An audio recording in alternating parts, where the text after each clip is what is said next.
Comenzamos las cámaras aquí. Okay.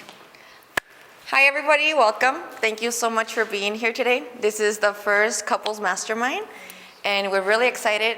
As you know us, my name's Heidy Seoenz. And I'm Juan Carlos Enriquez.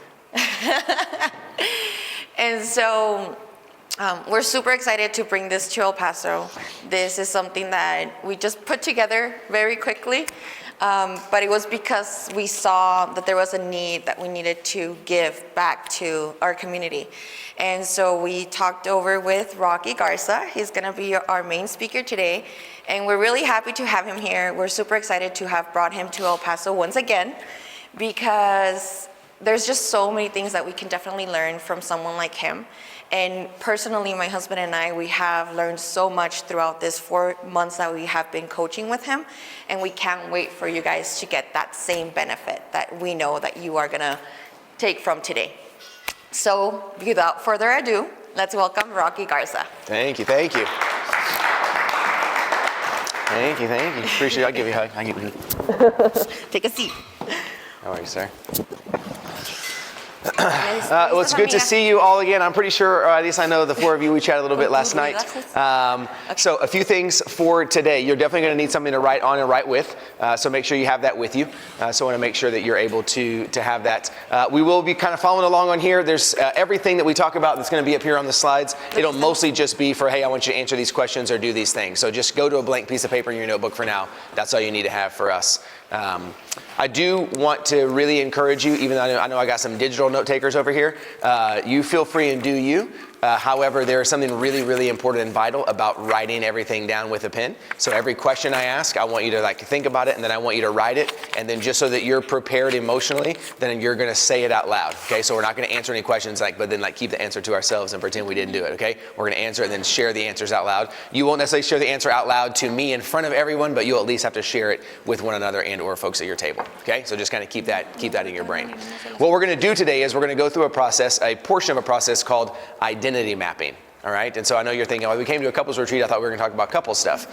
We are, but in order to talk about couple stuff, we have to talk about individual stuff, because I believe a successful couple, a successful relationship, and this can be a long-term partnership, this can be in business, this can be in a variety of areas. Significant relationships are built by two significant individuals, and strong relationships are built by strong individuals.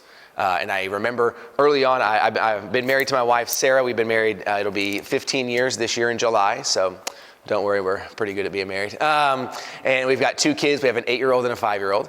And I can tell you, I think for us, one of the single greatest factors in our ability to continue to grow in our relationship, to grow in our marriage, is our capacity to grow as an individual. And if you're not growing as an individual, then there is always potentially this space where one person is growing and the other one is not. And then we feel like we've grown apart from each other. And potentially that is true, but I think it's also due to the fact that we have grown at different rates in different directions for different things, or one of us decided to grow and one of us decided not to. And I want to be very clear. Today is not about pointing fingers.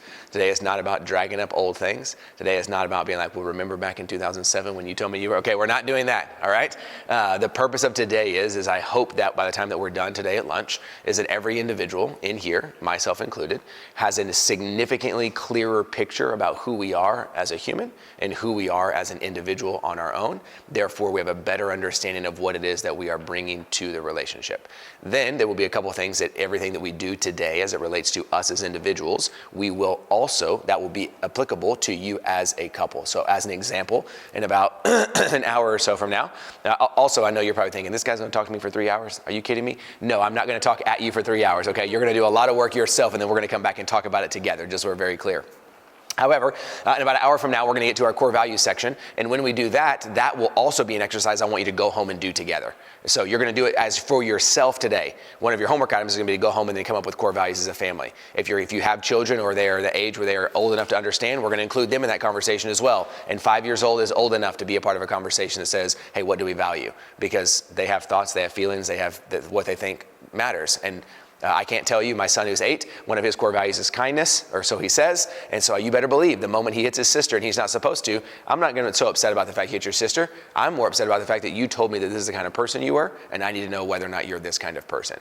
Do you actually want to be a kind person? Are you a kind person? Do you value kindness? You do? Amazing. Help me understand why you're hitting your sister then. Because you can't hit someone and be kind. So is it not who you are, or do we need to change who we are? Now, at 8, does he always fully get it? No. Are we trying to have some big theological dialogue with our son every single time he hits his sister? No, because we would do nothing but have that conversation because they're 8 and they're 5 and they wrestle and they play ninjas all the time. However, the ability to have a kind of dialogue about who we are and what is driving our actions, rather than just being frustrated about the action, both with 8-year-olds and 38-year-olds, 40-year-olds, I believe is the same. There is something in that space for all of us. Make sense? So, a couple things, housekeeping things. One, I know that we are all together, but I don't know how to talk and not be at this volume, so I apologize in advance if you think I'm yelling at you. I am not mad at you. I am just very excitable, okay? Number 2 is, if at any point I'm talking and you're like, hey, can you not talk so fast? You can tell me that. I'll do my best to slow down. If at any point you have a question, here's the beauty of today, okay? And this is me. I've been a speaker in settings like this, corporate settings. I've been a coach and consultant for about the last decade. So I've been in rooms where we've had 3,500 people, 5,000 people in a stadium, and we're speaking to them. And then I do one-on-one work, just like working with Heidy and JC and tons of other clients. So the amount of people, the only thing that changes with the amount of people we have is the level of vulnerability and the level of connection and the level of intimacy we are able to create because of what we have. I can tell you, and so this is something I just kind of want us to sit in for a second. What I'm about to tell you is a statement about you. It is not a statement about me. So don't hear it that way. It is an absolutely unbelievable advantage and gift that we get to spend, mostly you get to spend, the next 7 hours with 8 people in the room, with individuals who spend 40 hours a week for the last decade talking to tens of thousands of people. And the fact that we get to do it here in this environment like this, I don't know how to say it without this part, and the camera cut this because I don't want this part to go on the internet. I don't know how to say it without saying, like, I usually spend majority of my time doing one-on-one work with people for $10,000 to $15,000 to $20,000 at a time. And so we have 8 hours together. I came from Dallas. I'm here. That is not a statement about me. I want you to think about how valuable your time is. So I'm going to ask for a level of vulnerability today. Now let me define vulnerability, because for those of you that were like, oh shit, this is not what I signed up for, stay with me, okay? I define vulnerability as creating the opportunity to see and be seen by others. Okay, that's the working definition I want us to have today. We create the opportunity to see and be seen by others. What are we gonna see? Don't know yet. Hadn't got that far. You haven't answered any questions. What am I going to see in you? Unsure. What are you going to see in you? Unsure. However, I can commit to you and guarantee that by the time we are done today, you will have a clearest language about who you are that you've ever had. For you, the human being. What you decide to do with that and how you apply that moving forward, it's 100% up to you. But we have all been given the gift of having the next 3 and then 5 and then 7 hours to spend together today. So I'm asking you to carry some level of vulnerability with that. Just create the opportunity to see and be seen. Now, I will tell you, you can write this phrase down. One of my favorite questions in the entire world is, tell me about that. I'm gonna ask you that today no less than 10 times, right? You're gonna ask each other that no less than 10 times. It is my favorite phrase in the world. I actually have, for Christmas, my family bought me a custom coffee mug, and on the front of it, it said, "We love you, Dad," and on the other side, it said, "Tell me about that," because it's what I say at our house all the time. And everybody in my life gives me a hard time for it. I have a card game called Tell Me About That. It's my favorite phrase in the world because I think it's a very, very curious way to gather additional information without going, why? Right? If I ask you a question, you give me an answer, then my response is, why? That really doesn't make, look at my face, this doesn't make you want to say anything back to me. But if I go, oh really? Tell me about that. We'll tell you about what? Yes. I don't know, whatever you're thinking. I just want to know about that. I don't have an agenda. I'm just curious to know what it is that you're thinking. So I'm going to ask you that 1,000,000 times today. There's going to be exercise. I'm going to go, hey, answer the question to each other and then make sure to ask each other, tell me about that when you get to the end. So hold that phrase because we're going to use that a bunch. Vulnerability is my ask. Tell me about that. Be willing. Number 3, think everything, write everything, say everything out loud. If we can do all 3 of those things today, there's going to be a lot that you say out loud that you've been saying to yourself for a long time, but you've never actually heard it. Okay, and I know we're getting a little woo-woo here, but there's a lot that you say to yourself that you've never heard. Some of you are going to hear yourself say it for the first time, and you're going to hear it for the first time. And for some of us, it's going to be a little bit overwhelming because we're going to hear how we actually talk to ourselves. And we're going to realize that a portion of the conflict we find in our life is as much about the dialogue that we have with ourselves as it is the dialogue we have with somebody else. We are not here to cast blame. We are not here to get into arguments. We are not here to pitch and say, oh, that's why. See, you're an idiot. I knew it. Okay? You might be. That's not why we're here, though. Okay? That's not why we're here. The goal is for us to be able to have that kind of dialogue with each other. Me and you and you, people at your table, and so on. Make sense? Okay, at any point in time you have a question, interrupt me, all right? Stop me, raise your hand, flag me down, okay? Whatever it is, I want to catch you wherever you are. If something is done and said and you're thinking to yourself, I'm not sure if I agree with that. Just say, hey, I'm not sure if I agree with that. And we can talk about it. That's the only way we're able to get to a place to where we can uncover those things. Make sense? All right, everybody ready to go ahead and jump into the deep end of the pool? Okay, all right, you can't stand in 3 foot of water and tell me you're swimming. That's not true. It's called standing in water. Those are 2 very different things. So as we go today, we're going to kick it off. We're going to go through 3 main parts today. Number 1 is we're going to look at how our brain works. We are going to spend a majority or a chunk of our morning this morning looking at these 4 questions. And the purpose is we say it's a get to know you exercise. It's not a way for me to get to know you. It's a way for you to get to know you. So we're going to spend a chunk of our time going through these questions. From there, we're going to go through a core values exercise for me because I think that's a way we describe a language about why we do what we do as human beings. And then from there, we will jump into what we call identifiers, giving us a language for what we actually do. We're going to tie all that together and create some level of personal belief statement, that allows us to say my name is, the reason, intention, and motivation, all I do is guided by. I make an impact in this world because one thing in life I want to accomplish is, and this is connected to me and the relationships I have because, and you're going to end the day with that statement to be able to walk away with, to go, this is who I am as a human, what I do, how it works, and how I see it playing out and the way it impacts the relationships in my life. Make sense? All right, so go ahead and get your notes. We're going to jump in. We're going to go to question number 1, or we're going to start off here. And we're going to kick it off with these 4 questions. We're going to take a little bit of time. Once these questions get going, I'll play some music for us here in a minute and give you some time to think about these. Again, you have plenty of time, so don't rush it. But here's what I want you to do. Here's the 4 questions I want you to answer. Let me walk you through them and kind of tell you what I'm looking for, and then from there, we'll give you some time to answer them. If you're looking in your notebook, just go to a blank page. The slides here are not pre-written for you in your notebook anywhere. So just go to a blank page that you can take some notes on, or a journal that you already have, or wherever you want to write it in, okay?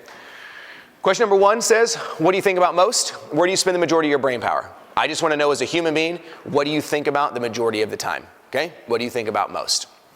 Number 2, what 3 things in life do you fear losing most? I don't care how you answer it, just whatever 3 things come to mind. Number 3 says, if you could do 2 things the rest of your life and be totally satisfied, what would those 2 things be? That's no rules, no restrictions. You have all the money in the world, but you could only do 2 things. What are those 2 things, okay? Traveling and drinking wine are 2 appropriate answers, okay? That's totally fine, whatever it is that you want to do. And then question 4 says, what is 1 thing in life you hope to accomplish? Okay? What is 1 thing in life you hope to accomplish? I'm not looking for the end-all, be-all. I'm not looking for the absolute only singular thing that I want to do. But I just want to know, what is 1 significant thing that you want to do? No on question number 4. Try to be as specific as you can, right? Because if you say, what's 1 thing in life you want to accomplish, and you tell me, I want to live a happy life, I'm going to say, awesome. And then can you guess, what do you think the very next thing is I'm going to say after that? Tell me about that. Yeah, you're listening. Yes. So just know I'm asking you to go ahead and give yourself 2 or 3 tell me about that as you're answering your own question. All right. So real quick, one more time. Number 1, what do you think about most? Number 2, what 3 things in life do you fear losing most? Number 3, if you could do 2 things the rest of your life and be totally satisfied, what would those 2 things be? And number 4, what is 1 thing in life you hope to accomplish? Got it? I'm going to give you 5, 10, 15 minutes, however long you need to answer those questions. Take your time, work yourself through it. Once you've got your answers, then we're going to come back and we're going to talk about them here in just a second. Ready, go.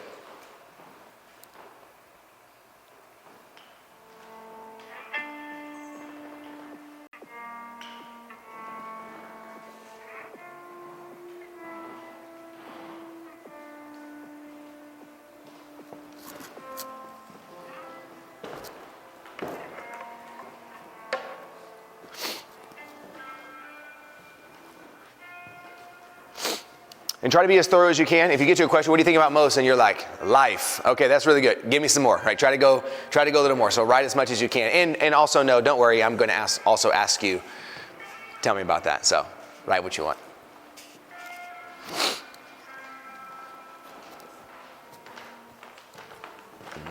Gotta get them donuts, bro.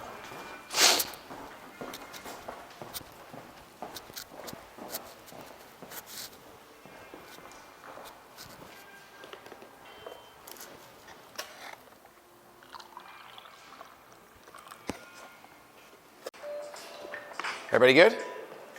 All right. So here's what we're gonna do. We're gonna see how long it takes us, because we have, well, for at least question number 1, we're gonna go around and everyone's gonna share your answer to number 1 out loud.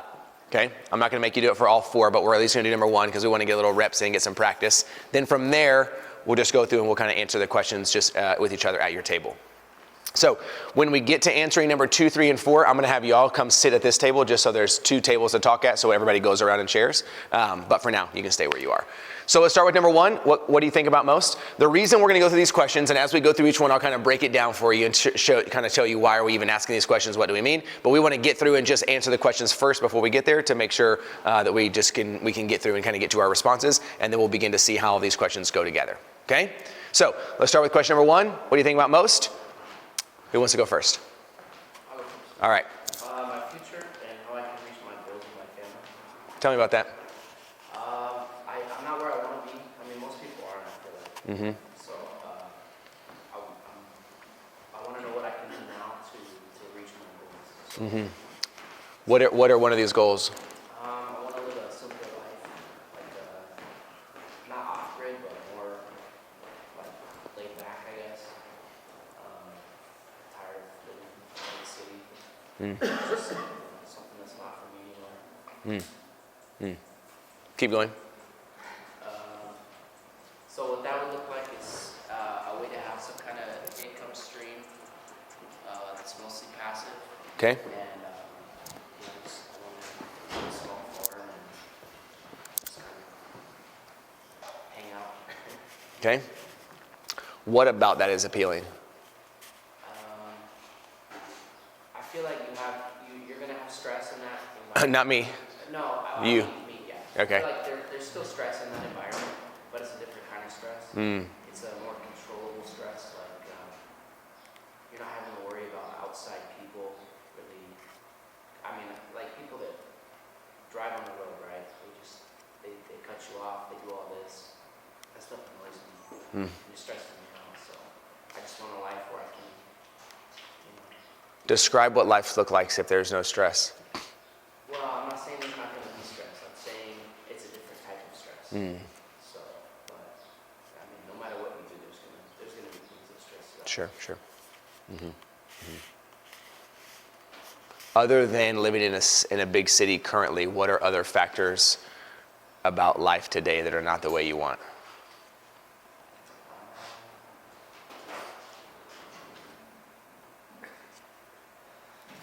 I don't know.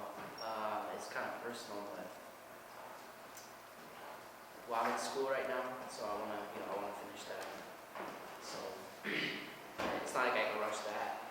I have 2.5 years to finish that. And there's just some other things I want to set up that it's just being patient. Things that out of my control that I have to work on to be patient because I want it now.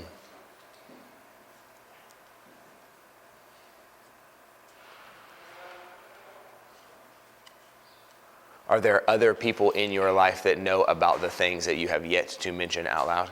Yeah. Okay, great.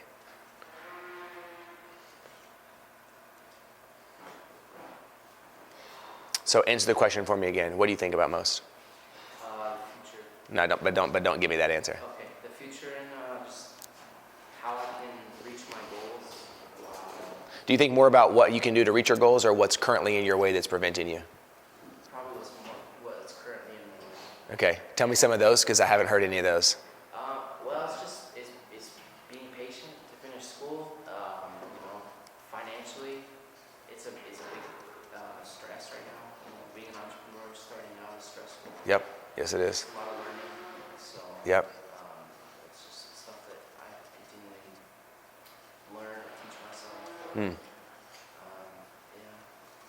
Okay. We'll go with that. Next. Yes. Yes, I put 5 things. I think about situations that I could have done better at work, what I could have said better, what I could have said better to my wife, or situations with my boss. So I kind of replay those things in my mind sometimes and like, well, how can I have done better with this? Next thing is my family, my wife. Like I was saying, my wife and I are currently separated. Just kind of like, how can I get my wife back? How can we reconciliate? My daughter's making sure that I'm there even though we're separated, that I'm spending time with them every day to make sure that there's no disruption with our relationship. Next thing is financial standing. How I can make sure everything is taken care of. That we don't, I don't let that bill go or this bill go, and just making sure everything's taken care of with us financially. I think about my relationship with God. Having a pure heart with God, connecting with Him. And also I just think a lot about how I can be better as a person overall. I listened to a podcast last night. I was like, you know what? Your car, just these little things that, what am I doing? Look at my room. Look at my car. I'm like, I could do better than this. So what can I do better? Just in myself, in my life. Better husband, better financially. What can I do better? Those are things that Which one of those do you think about the most? family, wife, and daughters. And what specifically about those? Do I need to? Am I too quiet? Okay. It's not you're there quiet. Okay. The environment's a Okay. little too. Go ahead. So what I think about the most of my family and daughters is, how can we reconcile? I think about the thing that I fear the most is losing my daughters to this world. So I think about how can I spend time with them in the Bible and making sure I'm the father that they need to be, the example they need to be, see God.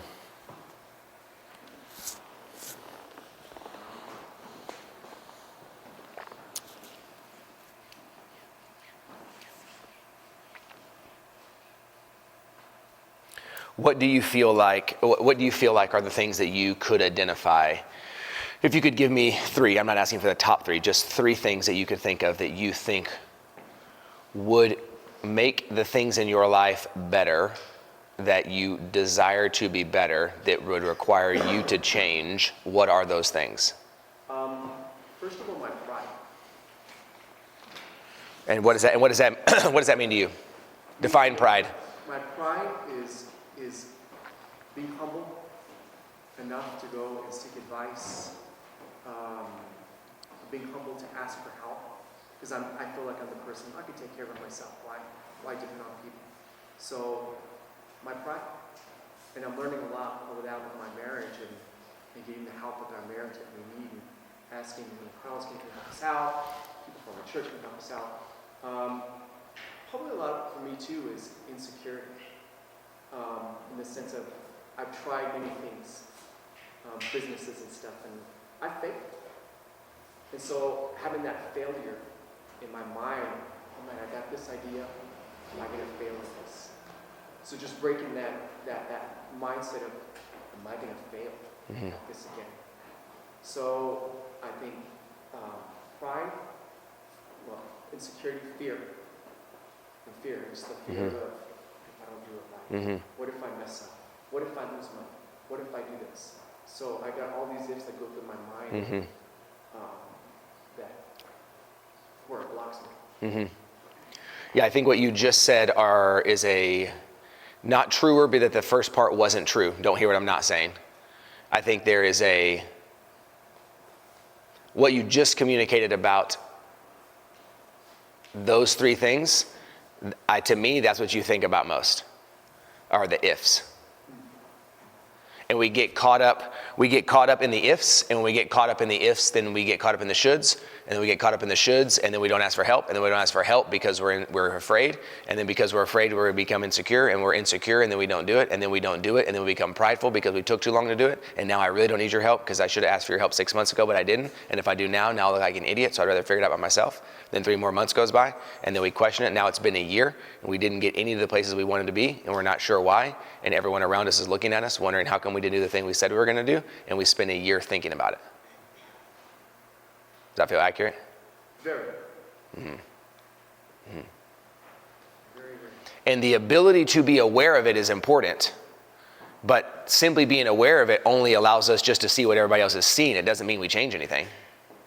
It's not, and this is a statement, not a statement directed at specifically you, but it is not endearing to join the crowd that says, look at what's wrong, and to be like, yeah, you're right, it is wrong. Like, that's not an endearing quality for us. I think sometimes we feel like it can be, though. Well, if I'm willing to see what they see and admit what it is they see in me too, and we're all agreed that is in fact who it is, okay, well, at least we're all on the same page, right? No, we're all on the same page that there's something broken.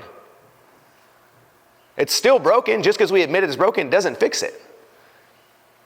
And the way that you said pride, and then you said insecurity, you said fear and pride to me are cousins.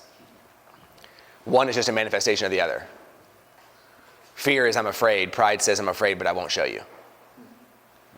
And somewhere in the middle is insecurity. I am not who I say that I am. Make sense? Mm-hmm. How can I change that? I want to change. Keep going with that sentence. I want to change. I want to change to be more humble. I think you are an extremely, I don't know you at all. I think you are a very humble person.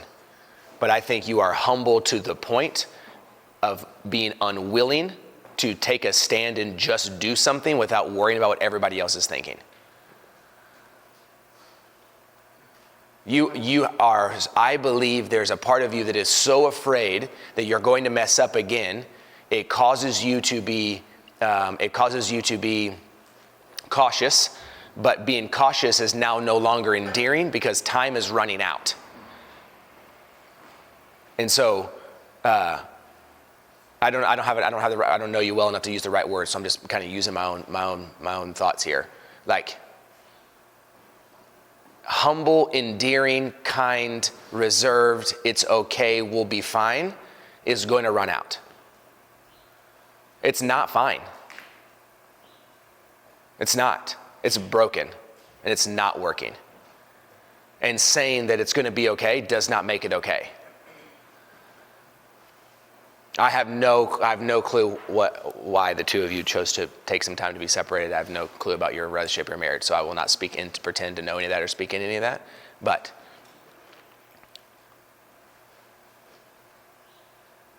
I would encourage you today to think long and deeply about what it is that you want. And I don't want that to include your wife or your children yet. What do you want? There's a distinct difference between serving and sacrificing. And I think you have come to the position where you feel like in order to heal things, you're going to need to put yourself on the altar. And no one's asking you to put yourself on the altar. As a matter of fact, we're telling you, please stop talking about putting yourself on the altar.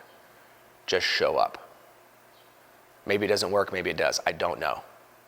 But stop talking about all the things that you're willing to do to sacrifice yourself for our well-being. I don't need you to sacrifice for me. I'm fucking fine. I need you to show up.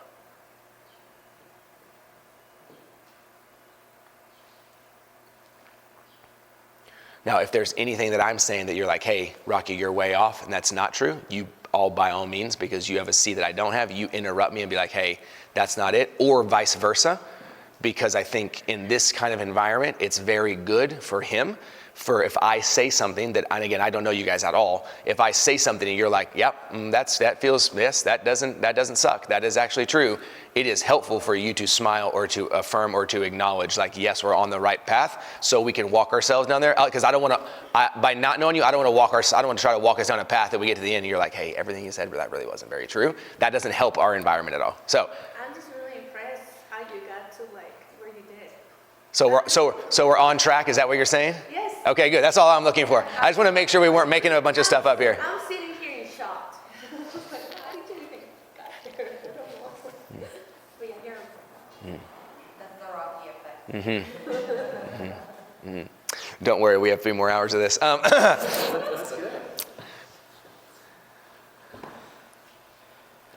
There's a phrase, and I don't actually know who said it. I probably should figure it out. Nonetheless, it is stuck with me a lot. And so I would encourage you with this. And I'm gonna take a risk here. Because of the way you've talked about it in our previous conversation over at the donut bar earlier, like being a man of faith, being someone that's been a part of your life, assuming it still is to some degree. I would rather spend my life as a warrior in a garden than to spend my life as a gardener in a war. And I think due to a desire to not be dangerous, at some point in life you opted to become a gardener. And then life got really fucking hard. And now the tomatoes aren't working in battle. And everybody's tired of you throwing tomatoes at them. Because it's not working. And I don't mean dangerous as in violent, obviously. But there is a gusto that I believe your family is missing, that you are hoping to achieve through a false sense of humility. Not because I think you're not legitimately humble, but I think it's to the degree that it's become detrimental. You would rather become the coat that covers the puddle of water that everybody else walks on to not get their feet wet than to do the work to fix the hole so it stops collecting water. And you're not actually solving the problem. But everybody's feet are dry, so I did my part. No, you just laid in a pool of water. Thankfully, yes, I got to walk across your back. That's not the problem. The problem is that every time it rains, there's a huge puddle of water we have to deal with. And you laying in it is not going to be a sustainable answer. That make sense? Yes.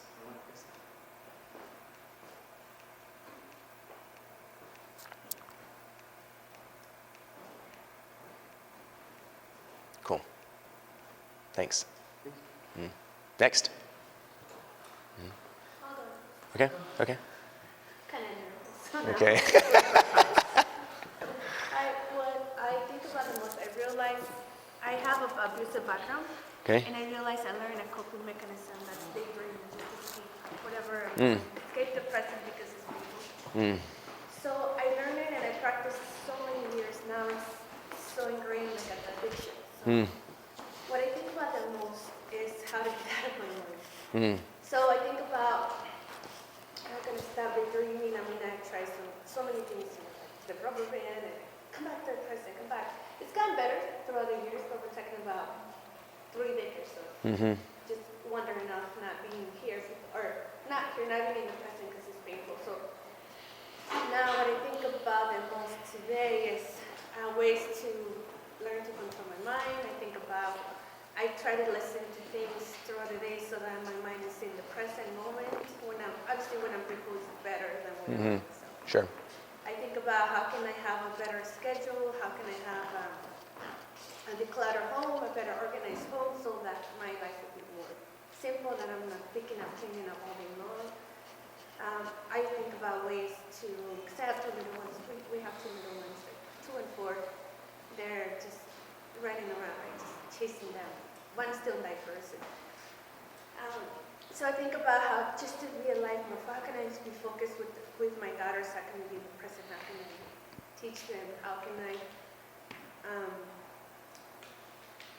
can I just be more emotionally healthy? How can I forgive people? How can I... Okay, sorry, I'm going to stop you real fast. Okay. Take a deep breath. everything that you have listed, so we're going to go back and forth because we're going to kind of teach each other tricks about each other. Every sentence she said started with what? How can I? What do you think about most? How can I? Now, here's, but no.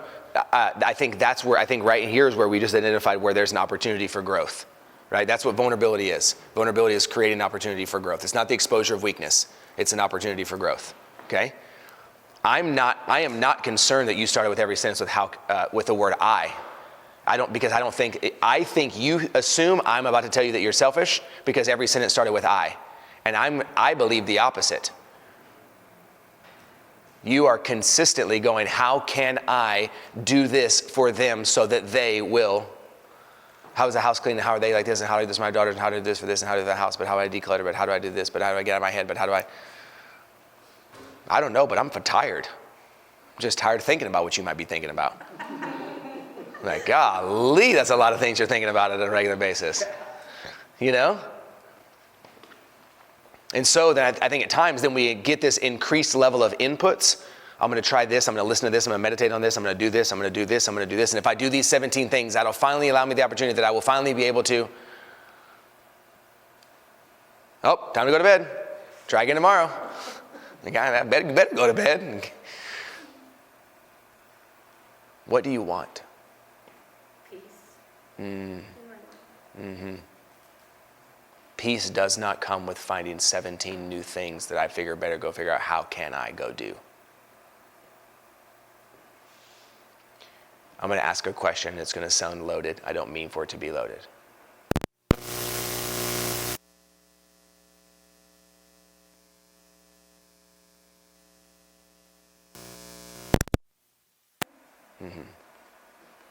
I think that's probably the single greatest question for you to come to a clear resolution on during your time today, even if you listen to nothing else that I say for the next 2 hours.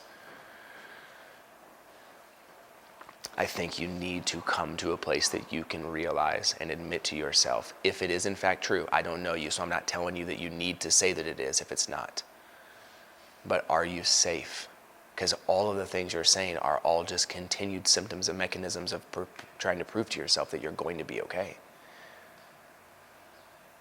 If there was a long history in your life that led to a mechanism to remind yourself to get out of the present because the present wasn't safe, we're not going to enter back into the present with 7 new mechanisms. We're going to enter back into the present when we realize and say that it's safe. We left because it wasn't. We didn't leave because we were bored. We escaped the present because we were no longer safe. I don't know if you are or are not now. Let's make an assumption that you are. We're not going to come back to that place with 16 new to-do lists. We're going to come back to that place when we realize that we're safe. A decluttered house is not going to do it. Temporarily it will, because we look around and we go, I created this environment. It's okay. How can I go change a diaper? Shit, we're off again. I mean, it's temporary. We have these tiny little moments of like, whoop, there it was fun. And it's fleeting, and then it's exhausting, and then we're constantly chasing it, and it never ends.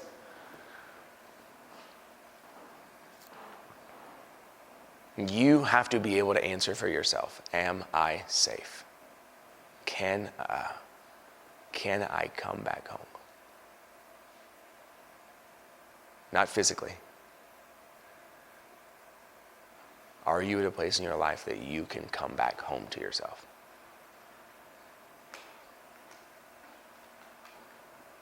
If the answer to that is yes, go home. You're safe.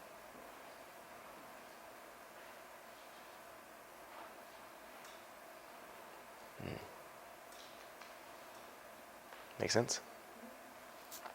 Mm-hmm. Take a deep breath. There you go.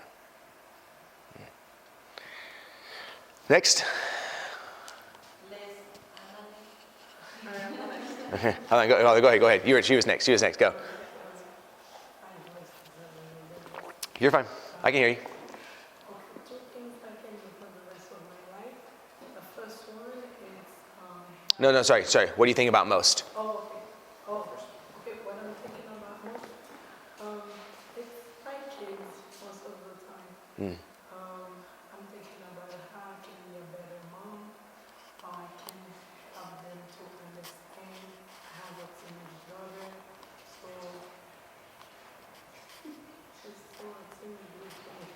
So yeah, so she's 20 years old, she's in college, so I want to be able to help her. Help because you never know, I mean, she's around any kind of people, so I want her to know this is the right path. And my feel she's friendly, so sometimes I feel like having a lot of friends is problematic. And yeah, I mean, how can I show her a better way to choose her friend wisely when she's 8 years old? She doesn't know any better. Mm. And yeah, and three things We'll say that. We'll just stay with that. So you think most about your kids yeah. and keeping your kids safe, Yeah, something like that. protecting them. Yeah.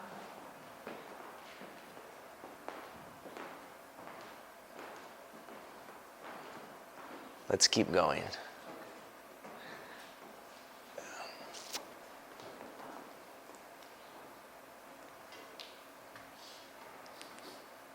What do you hope for your children? I just had heard the question was, what is your moral?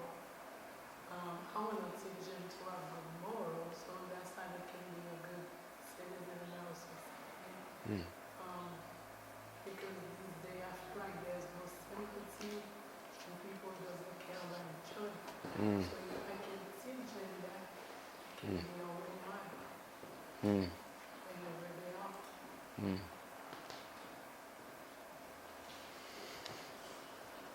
What do you love about your kids? That's true.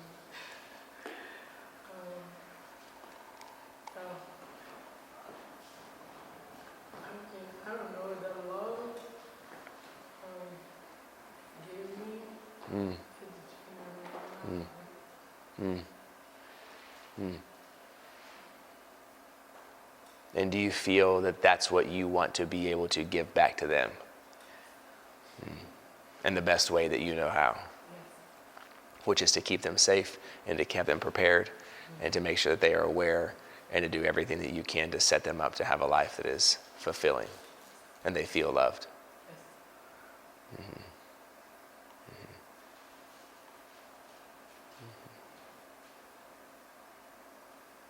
Do you believe that you're a good mom?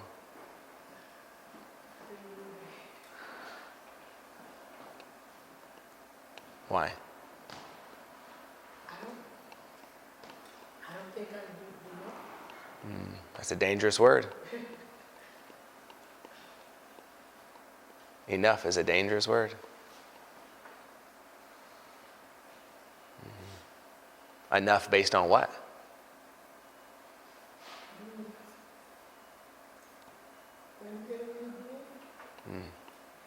I don't know, sometimes business, because we always working. And that's what we said. We want to be entrepreneurship to for our family, but I feel like we're creating that. You will.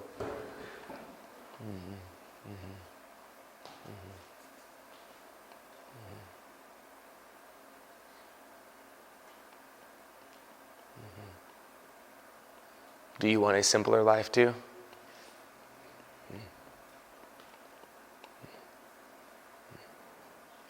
I think it's going to be important. I know right now we have like East Texas, we have the land and all that is like a picture. And I think it's a very realistic thing. So but I also want us to use that as a framework, use it as a guide, as a structure, system, whatever you want to call it.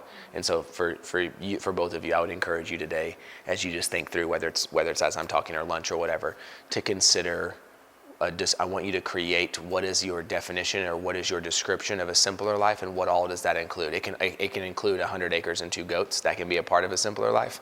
But what is that? What are we attempting to create outside of, let's get away from hustle and bustle? What is the life that we're attempting to build? What are the factors about that are really valuable? Because I think there are ways before we get to buy the land in East Texas to build our farm. I think there are ways for us to begin to walk ourselves in that direction. And I'm not saying you're not already doing it. As a woman, sometimes we tend to just, oh, it's my fault, it's my fault, it's my fault. And I feel like I worked on myself a lot to be able to realize, no, it's not my fault. I need to stop, attacking myself so much and start putting responsibility where it goes. And it's kind of like what I was telling you yesterday. I had to learn to ask for help. I'm not a superwoman, and that's what I also come to realize. I can't put myself through the stress of continuing to take up the tough attitude, in the sense that I carried on for all these years, saying, I can handle it, it's all right, I can do it, because it's come to a point where I can't anymore. It's too much, and I cannot continue to see myself down this track, because I know I've already had enough health scares at my age to realize it's not going to get any better if I don't act on it. And ultimately, like, right into the second question, I don't want to end up losing my health, losing myself, and losing my family, because I don't put myself first now at this stage of life. I know I said a lot. It's good. Where in your life do you have the opportunity to communicate what you just said like that? Are there places in your life where you're able to show up and lay everything out like you just did? I have recently. Okay. Okay. It's one of those things like we're working through as a couple. Yeah. now. Yeah. And I have been doing so more like these past years, just because I feel like I said, life has just been very tough. Yeah. You got to get it out. Yeah, and so I feel like before I would have just taken it like, I can do this, I can handle it, and now it's like my body's telling me, no, you can't. Here you go. Yep. But then still I'm like, I can do this, and then my body is like, no, you can't. I feel like right now I'm in that stage of, like, when my body's like, red flags. My mind as well. Yeah. And so I resonate a lot with everybody else that says they want a simpler life, peace of mind. That's where I'm at right now too. And I feel like, there is a lot of inner work I have to do, continue to do, but there's also like, I have to set things for myself so that life gets better. What do you need? I feel like I need No, time. okay. Keep going. It's very important for me. Okay. To do what? I feel like I'm always in a rush. Okay. I feel like, So you need more time, or you need less things to do? yeah, less things to do. I mean, you can be both. That wasn't a loaded question. It's up. You're the one who can answer it. But Yeah. Less things to do. what is something you can get rid of? For me right now, it's I guess appointing responsibilities where they should go, and me not having to carry around the weight like I have been in the past. I love that what you said you could let go of or you could stop doing wasn't a task. I think it's really important that's one, I think it's really important to recognize that, and two, I think it's really important that that's what you said. That the thing that you feel like would provide you some relief is to give responsibility to people who need it, who are actually responsible for what's happening, and to stop carrying it around yourself and pretending it's yours. The fact that that's the thing that you want to first get rid of, one, you should be really encouraged, because it takes a lot of inner work to be able to see that kind of thing inside yourself. And two, a lot of mental and emotional freedom comes when we do that. So, which tells me, let's go back to the beginning, right? What do you need? You said, I need more time. False. I said you need to get rid of some tasks. Oh yeah, that's it. I need to do less. Not yet. First, we need to give responsibility where it belongs. That will probably lead to you doing less physical things, which will probably lead to you having more time. But when we go about it the other way, rarely does it ever work, right? It's a theory, we're going to get to it a little bit more in a second. We call it the upside down. We tend to all think, what I refer to as we all think upside down. We always go for the lowest hanging fruit first, right? What do you need to get rid of? Or what do you need? Immediately. And she's not wrong for this. She's a human, but we're going to use that as a good example. What do you need right now? Oh, I need more time. False. There is a reason you feel like you don't have time. It's not time's fault. Time has been going on regular since the beginning of time. It hasn't changed. 1 second at a time. Yeah, but I just don't have enough time. For what? No, I think I have too much to do. Okay. So what do you need to get rid of then? What can you stop doing? Well, actually, I think I need to stop taking mental and emotional responsibility for things that are not mine. Because it's weighing me down. And I don't actually get to the things I really want to be doing. And therefore, I feel like I'm always out of time. Yes, that's kind of how I feel. Yeah. And we can see how much more clarity there is when we do it. We flip it around, we go to the upside down, and we read it the other way. We're like, oh shit, that's actually what I meant. But that was only 3 steps. But it took us 2 tell me about that's to get there. So if everything we're doing and answering in life is going to take us 2 tell me about that's to get there, like that should probably mean we should have a little bit more of a simpler life. Let's pause a little bit and go, wait a second. When we're in conversation with each other and we ask a question and somebody pops off with the answer, okay, I hear you. Tell me about that. Don't get offended yet. They love you. They're not trying to offend you. I bet you will know when they are trying to piss you off. I bet it'll be very clear. If it doesn't seem like they were trying to piss you off, but you got pissed off, that probably is your fault. Hey, why don't we just say, tell me about that? Well, I mean, I guess I just need to do less. Oh, okay. Tell me about that. I don't know. I just feel like I'm taking responsibility for all this stuff. It's not mine. Interesting. Right? And all of a sudden we're like, okay, it makes sense. You follow me? But I think that works for all of us. Like give yourself 1, 2, 3, take it, flip it, and read it the other way. Like works every time. Okay? Talk to me, Gabriel. Nobody behind you. Well, the things that I think about most is mainly my family. For money is always there too, and the fact that how to get to that point where we can solve all those issues, even with our relationship and with a financial crisis per se. That's it's always in my mind. It's always there. It doesn't go away. Like with my kids, like I'm always trying to be more present with them. Like our schedules is very different, and I'm most of the time with the baby, and now with my daughter, and then also with her, like I'm only see her like, on the weekends, so that's always there. The money issues, it's what causes a lot of my concerns, where I want to be able to do a lot more stuff with my family, but I can't because of that issue.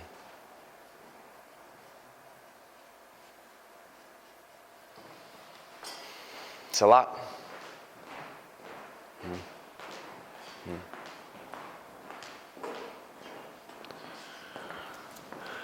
There we go. What do you need besides money?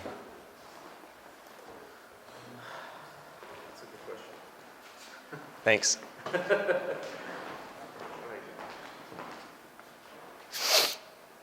I mean, as it is, like I can't complain. I have a pretty good job.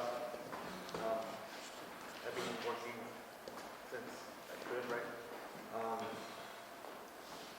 Obviously, I don't know. I think great. I think I want you specifically, and then the rest of us, to be encouraged. That is one of my most favorite and honest answers in the world, is to be willing to say, I don't know. Because that gives a really clear picture of where you are and what you're doing and what you need. And the fact that you go, hey, it's really, really freeing to be able to go, hey, what do you need? I don't know. Amazing. Now we know exactly where it is that we want to start. That's so much better than being like, I think I need this, this, and this, of 3 things that we don't, that we go pursue, we chase for 6 months, we get them, we find out it's not actually the thing that we needed. So, 1, I hope you're encouraged, and even though it feels like encouraged, I said I don't know, why is that encouraging? Like, it's encouraging. But be willing over the course of the next few hours, days, weeks, months, let's explore that. Okay, so what do you need? I don't know. Okay. Let's think about it. There's for sure something in there you need. We could get a little crazy. We could even say, what do you want? We won't do that yet, though. We'll save that for later.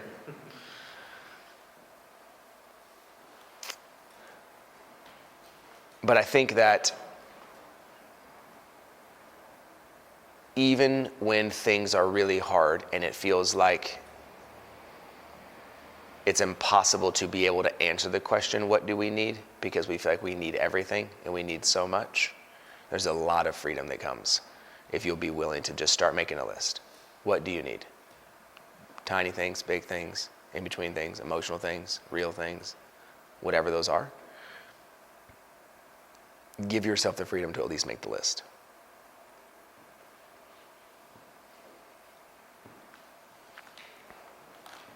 We got to start somewhere. Talking about that we have a lot of things we need to fix, but not fixing them, we all know doesn't work. We tried that. Didn't work. Right? Mm-hmm. Cool. Welcome. Nice to see y'all. What we're doing so that y'all can catch up, we're answering these 4 questions down across the bottom. So what do you think about most?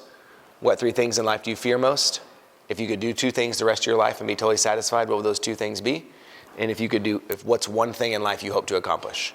So you can just write your answers down to those while we're all talking. You can just go to a blank page. These questions are just go to a note page and write your answers while we're going around sharing, and then we'll come back to you in a second. And it's just about you, the person. So just about you, the individual, you, the human. Answer these questions that way. What do you think about most? What do you fear? If you could do 2 things, and what's one thing in life you hope to accomplish? Okay? All right. Okay, so the thing I think the most is how much, this is a question that I always, and it's been changing, you know? Yeah, I do. Actually, I do know. I do know. I feel like, now I feel like, how am I going to provide for the life that we want? I'm not scared of what's going to happen, but how am I taking the risk for the things that we have to do? What are the steps that we have to accomplish in order to get there? So I'm always thinking of what's the next thing that I have to do to accomplish my goal? And that's the thing that I'm always thinking. Maybe I'm losing myself in the future instead of in the present.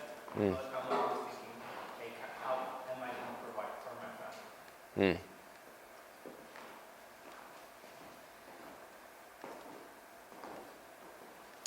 I think it's really significant, though, the way that you talked about thinking about the future, and now what I hear you saying is you think about the most is what are the steps I need to take in order to arrive at the place I want to be in the future, which is very different than what you said 3 months ago, 4 months ago, 6 months ago.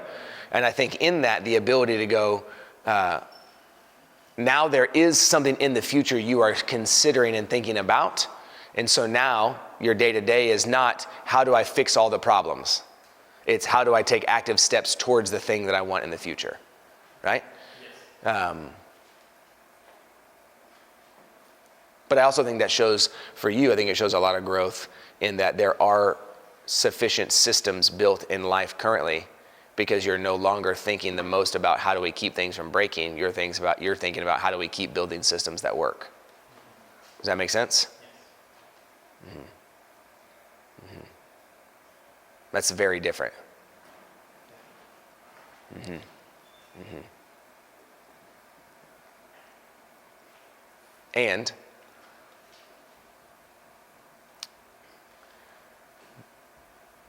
your challenge in the next 6 months is going to be your constant pursuit of that and maintaining an ability to consistently ask for help. Because you're not supposed to have the answer. You're not supposed to be able to do it by yourself. You can ask great questions. Keep the questions coming. To build what you want to build is going to require the kind of systems that you're going to need assistance in building. Because it's going to be bigger than just one person. Mm-hmm. It's good. Mm-hmm. Next. Well, lately, I think what I think about the most is how can I make more money to leave a legacy for my family? Tell me about that. So, always taking care of the business, looking to see what other things I can invest on, how many more properties can I buy, what other businesses can I start, how can I automate all these businesses because I don't want to work. Mm-hmm. Mm-hmm. Yeah, my greatest encouragement for you is in that, is I think the next, I'm going to make up a time frame here, the next 6 to 18 months for you is going to be really, really important, that it's marked by depth over breadth, that it's marked by going deeper than wider. We're wide right now, which is nothing wrong with that. To build the thing that you want, though, legacies are built on depth. Legacies are not built on width. And if you are at a place in your life where what you are considering most is the things that we are building that will leave legacy, not things that feel good and are fun today, but things that will last longer than you, I think you are at a place where you can begin to turn your attention to depth over breadth, to deep over wide. And so that means some things that have been fun are no longer going to be fun because we're going to stop doing them. We're just going to let them go. And some things that are fun are going to be even more fun because we're going to do a lot more of those things. And I think, give it a year, 2 years, 3 years, whatever the time frame is. You're going to wake up in 2 years from now, and I'm making up numbers. Instead of having 8 things, you're going to have 3 things. But those 3 things are going to be really, really deep. And because of that, all the factors that we're hoping to accomplish will be accomplished. The systems will be better. They'll be more automated. They generate more revenue. It's less time on our end. It becomes more simpler. We have a better team. More people are doing it. Less of your time, yada, yada, yada. And we wake up and your daughter is 7, and all of a sudden you have 30 hours a week, not to work, but 30 hours a week to do whatever you want with, because you only work about 10 hours a week because we have a great system, because we went really deep. And occasionally there'll be a little sprinkling of like, let's try this. And then we'll have to be like, that's a bad idea, take it back. Or, oh, wait a second. We may be onto something. Let's dive deep there. But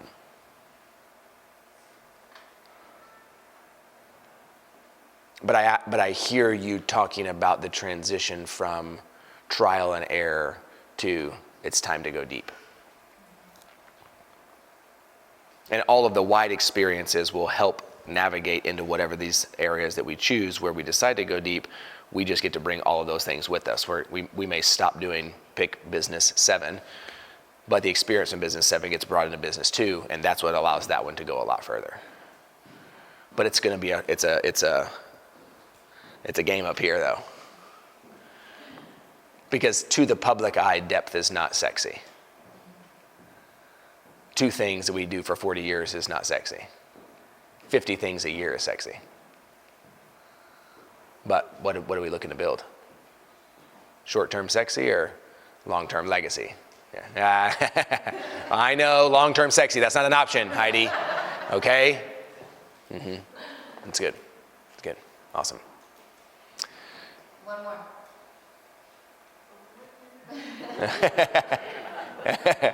You notice I was about to be her turn, and she got up. She was like, I got to take some photos real fast. I can't answer it.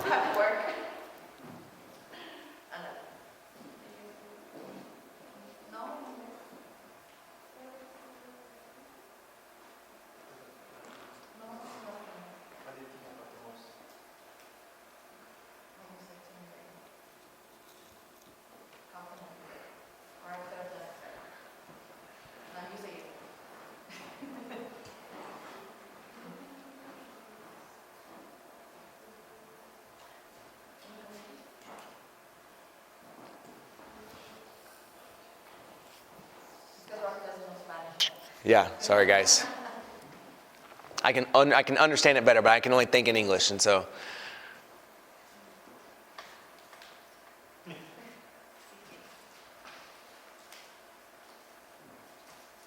What she thinks about the most is that she has a lot of potential, and all she needs is more discipline. She tends to get more things done when she's by herself, and she shines brighter. And one of the things she didn't write, but she told me, is that she always tells herself at the end of the day, I could have done that better. I could have done that better. And so at the end of the day, she feels, oh, if I would have just done this, it would have been better. So she talks down to herself about, I could have done better. And it's that's like an everyday thing. She understands English. She just doesn't speak it well yet. Yeah. See, I understand Spanish, I just don't speak it well yet. Thank you for that. But who's the judge? Who gets to decide that it wasn't good?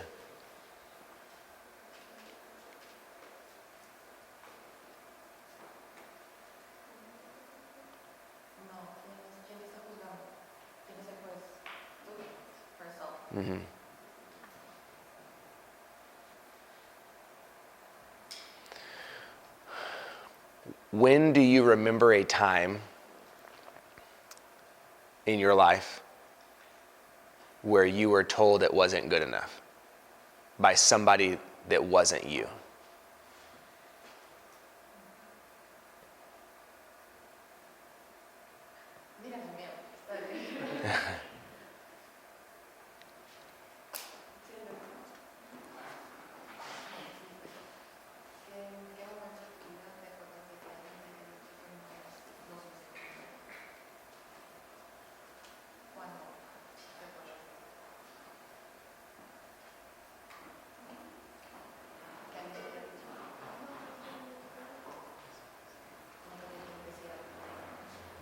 Not like someone's told her that she's not good enough, it's that no one has told her she is good enough. So, which means that's because people have told you you're not good enough. It may not be that there was a moment where someone looked at you and said, you're terrible or you're awful. However, there are a lot of things communicated to us by the actions of others, and they never used words. I mean, most of the stories told to us about us. This is a whole other workshop we're not going to be able to get to today, but most of the stories told to us about us are from the actions of others. They're not always from the words of others, right? Like, my parents got divorced when I was 2. My mom's been married and divorced 5 times. I went to 13 schools before I got to 7th grade. Like, moved all over the state of Texas. Like, my mom loved me. Be very clear. My mom's awesome. Love her. Talk to her today. She keeps our kids every Wednesday. Like, my mom's awesome.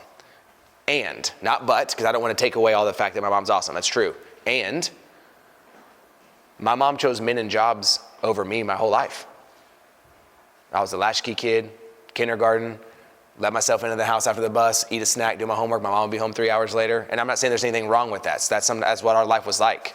And I have an 8-year-old and a 5-year-old, and I cannot imagine my 5-year-old coming home with a key around her neck by herself, letting herself in for 3 hours to make a snack, clean up her room, and to be ready when I got home because she was there by herself at an apartment complex.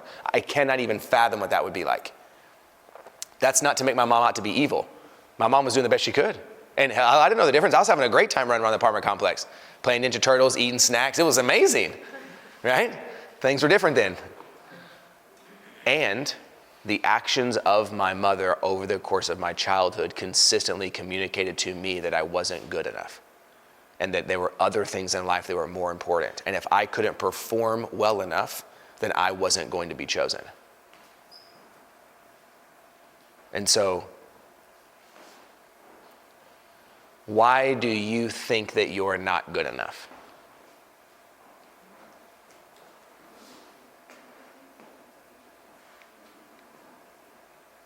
She doesn't know why. She's always trying to do everything better, but she never feels it's enough. Right. So what's enough?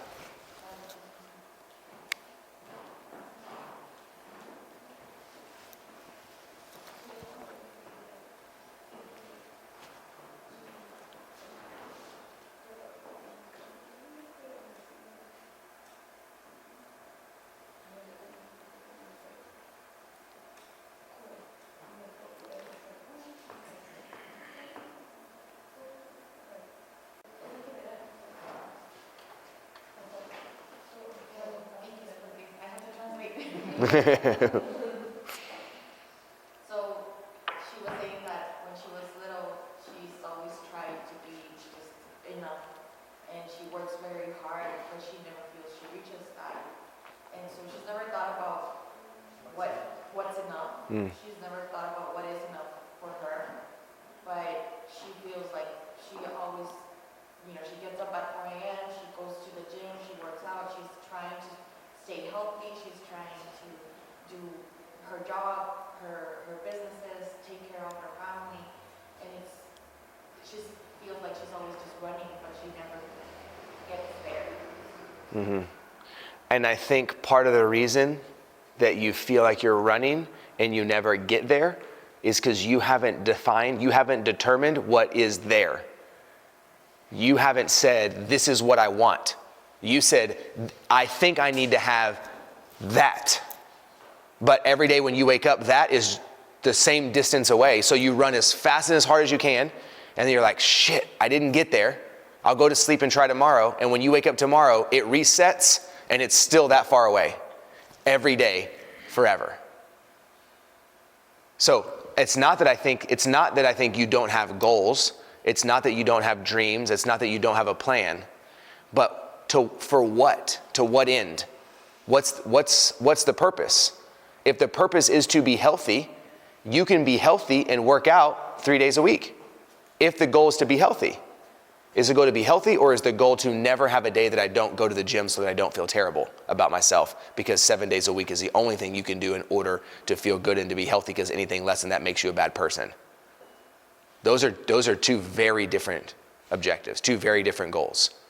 One of them causes us to wake up and go to the gym every day at 4:30 a.m. and feel like we're still not doing enough. And one of them allows us to go to the gym 3 days a week, look in the mirror and go, I'm proud of you. But if we don't know what it is that we want, if we don't have some kind of definition, we are forever chasing something that we are never going to be able to attain.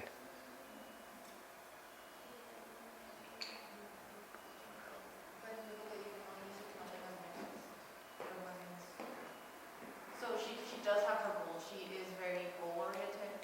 So she has like post-its and everything, and she does her board. Mm-hmm. I think when he's meeting, it's more of every day there should be an end to the day, not just always. Mm-hmm. Because you're goal oriented, the goal is always moving. Does that make sense? Your goal is, it's always moving. So I know you have your vision board and you got, I'm gonna do this and this and this, and I'm disciplined, I wake up and I do this, but then none of that is actually valuable to you, because the goal is not to get it done. The goal is to get it done perfectly and do more than we thought we could. All of which things are unattainable to do consistently every single day. So in a sense, it's like you're setting yourself up to fail before you start, because you have unrealistic expectations about what's possible. So every day feels like we failed.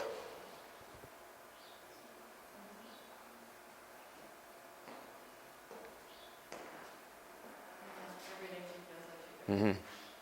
And that's because our goal, our target is always moving.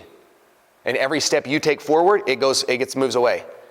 And then you run faster and get a little bit close to it. And then when you relax, it goes away. It's like, I wish I had one. It's like, I want you to imagine like a rubber band. And one side is the goal and one side is you. And the day starts and the rubber band starts to pull. And so you go with it. And then sometimes you run really, really, really fast and you pull it and you think you get close to your goal. And then what happens? The goal shoots further away. We have to have some kind, I'm not telling you to not work hard. I'm not saying don't be driven. I'm not saying not to get up at 4:30. You do you. I like getting up early also. But if there's not a specific target that we're trying to hit on a daily basis that is stretching but attainable, you have this story going through your head every day that is, it's not good enough, it's not good enough, it's not good enough, it's not good enough. But who holds good enough? Says who? What do you mean it's not good enough? I could have done more. Right. And? Did you do the thing that you wanted? Oh, I did everything on my list. So you did everything on your list. It was done well. You feel good about it, and it's not good enough. Like something in there isn't matching.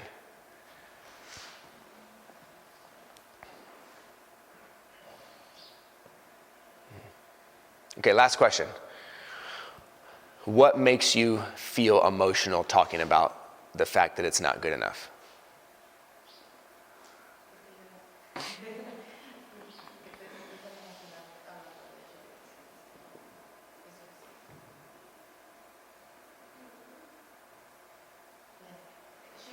So this is copy paste, okay? Yeah.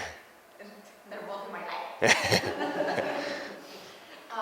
But yeah, it's the same situation that I've had with my husband, is that she doesn't speak her emotions. She doesn't say what she's thinking. She always holds back. And so I have to like pull it out of her whenever there's a situation that we have, or maybe employees did this or whatever, and it's really hard for her to accept like there's something wrong, or to say, oh, I made a mistake, or we needed to do this. So she feels this way because she never talks about it.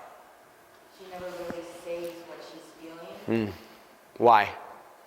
What's the fear?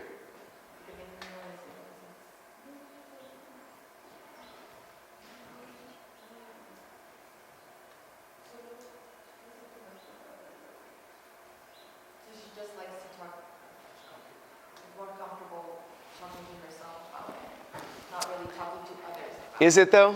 Is it more comfortable to talk to ourselves? We like to believe that it is, but is it?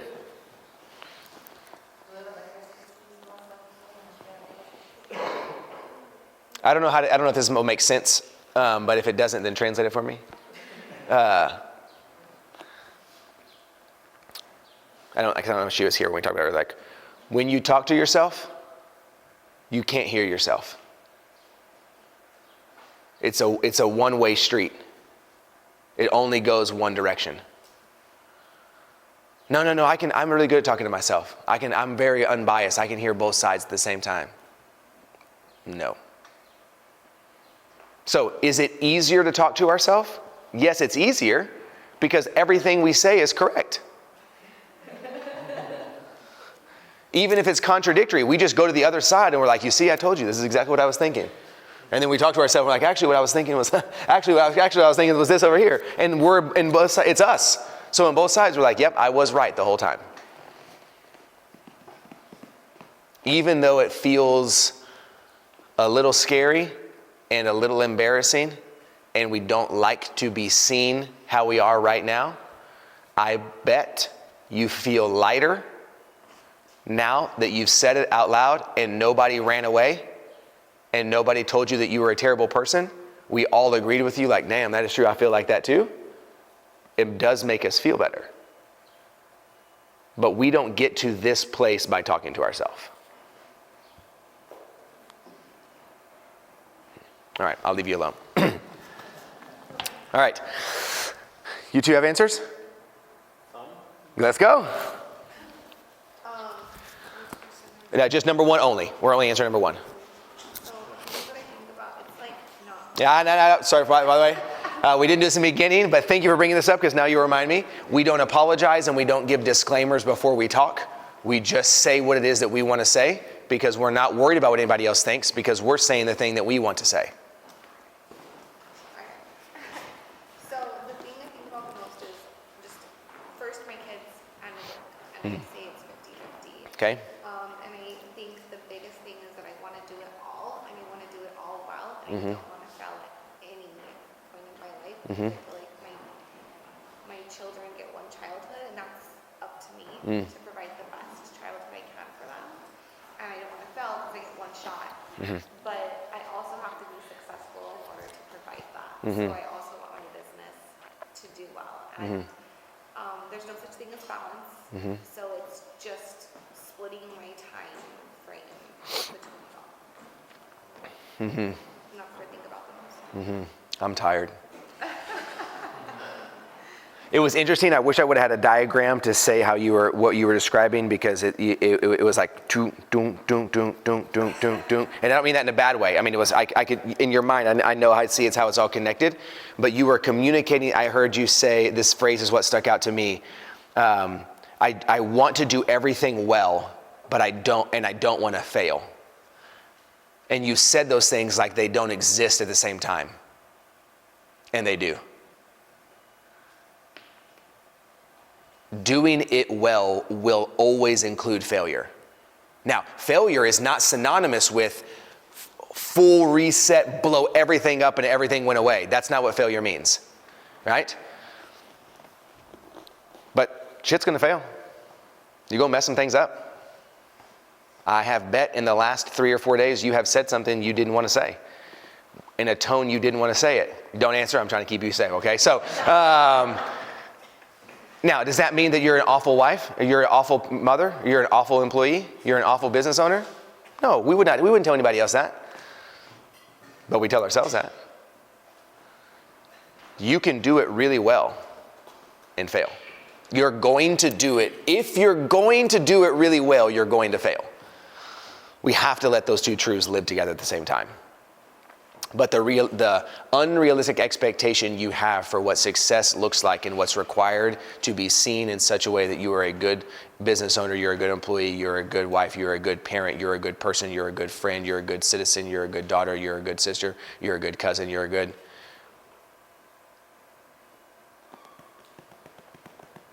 It's a lot.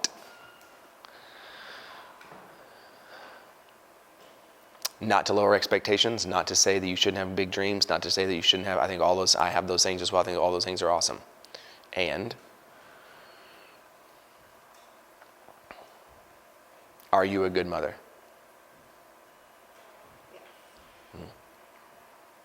Are you a good wife? This is only 2 options to this question. There's either a yes or a no. Now don't look at him. I'm going to ask him the question in a second. Are you a good wife? Yes. Are you a good employee? I believe I am. Okay, are you great? Are you a great business owner? Are you a good business owner? Okay. Are you a good friend? I try. Yes or no are the only choices. Great, yes. Okay. So we can come to a collective statement. You are good. Correct? Yes. Wonderful. So when it's going really well and we're thriving, you are good. And when we mess up and we fail, you are good. We say something we don't mean to say the way we didn't mean to say it, you're good. When we say it exactly the way we wanted to say it and everybody got it and we had a good family lesson and we feel good and everybody went to bed being like, damn, I'm so good at parenting, you are good. But there has to be a constant truth in all of that. That's what allows the tension. I love the fact that you mentioned there's no such thing as balance. I totally agree. But I use the word tension instead. There's no work-life balance. There's work-life tension. Right now, the tension in my life is pulled well on the work side, not the family side, because my family's in Dallas. They're at home. I'm not there. So I'm not, there's no family current right now, right?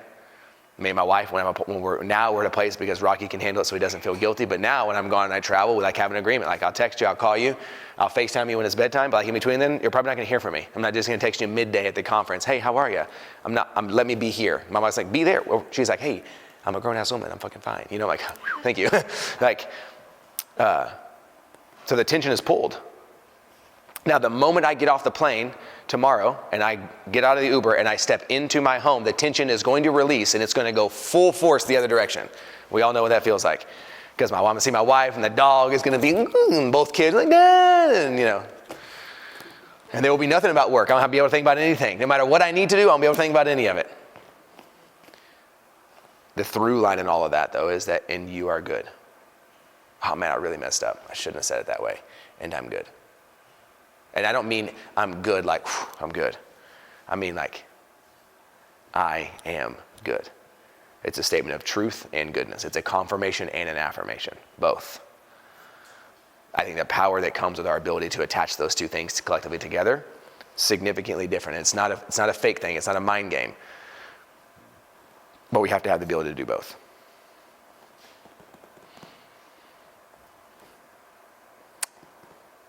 You're next. What I think about the most every day is just providing for my family. Trying to get as much work as I can done that day, and just so we can have a roof over our head and everything paid. And Define provide. You said roof over your head and everything paid, so that's two components of it. What else? trying to provide a financial future, trying to provide the fun stuff as well, like weekend stuff.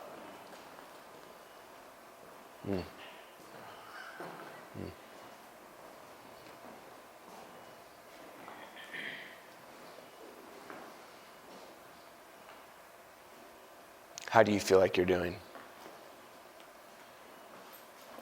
Some days good, and some days not good. Yeah, I'll take that.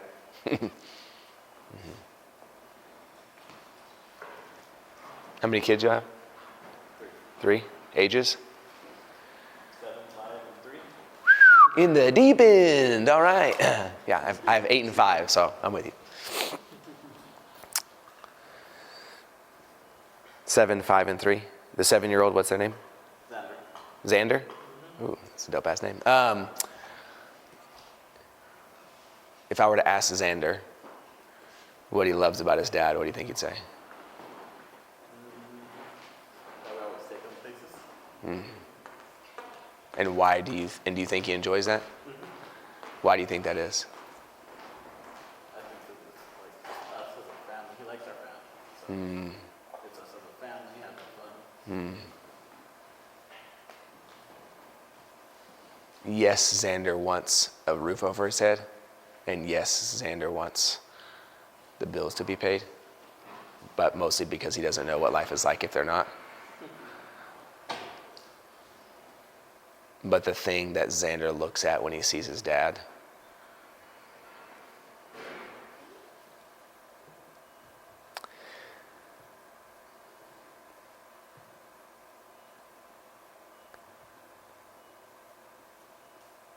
it's his litmus test to see if his dad is a good provider, is how present his dad is when his dad is with him. Not even necessarily how much his dad is with him. Because if it was up to our kids, we would do nothing but be with him. But it's not real life. And so I want to encourage you as a father, make sure that you are including all aspects of provision in your definition when you think about how good of a job you're doing. Because most of the things that you and I think about, the people in our life that we love most are not thinking about. And that doesn't mean they're not important. That's the reason we're thinking about them, is because they're important. But there's a much larger definition for provider than making sure that we are safe from the rain and that we eat food.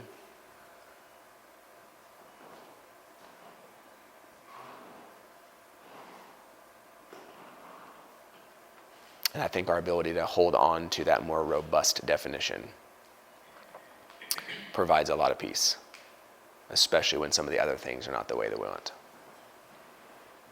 Because the macro of life typically over time is upward and to the right, but the micro of life rarely is always upward and to the right. You know, it's more like this on the chart. And most days we feel like we're here, and even though the world says that we're here, and then we think that we're here, and it's nonstop. And over time, if we can peel back and we go to the 1 year, 3 year, 5 year, 10 year picture, we're like, oh shit, we were here, and now it's 5 years later and we're here. That's amazing. But today feels like we are here. Sometimes. Make sense? Mm-hmm. Mm-hmm. All right. Well, it's taking us 2 hours. We got through one question. That's good. That's good. So, not sure what we did here.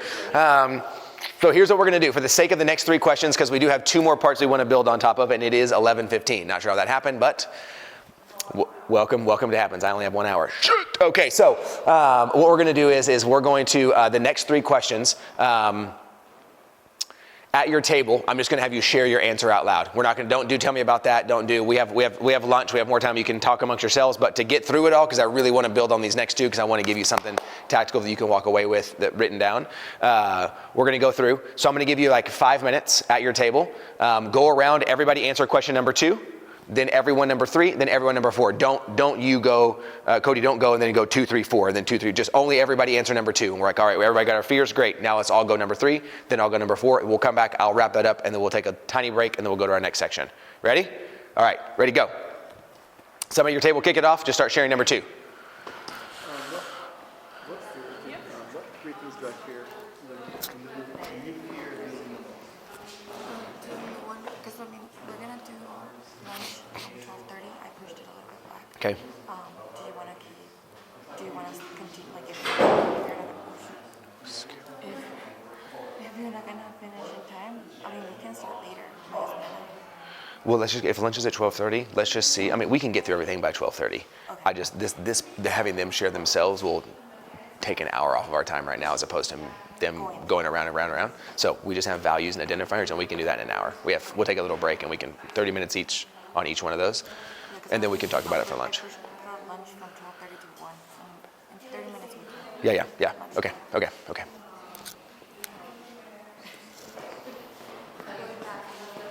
1, 2, 3, and 4. We obviously talked about as you went around and shared. The reason we answer these questions, and the reason we do them in this order, is because technically what I asked you is your thoughts, fears, hopes, and dreams.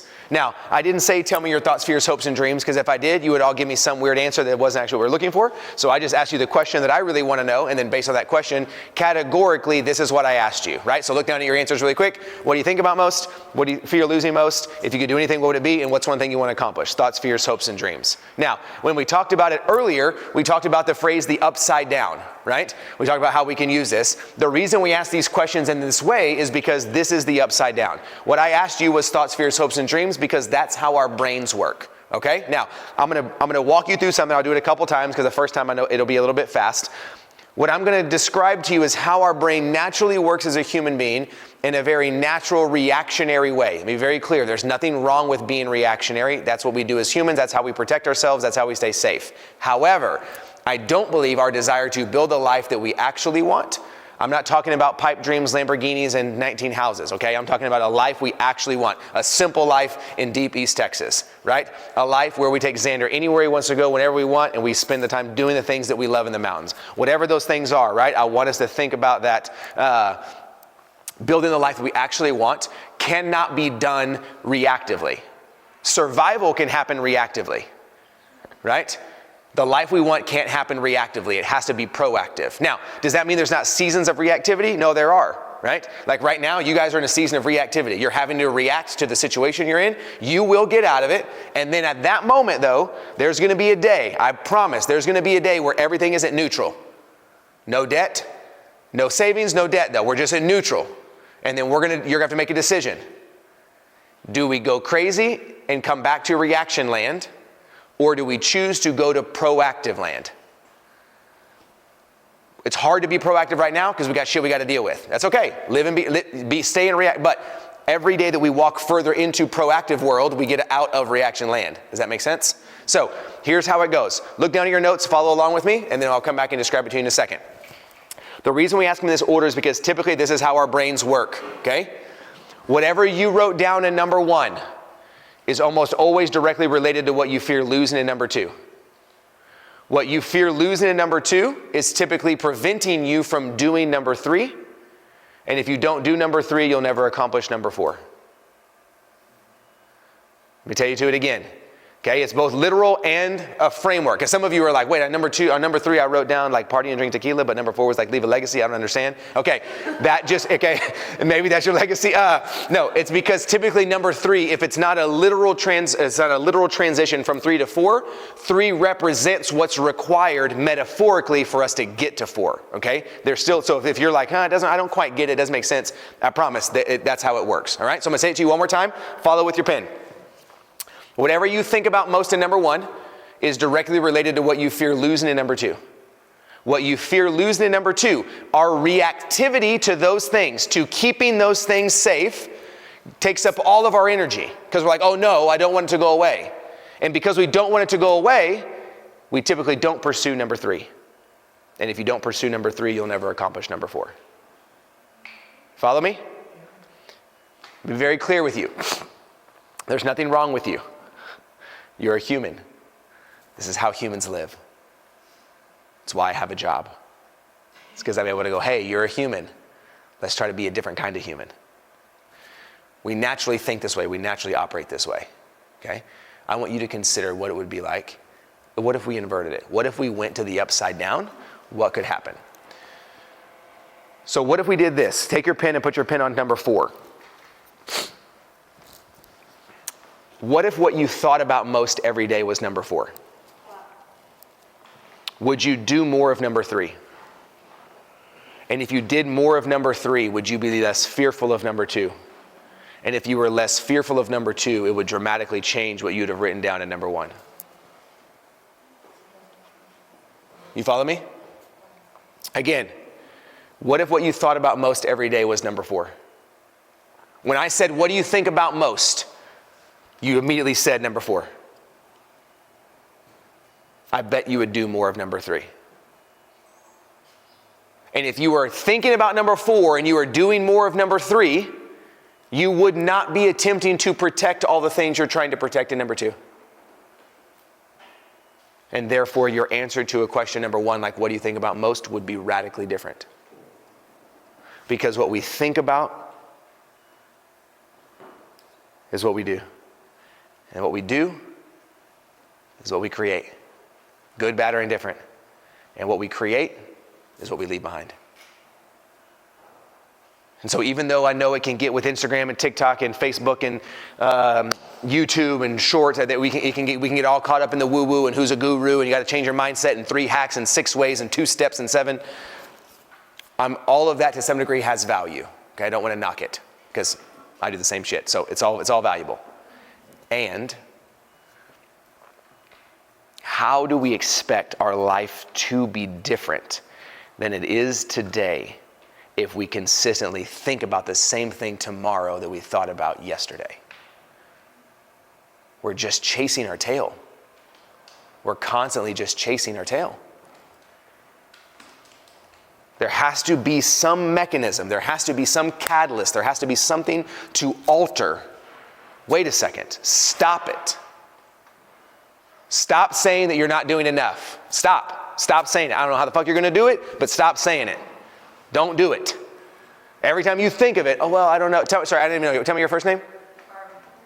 Say it again. Barbie? Let's go. Every time it happens, and every time you think to yourself, I don't know, Barbie, you just didn't know. Stop it. Proactive. What do I want to accomplish? Number 4? That's the shit I'm doing every day. Today was a great day, and I did it. Did I fail some shit? Yes. Did it go exactly the way that I wanted? No. Was I safe the entire time, though? Yes. Did I get out of my own way? And did I fix the hole in the ground and stop laying in it, thinking everybody was going to think I was endearing and humble because I just got wet every day? Was I proactively choosing what I wanted and I had to get rid of all the stories I've been told my whole life about who I was? And I can't let my past dictate everything that has happened to me at this point. I can't let that story be the reoccurring story that go, I guess it's just who Gabriel is. Whatever it is occurring that's happening in your life right now that you didn't say but you do know and somebody else knows can't continue to be the thing that's going to dictate what's going to happen moving forward. But if that's a singular story running through my head, but I got to have another business, I got to have a new business. Hey babe, start another entity for us. Stop fucking making entities. Shit. But we can see how these things go through our head over and over and over and over and over and over. And then we get to 3 p.m. and we're tired and we're like, no, but now I'm really going to dive into it. You are at the day, chalk it up to a loss to start again tomorrow.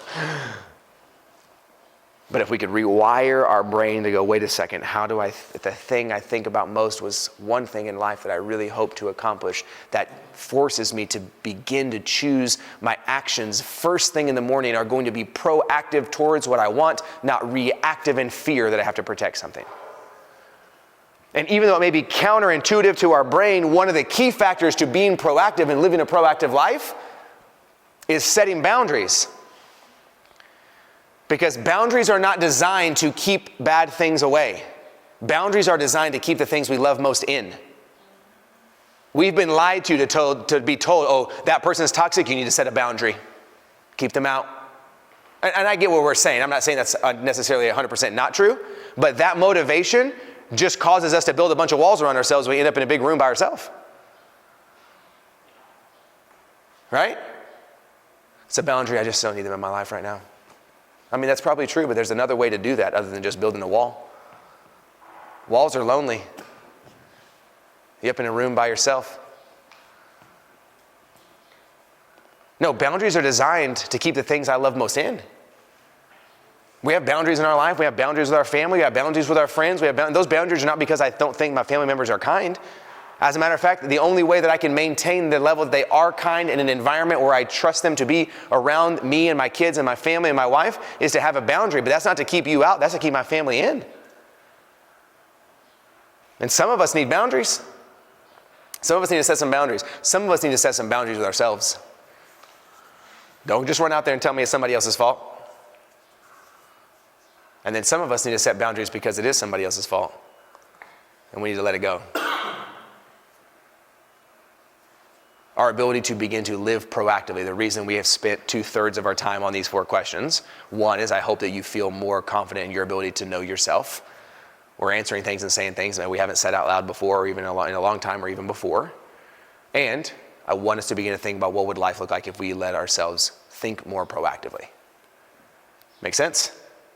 Okay, thoughts or questions about any of these 4 questions? Feel good? All right. Let's do this. It's 11:31. Let's take a 4 or 5 minute break. At 11:35, we're going to come back and do it again. Get up, stretch, take a breath, get a coffee, eat one more Krispy Kreme, get a bottle of water, whatever you need to do. Stretch just for a second. We'll come back in 4 minutes. Ready, go.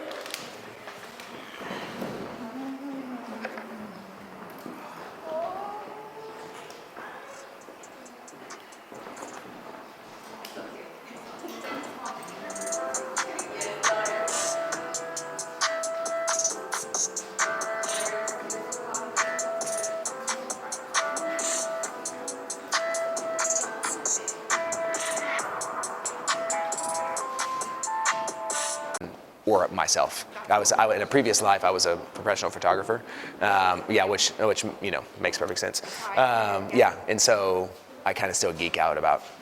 I literally, did you hear me? Yeah, no. I was like, I mean, if they need a hat, Yeah. kind of geeking out. I still geek out. Well, even Vlad is shooting, and I still like that kind of stuff. So I have my own gear at home that I when I film my own content on my desk or on whatever.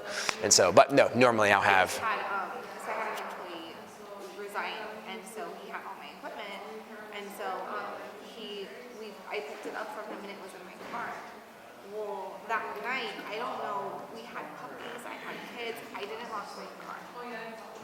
And we live in the best neighborhood, like nothing ever happens, but the one night, so my camera gear, all my stuff is usually either at my office, it just literally happened to be in my car and I happened to know.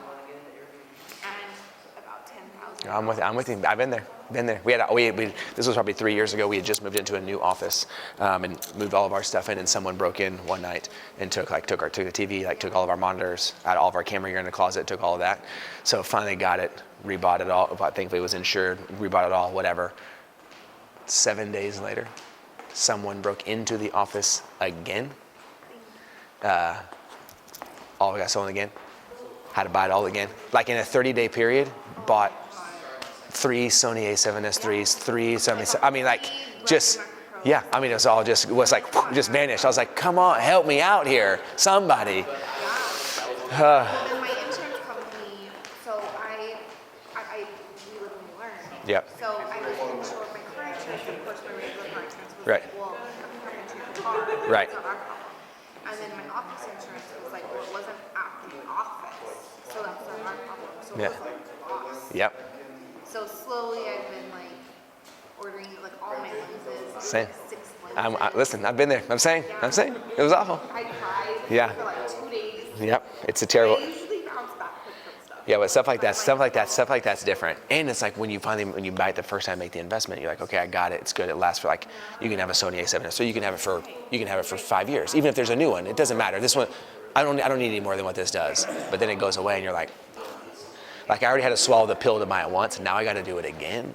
Oh, I didn't want to do it the first time. The only one that kind of saved me is that I have a camera and that's my personal. So you still have something to. I have a Sony, Yeah. Sony and all those lenses, but I happen to have it in my house on my desk because I was editing it. And so that one. I know how it goes. I know how it feels. All right, let's jump back in. So we're going to do 2 more things. So we've gone through the first 4 questions. Thoughts, fears, hopes, and dreams. We talked about all those pieces. Now what we're going to do is we're going to go through 2 exercises. One, we're going to go through a core values exercise. It's nothing new, or if potentially you've done this before. But the reason we're going to do this first is because I describe core values as the why you do what you do. Okay, and for us to have a language to go, well, why do you want to do that? Anytime anybody asks you a question with the word why in it. Why do you want that? Why didn't you do that? Why did you do that? Why can't you do that? Why haven't you done that? Both personally, your homework is going to be to go back as a couple and come up with core values as a family. If you have a business or you're a business owner, I would highly suggest, if you don't already, have 5 core values as a company. If you have them but you're unsure of them, go back and do it again.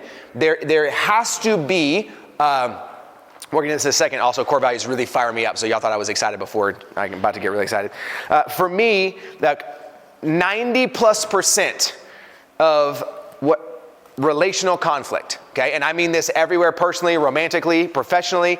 90+% of relational conflict I have found almost always has to do with a values-based conflict. Very rarely is it about what someone actually did or didn't do, because by the time the incident occurred, we were already offended. The occurrence was just a thing that we were like, you see, I knew I was right. Like it's just it's inevitably the proof. It's not actually what the conflict was about, okay? And I'll give you some examples about that here in a second. But it's why I believe it's so important for you as a human to have values, you as a person, why it's so important for you to have values as a family, why it's important for you to have values as an organization. There has to be something we point back to, right? In my business, I got a couple people on my team that work with me. We have values as a company. It doesn't matter what Rocky thinks. Rocky and the team have come up with what we believe to be our values as an organization. So we make decisions as a company based on the values of the organization. Rocky doesn't get a personal preference. Yeah, but it's your name on the website. And? Yeah, but it's really, you're the one who's doing all the talking. And? The thing that everyone looking at can't be, look at me. That's not going to work. At least not for very long. Or it can work for a long time, but I'm going to have crazy turnover and I'm going to have terrible retention because I want everything to be about me. If we take that same philosophy and we say that in our relationships, we don't have a set of values that we operate collectively together, then the exact same thing is occurring every time you don't get your way. Inevitably, what it is that we're saying is, yeah, but you're asking for the world to revolve around you. No, I didn't say that. Yes, you did. Because what is it that we were going to collectively look at together? Do we have a picture of what we're looking at together, right? A phrase my wife and I, we got this early on in our marriage, some early mentors, older couple that we had in our life right when we first got married, and we totally stole it straight from them. They had a mantra in their marriage. They've been married for about 42 years. And they said we tell each other anytime it's conflict, it's like our way to like put some resolve and peace, and even if we have to come back and talk about it later, When we are most frustrated, we just look at the other person and say, it's not you against me, it's us against the world. Over and over and over and over and over. And the amount of times that my wife and I, now in the moment when we say it, sometimes we do it to like diffuse the tension, you know? Things are heated, we're frustrated about something. I'm like, hey, it's not you against me, it's us against the world. And my wife's like, I will kill you right now, you know? And like a nod of like, and I hear you, I get you. And there are sometimes that like we're together and we have to say it together to remind each other, not even because we're fighting against each other, because we both feel so defeated. Babe, listen, it can't, like we have to stick together. It's not you against me, it's us against the world. We got this. We're going to figure it out. And so I'm not telling you need to go home and you have a homework, you had to come up with a mantra, okay? That's not what I'm telling you. However, I am saying values give us a language for ourselves as individuals and then collectively as a unit to be able to have something that we're going to point towards so we know why we're going to do something. If you're going to make a drastic change in your life because of financial situations that you want to change, why are we going to do that? And the answer can't be just to get out of debt. That's not a good enough reason. Because the moments where we want to do something and spend money, and that $100 should go here or it could go here, if we don't have something other than just get out of debt, we're always going to choose the thing that's easy and feels the best in the moment. We're never going to choose the hard thing unless we have a reason to choose the hard thing. Because this is the kind of people that we are. We do this. Make sense? So I'm going to give you a list here in a second. We're going to start in identifying our top 5 core values as an individual, not as a family, not as a business, not anything else. You as a human. These are not the 5 things that you hope to be. These are not the 5 things that you hope people see in you. These are not the 5 things that you think are awesome that are not you, but you think they're cool. That's not what it is, okay? These are the 5 things that you value most as an individual. This list up here is not obviously the most comprehensive. There's only 50 on here. If you need a more comprehensive list because you're extremely type A, you can go to Google, type in core values. The first link has 500, okay? You do you. But the only caveat is it has to be a positive word. So if you make up your own word that's not on this list, that's fine. Procrastination is not a value, okay? Don't use that word. For the sake of values, also, money is also not a value, okay? It's a wonderful tool, but it's not a value, all right? So I need you to select 5. I want you to look at this list. On your piece of paper, I need you to select 5. What are the 5 things that it is you say you value most? After you select those 5, then what I want you to do is I want you to quickly define them. What do each of those words mean to you, all right? I want you to pick 5, and then I want you to quickly define them. I don't want to know what Webster thinks. I want to know what you think. What does the word mean to you? Ready? Go. Pick 5, put them in order, briefly define them.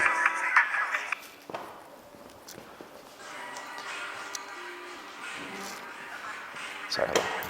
Music is terrible. Also, as a note for yourself, if you ever want to come back to this list, or you get home, you want to do it with your family, you want to do it with your friends, you can go to rockygarza.com/values, and this exercise exists there for free. Okay, you just go to rockygarza.com/values, and then this exercise exists for you there on the web.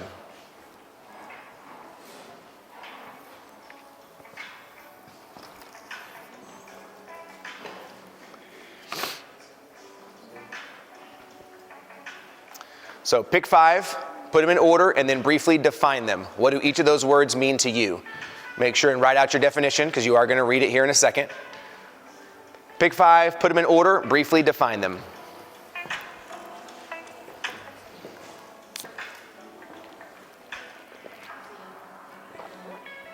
In order of most important? Correct.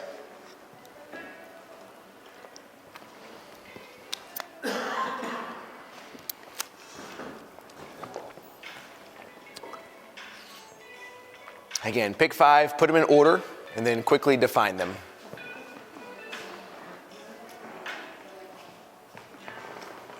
And don't overthink it, okay? Don't overthink it. Just go with your gut. We're not putting anything in stone here. We're just getting started.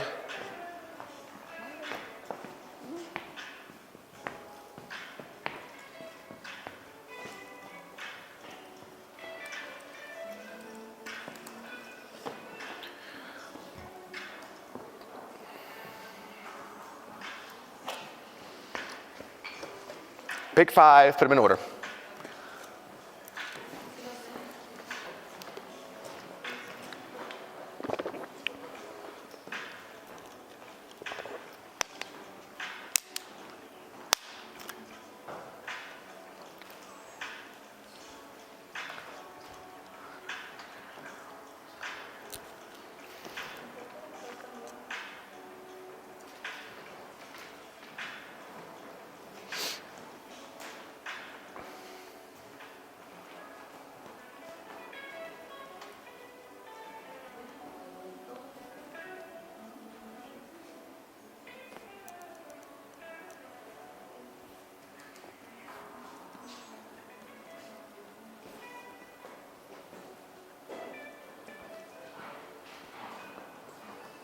Pick 5, put them in order, and then quickly define them.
Anybody not have 5 yet?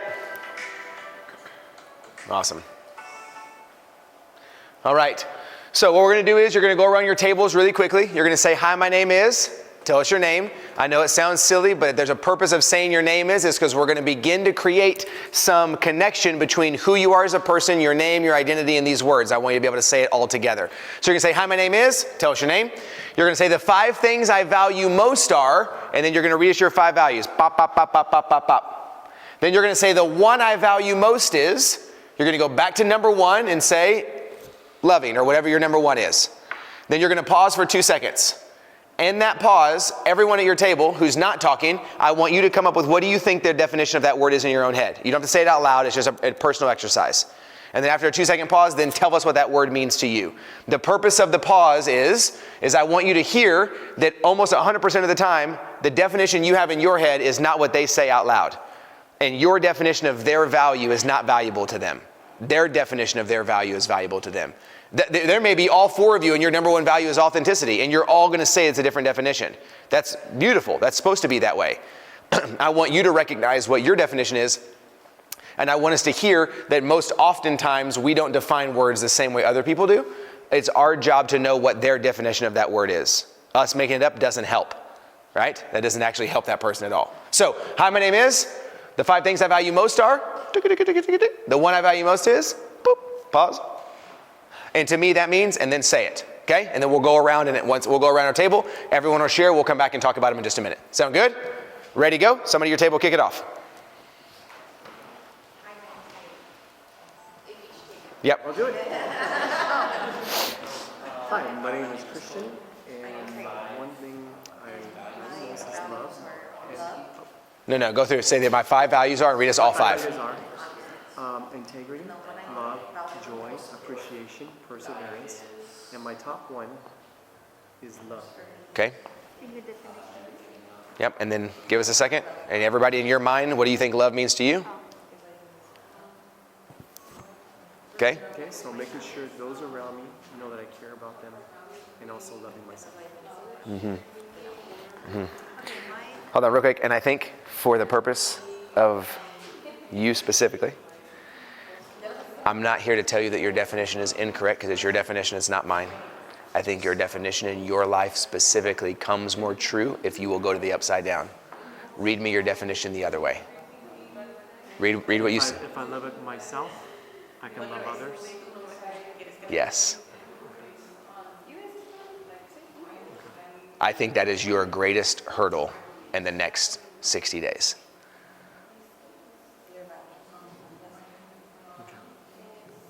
It is not sustainable, nor is it actually endearing to say, you see how much I love you? I cut my arm off for you. You see how much I love you? I lost my leg for you. Don't you see how much I care for you? I can't breathe for you. What good is that? There's a children's book that I love and hate called The Giving Tree. I don't know if you've ever read it before. You need to read it. Find a copy. You can read it online. It's called The Giving Tree. It's an awful book. I think it teaches a terrible lesson. And I also think it teaches a fantastic lesson about sacrifice over service. And the premise of the book is that there's the tree called the giving tree, and a young boy starts going to the tree, and then he says, I need this. And so the tree says, well, I have shade, you should sit here. And he comes back, he's a little bit older. He says, I need money. He says, take my apples and go sell them. And he does. He comes back and he says, I need to get married and build a house. He says, cut off my limbs and build a house. And he comes back and he says, I'm tired of being here, I want to leave. He says, cut down the trunk and make a boat. He leaves and becomes a boat. And he comes back an old man and he says, I don't know what to do, I have nothing left. And he says, unfortunately, I don't either. All I am is an old stump, but I guess you can sit here if you want. I don't think a full life is a life of a tree that gives everything away for the hopes to become an old stump. Follow me? Yep. Next.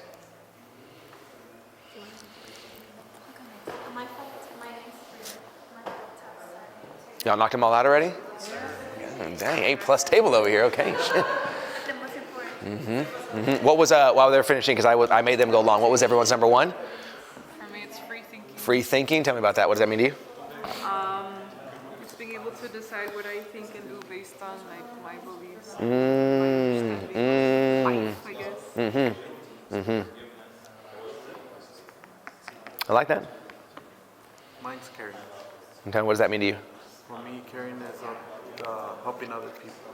And with the stuff that they might not be able to do with something that I can. Okay, love that. Perseverance. Just never giving up, no matter how hard it gets. Love that.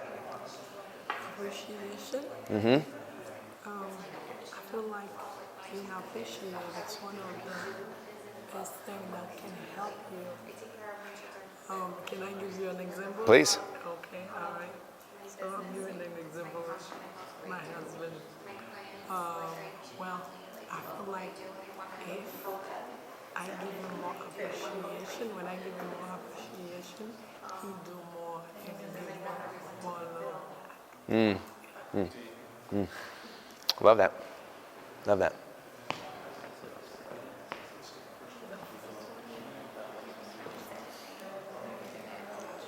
Y'all good? Okay. Y'all good back there? Hey, 17 entities. Y'all good? Yeah, copy paste. A copy paste. Command C, Command V. Okay, so we went around, we shared. We have our 5 values. We have our number 1. Again, I hope that you were able to see through the definition that whatever you had in your head is probably not what they said out loud. That's a beauty in that, right? Now, the beauty in that is that we can see it takes a little bit of extra work. Like knowing, oh, this is your number 1 value? Great, okay, I'm good. Not necessarily. Do you know what that word means yet? Oh, I don't. Okay, let's spend some energy there to figure that out. Now, I talked about earlier that I think when it comes to core values, we said it's the why we do what we do, okay? It's not how we do things, it's not what we do, it's why we do everything. Now, you probably have 10 to 15 values used on a regular basis. It took us 3.5 hours to get through one question. If I did 10 values, we'd be here for like a week. So we do 5 because it's short and it's simple, it's quick, and typically 6 through 10, 6 through 15 are some variation of 1 through 5, okay?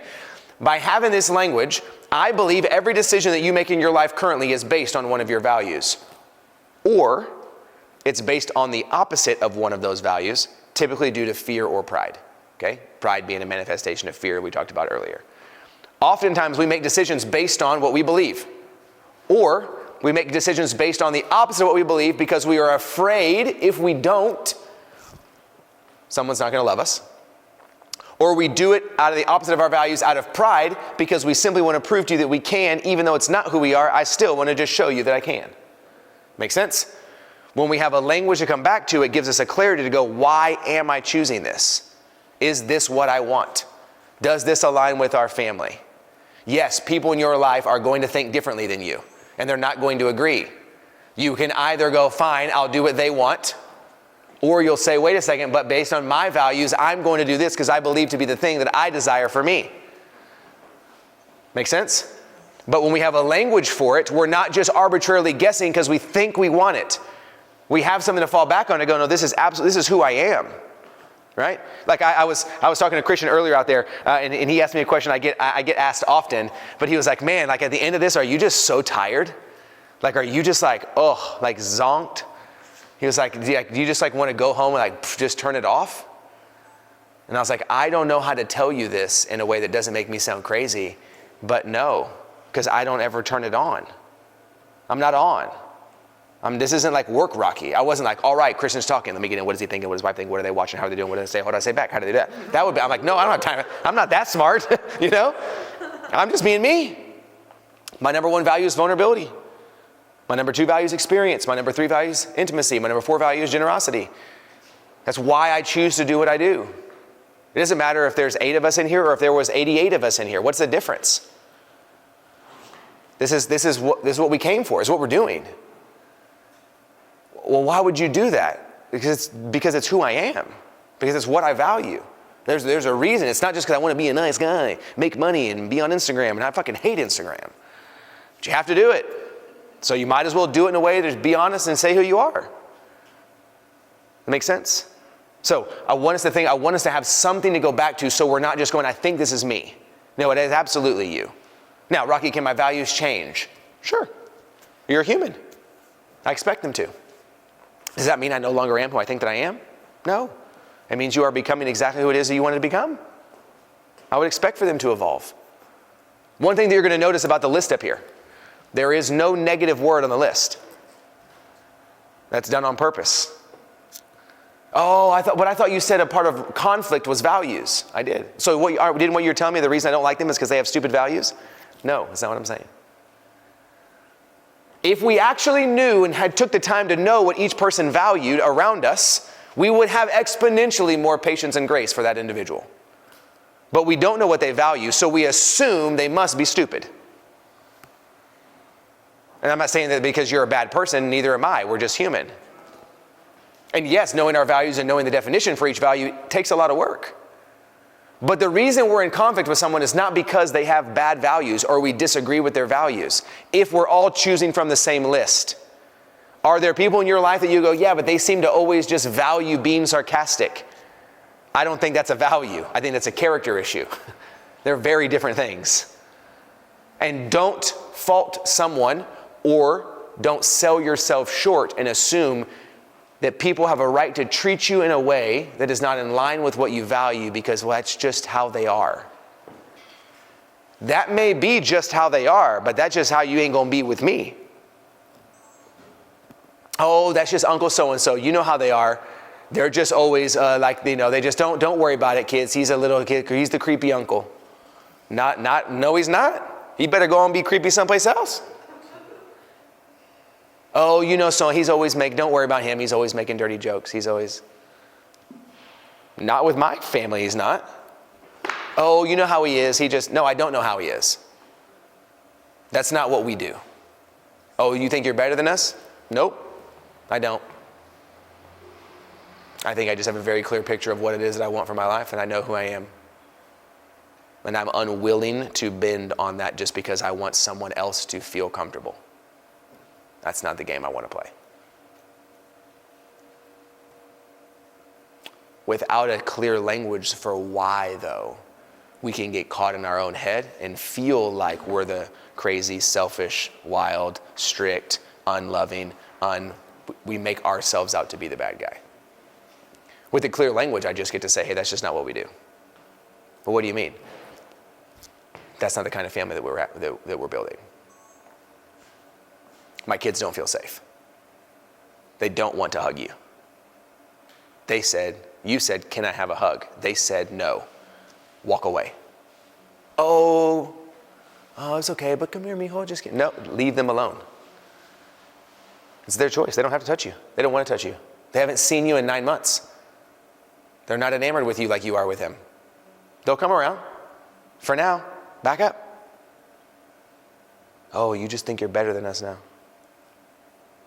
No, I just think I know what I want.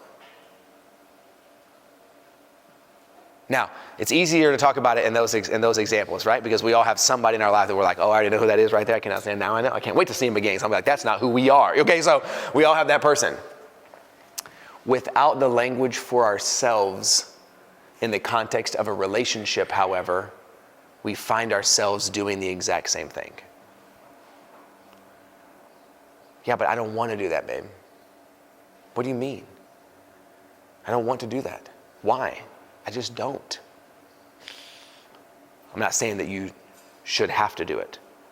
I'm saying that argument turns into a conversation much faster when you're able to say, because that doesn't align with this. I'm not mad at you. I'm not frustrated with you. That's not who I am. I don't want to do that. Now it's not that I think you're an idiot. It's that I have a language about who I am and I have a language about who you are. Oh, now I know we always have a conflict about this thing because of this, not because of the trash. I thought it was the trash. It's never been about the trash, babe. You sure to make it sound like it's about the trash. That's all you seem to talk about. Not pointing fingers at anybody here. So let me give you a real life example of thinking about how values work in a relationship, especially how values are related to conflict. So I'm going to go home today. We'll do a little trash example. Right? I'm going to go home tomorrow. Get on the plane, get off, and walk inside. Say, hey, see my wife. Hey, babe. How was your trip? Good. She's going to say, hey, can you take the trash out? And I'm going to say, I would love to take the trash out. So I'm going to go back and put my bag down, unpack my stuff, and take off my fancy sneakers and put on my Crocs. Put on some cozy clothes. My son's going to come in, Dad, you want to play Legos? I would love to play Legos. So we're going to go where the little Lego table is and sit down. We're going to play Legos. And I'm going to hear my wife about 3 minutes later. She's going to say, hey, babe, can you take the trash out? I'm going to be like, yeah. I heard you the first time. Why don't you? Okay, y'all know I didn't say that. But I'm like, yeah, yes, I'm going to take the trash out. So me and Ezra, my son, we're playing Legos. And about 90 seconds later, I'm going to hear, whoosh, whoosh, whoosh. And that's my wife taking the trash out. Pause, ensue conflict. Okay? Now in that moment, are we fighting about the trash? No, we're not fighting about the trash. We want the same thing for the trash. Please, just get the trash out of our house. So I'm going to rewind. I'm going to tell you two stories. I'm going to tell you mine first because she is not here to defend herself. I've been in El Paso all weekend trying to change people's lives. You can't just give me 8 minutes to take the trash out? The trash has been there all weekend. You think the trash is going to walk out the trash can? Like, just wait. Like, just let me get to you see my face right now? This is not a loving face. My voice, that's not a good voice. So I'll rewind, I'm going to tell you her story. My wife was also at work over the weekend. She also was at home with 2 kids and a dog, holding the fort down while Dad was gone. If I would have walked in the house and acknowledged my wife before I scratched the dog, I would have given my wife a hug. She would ask me to take the trash. I would have grabbed it. I would have taken it out. And 38 seconds later, there is no trash and there is no conflict. But I walked into my house and I looked at my wife and I said, who you are and what you value is not valuable to me. What I want is valuable to me. When I'm done with me, then I'm going to get to you. So wait, please. And then I went in and I changed my clothes and I looked at my son. I said, what you want is important to me, but what my wife wants is not important to me. So I'll get to you in a second. Let me take care of him next. Except I stood on a stage 15 years ago with my wife and said, I will love you and care for you and serve you by myself for the rest of my life. And then I came home from El Paso and I made a liar out of myself. We are not fighting because of trash. We are fighting because I'm a liar. We are in conflict because I looked at my wife and said, who you are and what's valuable is not valuable to me. What I want is valuable to me. When I'm done with me, then I'll get to you. Ensue conflict. So see, it really never was actually I just can't even begin to describe to you how freeing and fulfilling it is when me and my wife are talking about something and to our kids we're arguing, right? Like, and then one of them brings up one of our values. My son, because I always give him a hard time about kindness. Dad, sweeter than being called out by your kid is being able to go back to your child when they're getting ready to go to bed and saying, hey, I just wanted to say I'm sorry. Because earlier I wasn't kind. And that's not who we are. And an additional free token to take. And I would encourage you, if it's something that you guys believe in as a family, to encourage yourself, each other, and your children, especially together, to stop simply apologizing and be willing to ask for forgiveness. Because if I was rude to my son, or I grabbed his arm too hard, or I hurt his feelings, me saying I'm sorry still allows me to have all the power. But me asking for forgiveness gives him the power back. And regardless of my intention, if I'm unwilling to take responsibility for the impact, my apology is falling on deaf ears. That's why conflict only gets worse when we say, well, that's not what I meant. I don't give a shit what you meant. Until you are willing to take responsibility for the impact, regardless of what you meant doesn't matter. And it's the exact same with our kids. Am I great at it? No. Do I do it every time? No. Is it potentially one of the most fulfilling things that occurs when my son looks at me and grabs me and hugs me and I say, will you forgive me? He says, yes, Dad. Now I'm going to warn you. Be ready. Because Xander's going to say no. And we have to sit with that. And we don't argue and we don't defend. We say, okay, it's okay. I understand. I'll come back and ask you in a little while. Because he needs to be able to, my kids, your kids, they need to be able to feel that they do have some autonomy. They do have some authority because it is their choice. But it is wildly powerful. And you might just find yourself with each other going, hey, I'm sorry for what I said earlier. Even though that's not what I meant, I recognize that my tone caused this to happen. And that's on me. Will you forgive me? A lot can happen in that little tiny phrase right there. Because you're sorry about a lot of things you did. But you necessarily wouldn't have done them differently. And asking for forgiveness, I believe, is a catalyst that allows us to know this is something that I desire to change. And that goes a long way. Make sense? Okay. Thoughts or questions about core values? Make sense? All right. We got one more exercise and then we're about to go to lunch. All right. So the last exercise we're going to do is called identifiers. If core values represent why we do something, identifiers represent what we do. Okay, now there's a portion in the middle that we're missing because JC didn't tell me I could have 9 hours. And so since he didn't give me 9 hours, I had to cut a section out of the middle. Okay, so today we're not going to do strengths with all of our coaching programs, our group coaching, our one-on-one. What we're going through right now is what we call identity mapping. We're going through a portion of identity mapping. Okay, in our group coaching and our individual coaching, I take you through the entire identity mapping process. We create an identity map. It's 5 values, 5 strengths, 3 identifiers. We connect them together. We read it. It gets crazy. I black out for 5 minutes when I talk to you and I come back too. It's really, really fun. But we can't do that today. However, we're going through some of the portions of that. Values and identifiers are 2 components of identity mapping. All right. So values represent why. Identifiers, is what we're about to do, represent what. Okay, I kind of look at those at here and here. The one in the middle is strengths. Now, we're not going to talk about strengths today. However, I do want to give you this little tidbit about strengths. If you ever do any strengths work, because I think it's one of the biggest misconceptions about strengths, that if I could give you nothing, I want to give you this about strengths. Strengths are the how, H-O-W. Strengths are not what. Your strengths are not what you do. This is what you do. I'm going to give you the exercise for what you do. It's called identifiers. How you operate is your strengths though, okay? So just keep that in mind. Maybe at a different time we can come back or something you can talk about strengths. But again, I just want you to note, strengths are how. Your strengths are your muscles. That's how I want you to think about it. Your strengths are how you human. Your strengths are not what make you best at your job, okay? You may be good at a specific task. That is not a strength though. That's a quality you have that makes you good at doing that certain thing. Okay? Your strengths are how. Make sense? If I were to say, hey, Cody, what's one of your strengths? He says, my arms. I say, great, you have strong arms. He says, yes. And I say, what do you do? He doesn't say armsing. Right? That sounds ridiculous. That's how we sound when we try to make our strengths the what. That's how silly we sound. What's one of your strengths?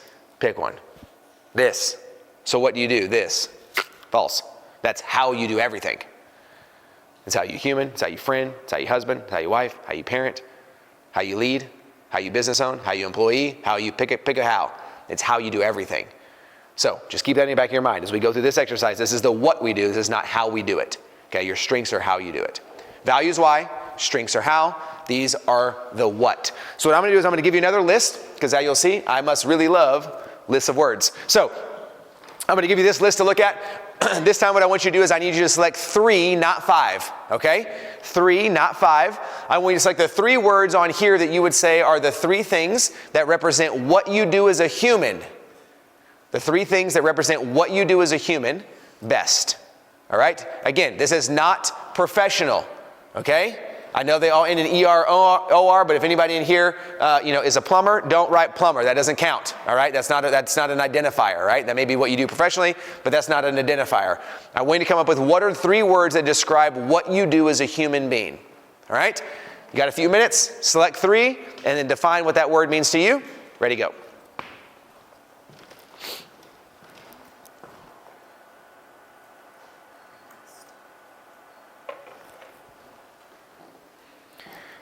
Pick 3 and then quickly define them.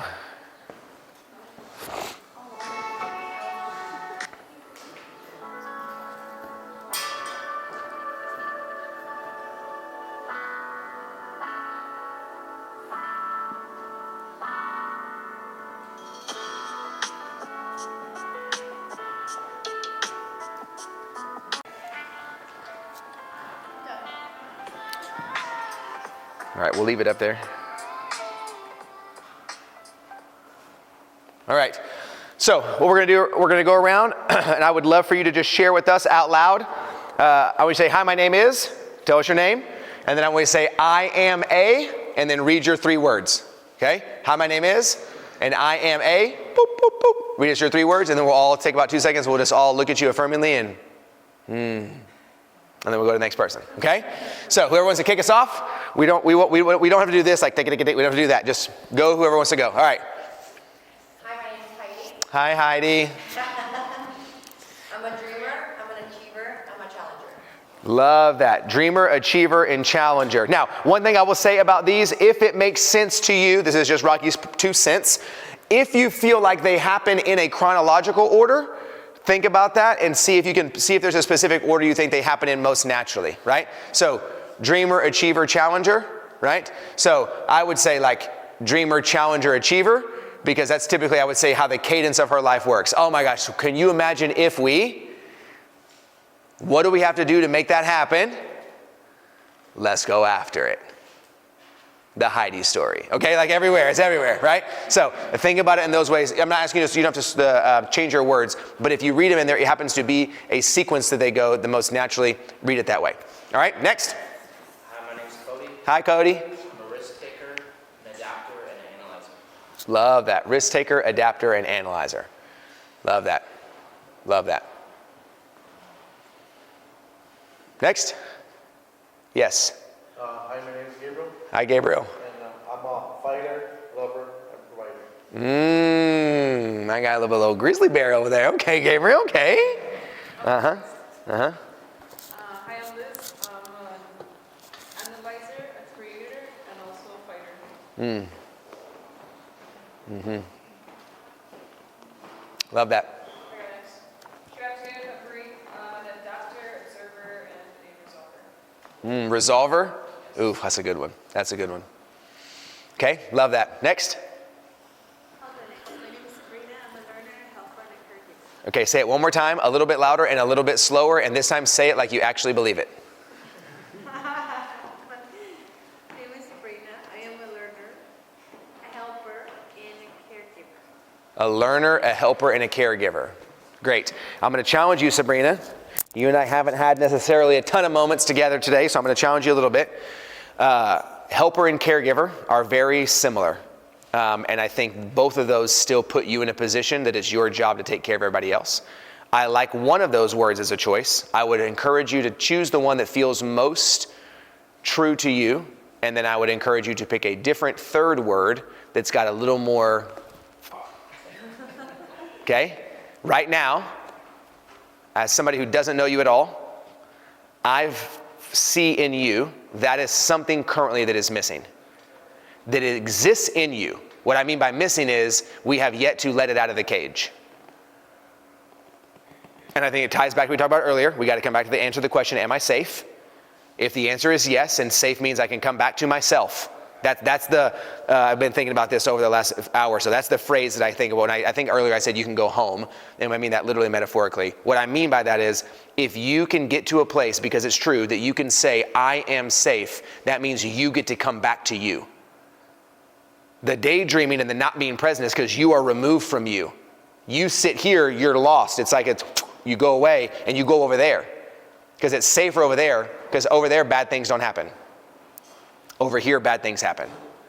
If bad things don't happen here any longer though, because you have changed and grown and created an environment, then you need to come back to yourself. Then there is a gusto someplace that we have to awaken, we have to make alive again. That is there, we're not faking it, but we've got to give it a language. We've got to give it a word. We'll come back to you in the end. All right, next.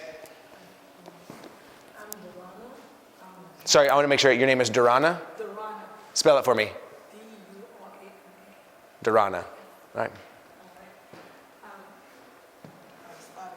Yeah, okay. I'm Durana.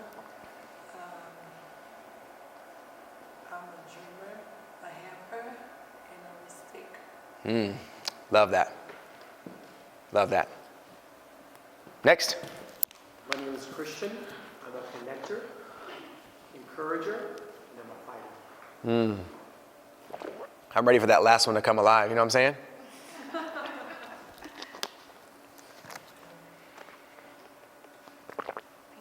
I believe it, but I want to see it.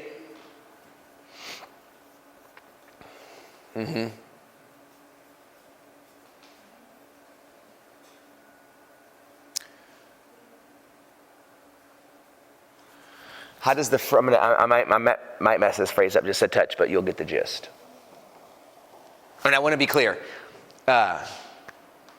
Even though I told you not to give disclaimers earlier, this is not Rocky giving a disclaimer, this is me making a statement.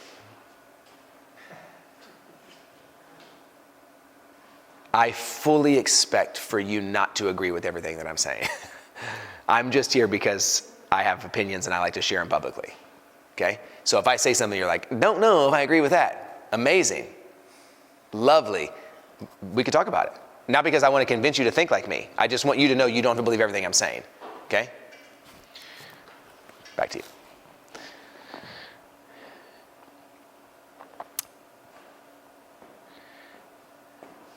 A good man is not a safe man.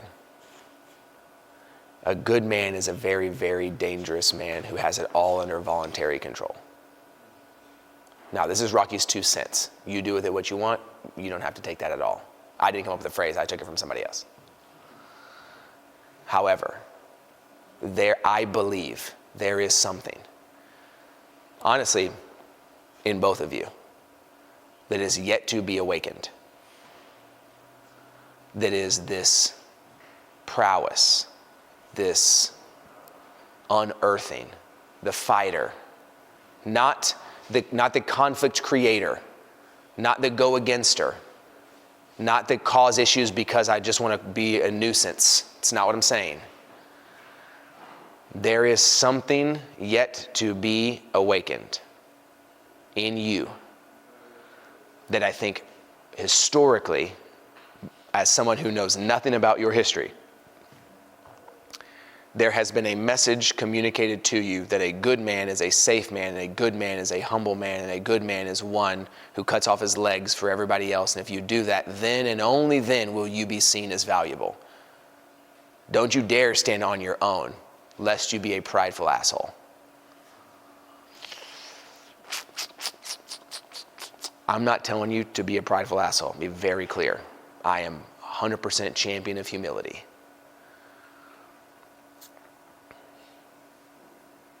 I am also a champion of being a warrior in a garden. And I'm also a champion of being prepared. And I'm also a champion of let the thing inside you that lives, live. Most of the time we find ourselves afraid of becoming something that we actually are because we've yet to allow ourselves to experience what it's like to actually become it.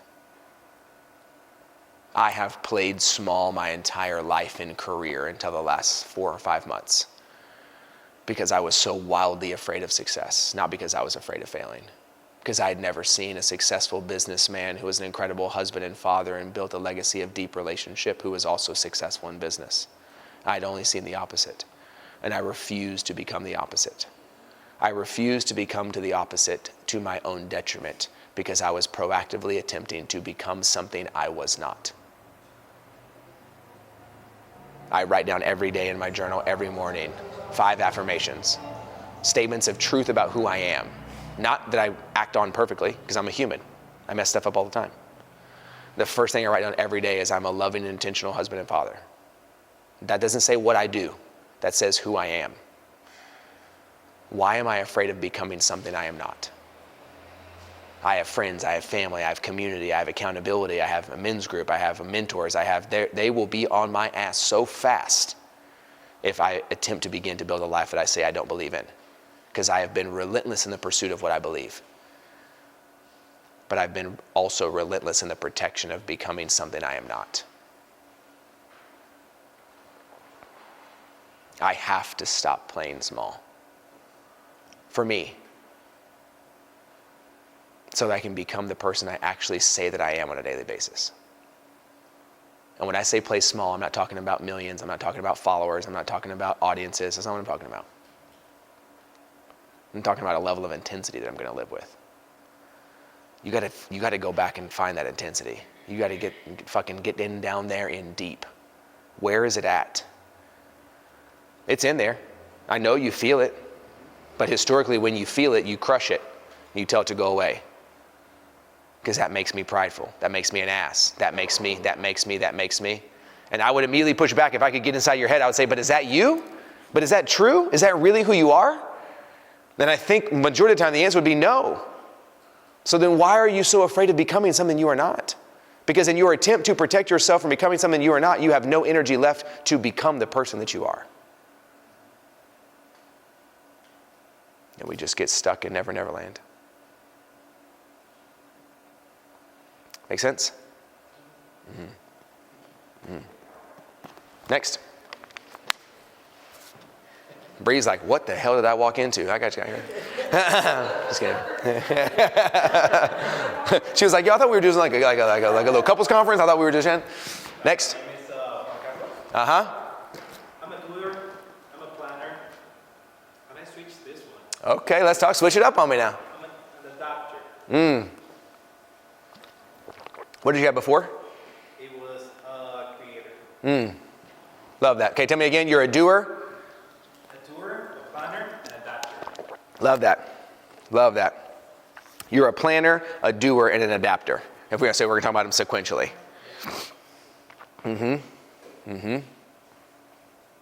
Great. Love that. Next. I'm Whitney, Hi, Whitney. and I am a creator, a believer, and a doer. Love that. Chris, I'm a helper, I'm a thinker, I'm a lover. My guy just needs some more hugs in his life. That's what he needs. Hey, he didn't tell me to say that either. I just want you to know he didn't tell me to say that. But I'm not wrong.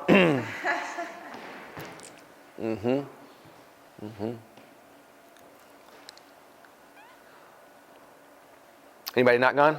Oh. Come on, Barbie. Don't be hiding back there. Hi, I am Barbie.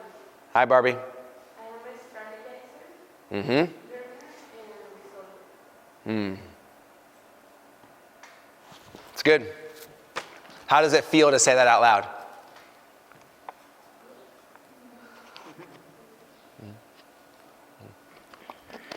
Okay, so again, we say that these are our identifiers. This gives us the language for what we do as a human, everywhere, okay?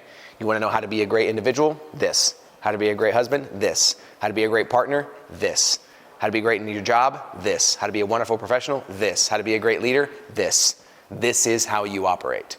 This is what you do as a human being everywhere. Now, I don't want to be very clear. I'm not limiting to what you do to 3 small words of the English language, okay? It's much more robust than that. Again, we pick 3 because we got to have something we can come back to, right? I don't know, it feels really scary. Shuey, what do we do? How do we do this? How do we do this? You don't know, you told me you're a risk taker. Yes or no? Yes, let's go. That's it. We gotta have something we can come back to, right? It's hard.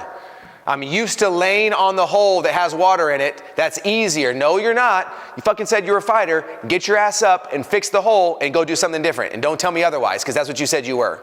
Because then in that moment, now, I mean, if I was your friend, that would be how I would talk to you, but don't necessarily talk to each other that way. But in that instance, like I would communicate that to you. And then because here's the choice. If you're like, I don't want to, then it's very easy, because then I get to go, so are you telling me this is not bad? I just need to know that that's not who you are.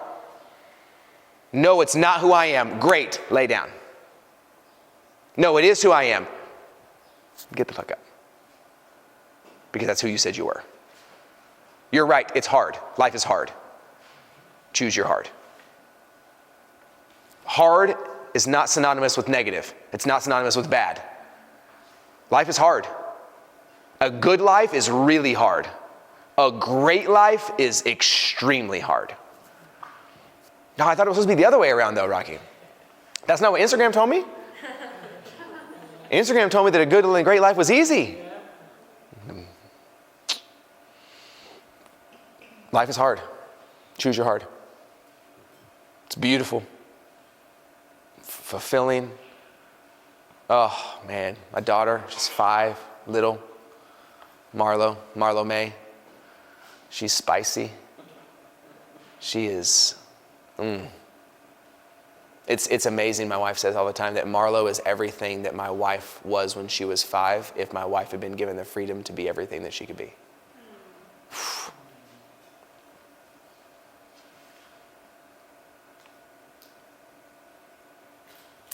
My son, yeah, he's me. He's me when I was 8. Except he doesn't go home by himself every day. He comes home to his dad. Oh, and what an amazing feeling it is. I spent a lot of time in my life growing up with my grandparents. And we were with my grandparents. This was a few months ago, and my grandfather, we don't have time, it's another workshop to work through that, but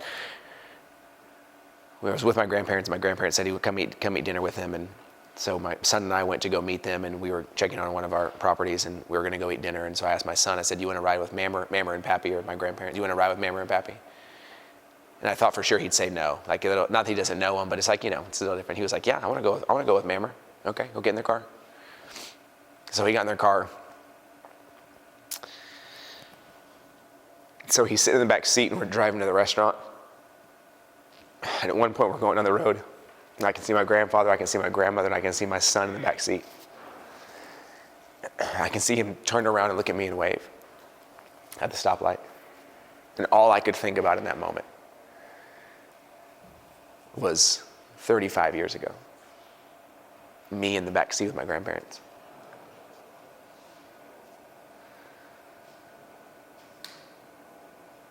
And then in a really short window of 35 years. This time, when a little boy turns around. His dad's right there.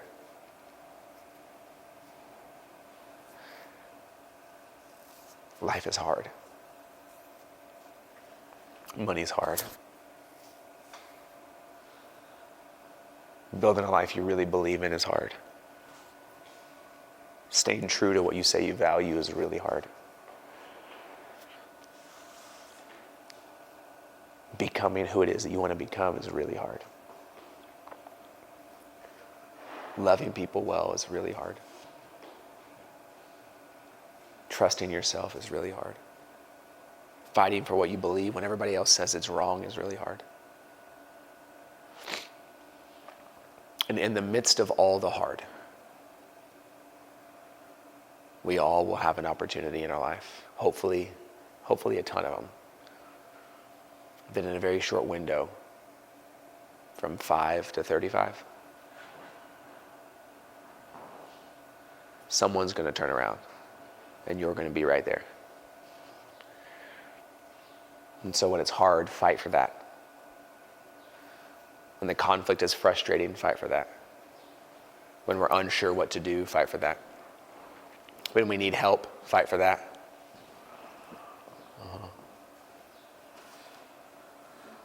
When we're going to make big decisions about what we're going to do next in our life, fight for that. When you want more hugs, fight for that.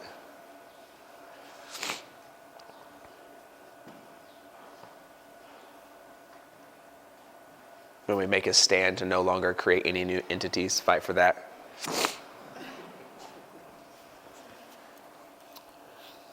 Life is hard and life is beautiful. It's difficult and it's fulfilling. There's so much beauty and joy that comes right on the edge of disaster. You are not perfect and you're not going to be. You're going to mess up. It's going to get better. You're going to try harder. Then you'll get some peace. You will find out that you are safe. And you will come back to yourself.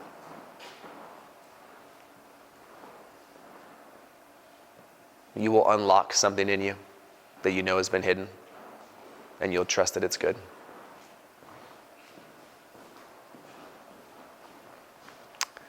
You'll stop telling yourself stories that aren't true. You'll find the ones that are. You'll define what simple life means. And then you'll go build one that's a little more complex. You'll be free. And it'll feel good. But you'll just dream bigger. And then you'll go chase that. You'll find home one day. And in the pursuit of it, you'll realize that you've already made it.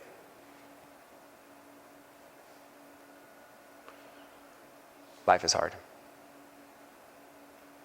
Life is hard, and you are good. And those two things get to live together at the same time. Having a language for ourselves gives us the ability to pursue relationships in a way that we're not guessing. We're trusting that who we are as a human being and an individual is immensely vulnerable. It's immensely powerful. It's immensely valuable. And we show up 100% ourselves into a relationship that 100% with someone else. We recognize that we have the opportunity to create something altogether brand new. The person you're sitting next to will not fulfill you. They won't. They're not going to fill that void for you. They're not going to close that gap for you. But they can absolutely be a catalyst to you. They can help you go from 75 to 100%. They can create a space that will allow your 100% to show up, be seen and known and appreciated. They're going to sometimes take away from that 100%, and they'll find a way to ask for forgiveness and give it back.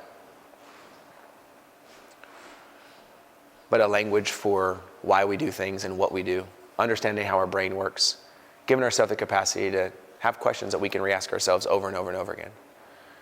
Have an exercise like a family core values so we know what we're doing together and why we're doing it.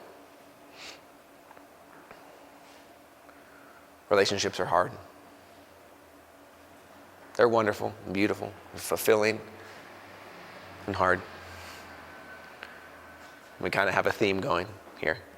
Most things in life that are wonderful and fulfilling and amazing are hard. But hard is not bad. Hard is what makes it valuable.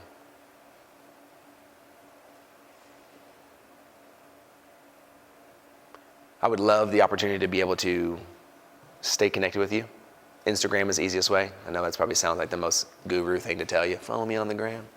But I would love for that to be the case. Everything you need is there. Everything we can connect there. So be sure and do that. Obviously, I'll be around for the rest of the day and stick around and be here with us. So anything pops up at lunch, I'd love to chat with you. Questions you have, things, concerns. Collectively, you together, and be very clear. I am not a licensed therapist. I'm not a licensed counselor. I'm not going to give you any prescriptions or tell you anything. I'm just going to tell you what my own personal opinion is. So if you're looking for some opinions, I got lots of them. Okay. If that's not what you're looking for, I'm probably not your guy.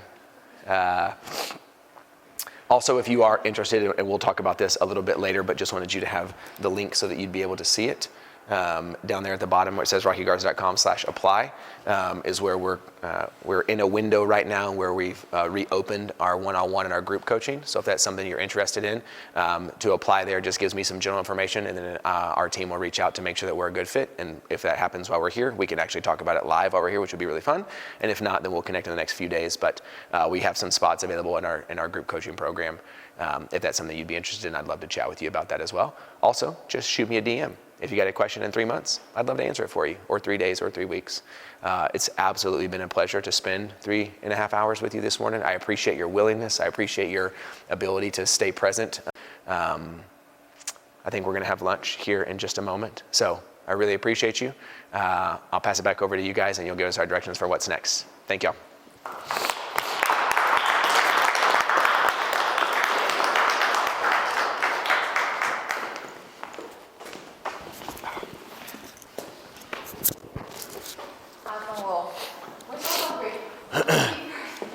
And then give it up for Rocky once again. I love how he translates things for us. I think it's so important. And so after we have lunch, then it's going to be our turn.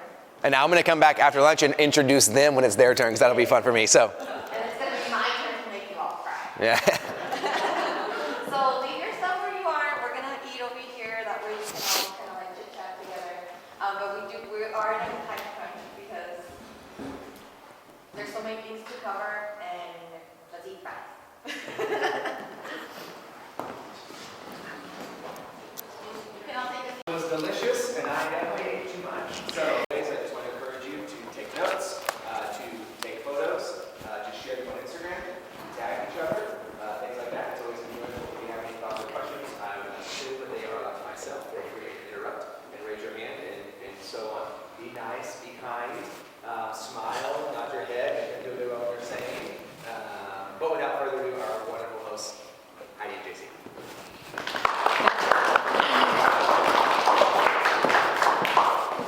Thank you guys for being here today.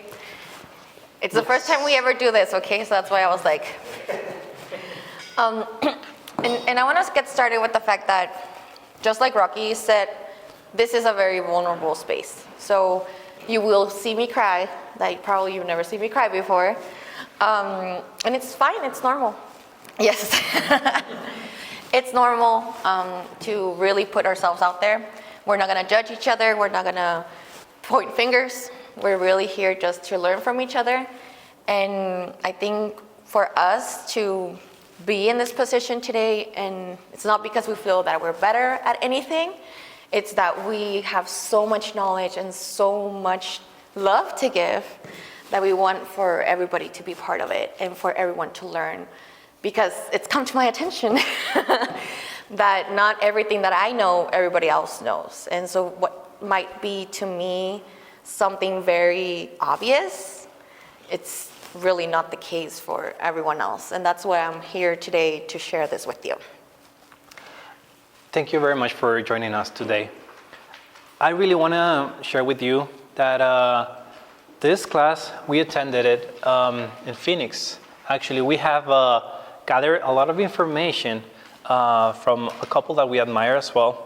And with the support of our coach, we've been gathering a lot of information that not only has benefited us as individuals, but as a couple and as family, our parents.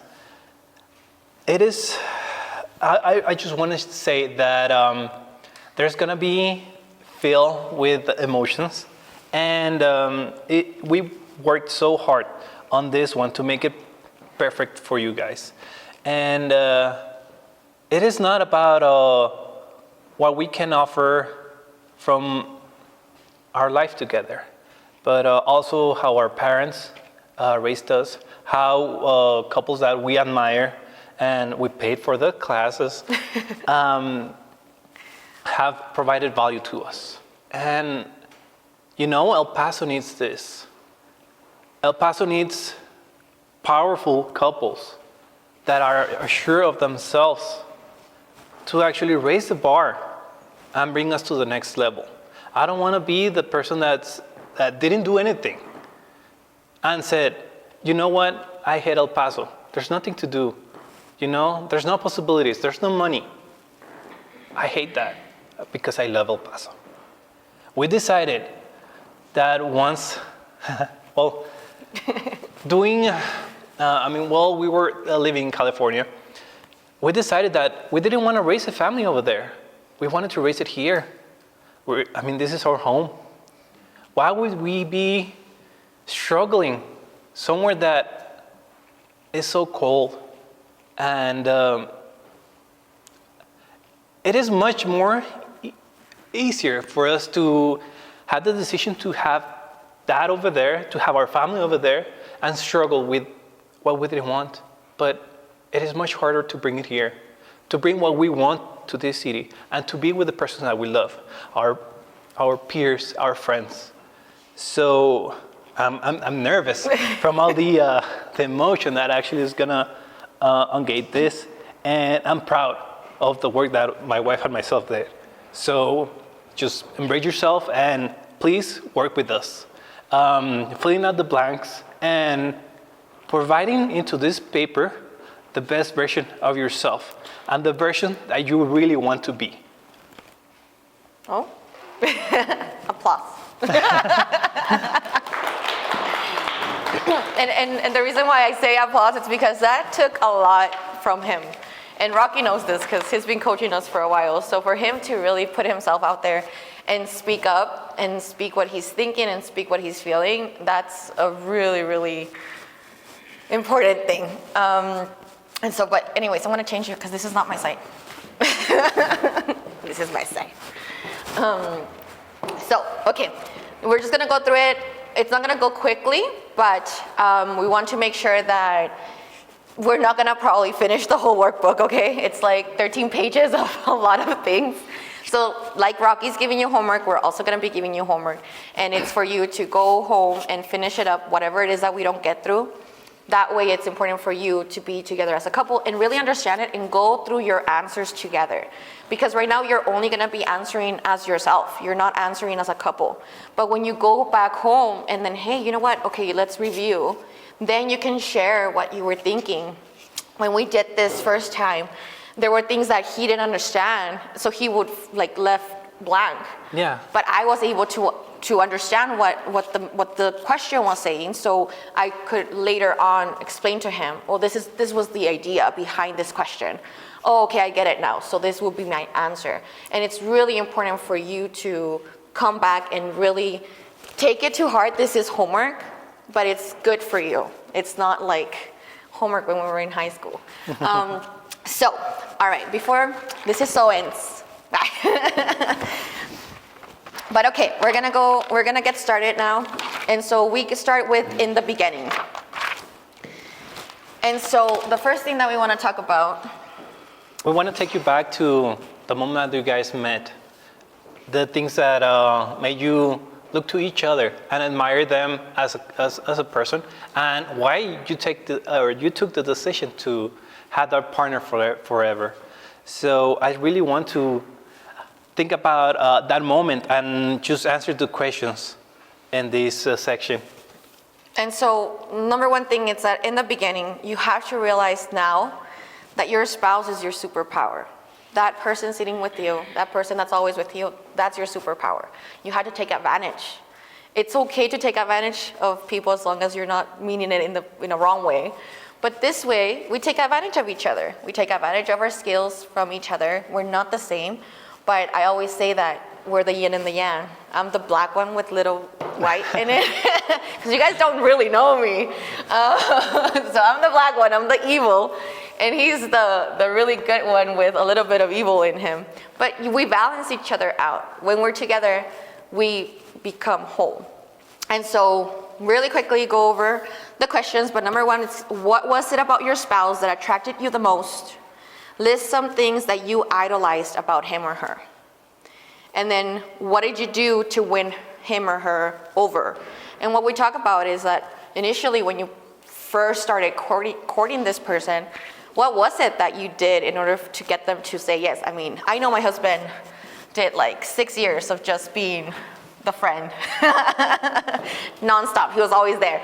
And then finally, you know, he learned how to dance, and then he won me over.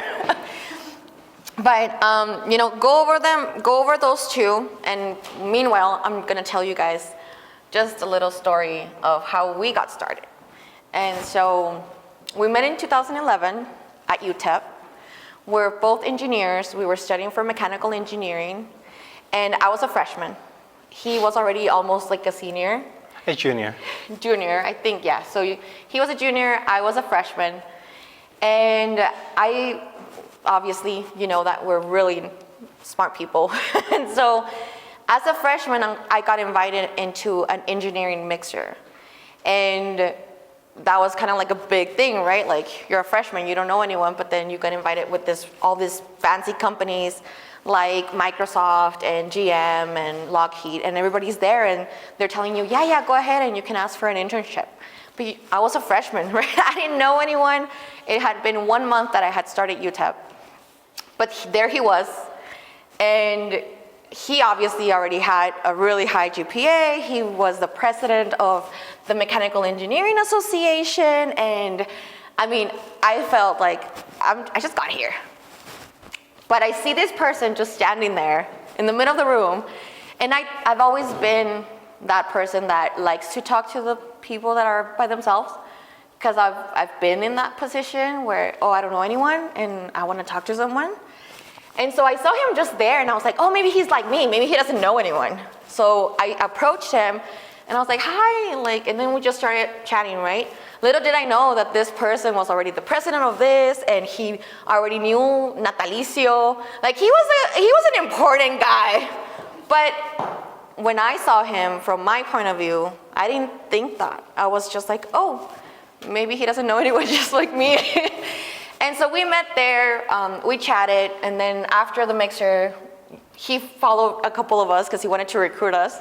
And then, and that was just kind of like how our friendship started. We just became acquaintances, and I joined the association, the society, the American Society of Mechanical Engineering. So he got what he wanted. He recruited a couple of freshmen. But then that was kind of it, you know, like we just kept seeing each other. I became friends, and then he would always have parties at his house. And so an engineering party, so I would go.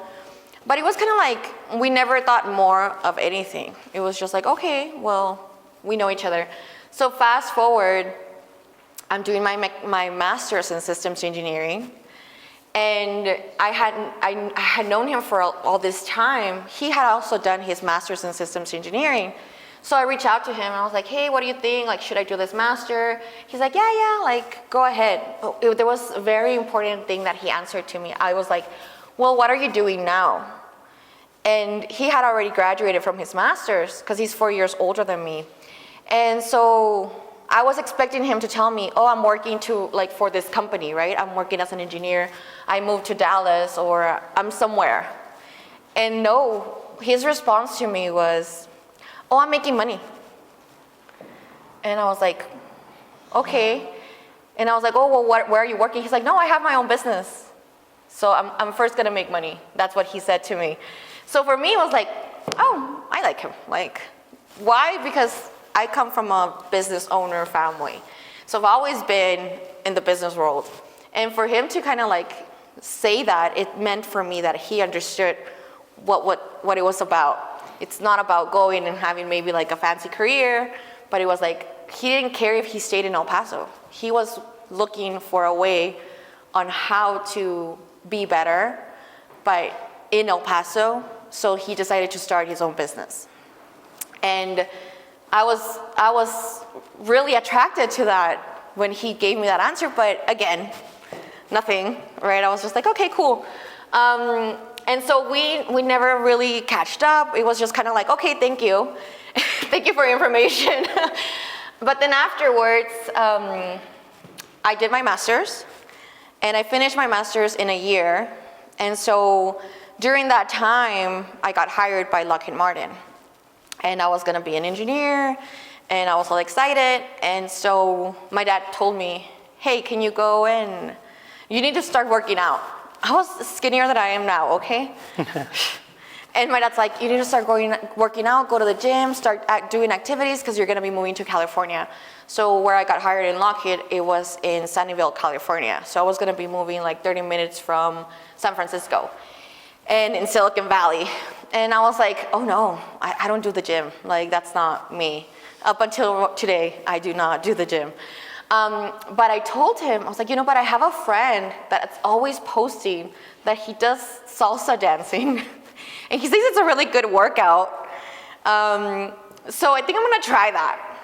And so I reached out to him, and he's like, he immediately added me into every salsa group, and I had never, ever danced in my life salsa. I had danced ballet before when I was younger, but I was like, okay. So I kind of felt like, okay, well, yeah, sure, okay, I'll go to the class, all right.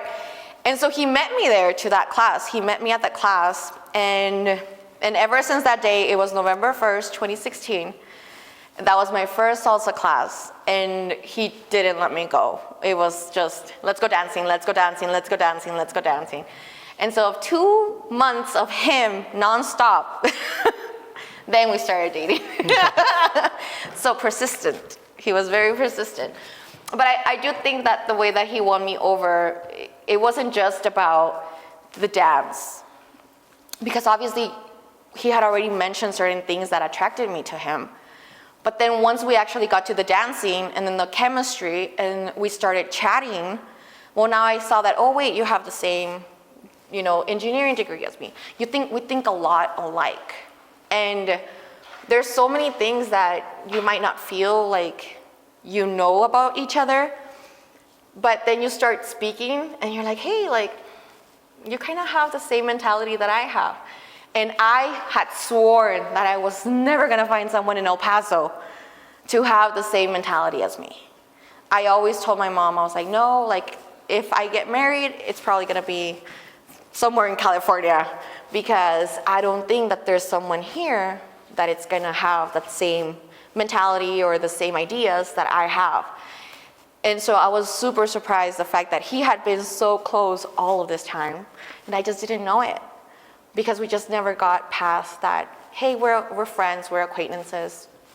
And so finally, when we did get past that, it was really nice. It was really nice to see how aligned we were. And I always say that he won me over with his dance moves, which is true. But it was more than that. I think it was more of how he saw his life, what his goals were. And he was very clear on what he didn't want and what he did want. And when you have that clarity, it is super easy for someone else to be like, okay, well, yeah, I can resonate with you. So that's our little story of how we met. Do you want to add anything to that? Yeah, and I think is that we didn't want relationships. Oh, yeah. Yeah, when we were dating, actually, because she was moving away. I didn't want to commit myself to someone that was, I didn't want to do a long distance relationship. And I think, but the thing is that more than anything, I was happy.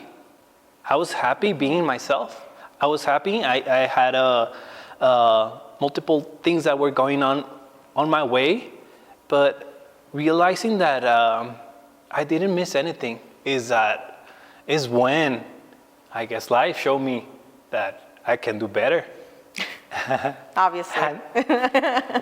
Yes, and one thing led to another, and she was the same way. Mm-hmm. She was at a point that she was going to transition her life to California, and she was gonna, I don't know if she had most probably you didn't want to stay there the whole thing, but yet you were committed to at least 3 years with your parents, and for you to take someone there, it was going to be a huge commitment. Who's going to be doing that?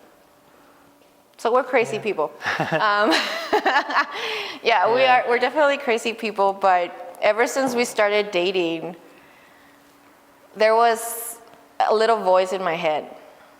And I started thinking back. I'm like, oh, I remember when I first saw you. Oh, I remember when we were at your party. Oh, I remember this, I remember that. But it's so true that when you least expect to find someone, that's when you find someone.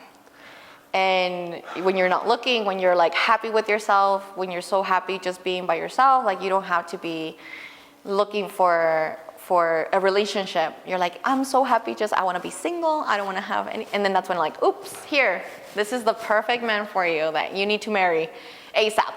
And that was pretty much it. I remember we started dating. Immediately, like 2 weeks after, I'm like, I love you. Like, I don't care. I would always make fun of those people that would say, I love you. And I'm like, how could you love someone? You just met them, right? But I was that person. I was that like really, really like loving person that I just didn't even know existed inside of me. And I was saying like, I love you. Like, I know it's been 2 weeks, but I'm in love with you. I love you. I want to get married. And even when he asked me to be his girlfriend, I remember telling him, you have to be sure that you want me to be your girlfriend because we might get married. And so... Yeah, it drained the blood out of me. Yeah, 'cause I mean, yeah. Yeah, I was like, no, like we're not messing around here, you know. And I was young. I wasn't like, oh, I need to get married now. I didn't even want to have a relationship, but it was very clear to me that he was the person for me. And so that's when he said, hey, I want you to be my girlfriend. I was like, nope, like go think about that because we might get married. And so again, we've been dating like, I don't know, like a week. And so like, he's like, oh shoot, like this lady wants me to get married already. But I didn't care. Why? Because I've always been this way on the fact that I know what I want. I know where I'm heading. And so I'm very, very clear and I'm honest. So I didn't want to be, oh yeah, we might get, no. Like, this is gonna happen, so either you get on board or just don't even get on. Because it was very clear to me the moment that we started really connecting that this is exactly where I need to be. And I remember telling my mom, oh no, it's because he doesn't know he's gonna get married soon. And my mom's like, to who? And I'm like, to me. She's like, who are you? And what have you done to my daughter? Like, I can't believe you're saying these things because you just told me like a month ago that you're never gonna get married, you're never gonna have kids, you're like living your life. And I was like, yeah, but I mean, that was before, right? And so it was very, it was a very, like when I think back on it, it was a very crazy experience for me internally to be feeling and thinking all these things that I didn't plan for.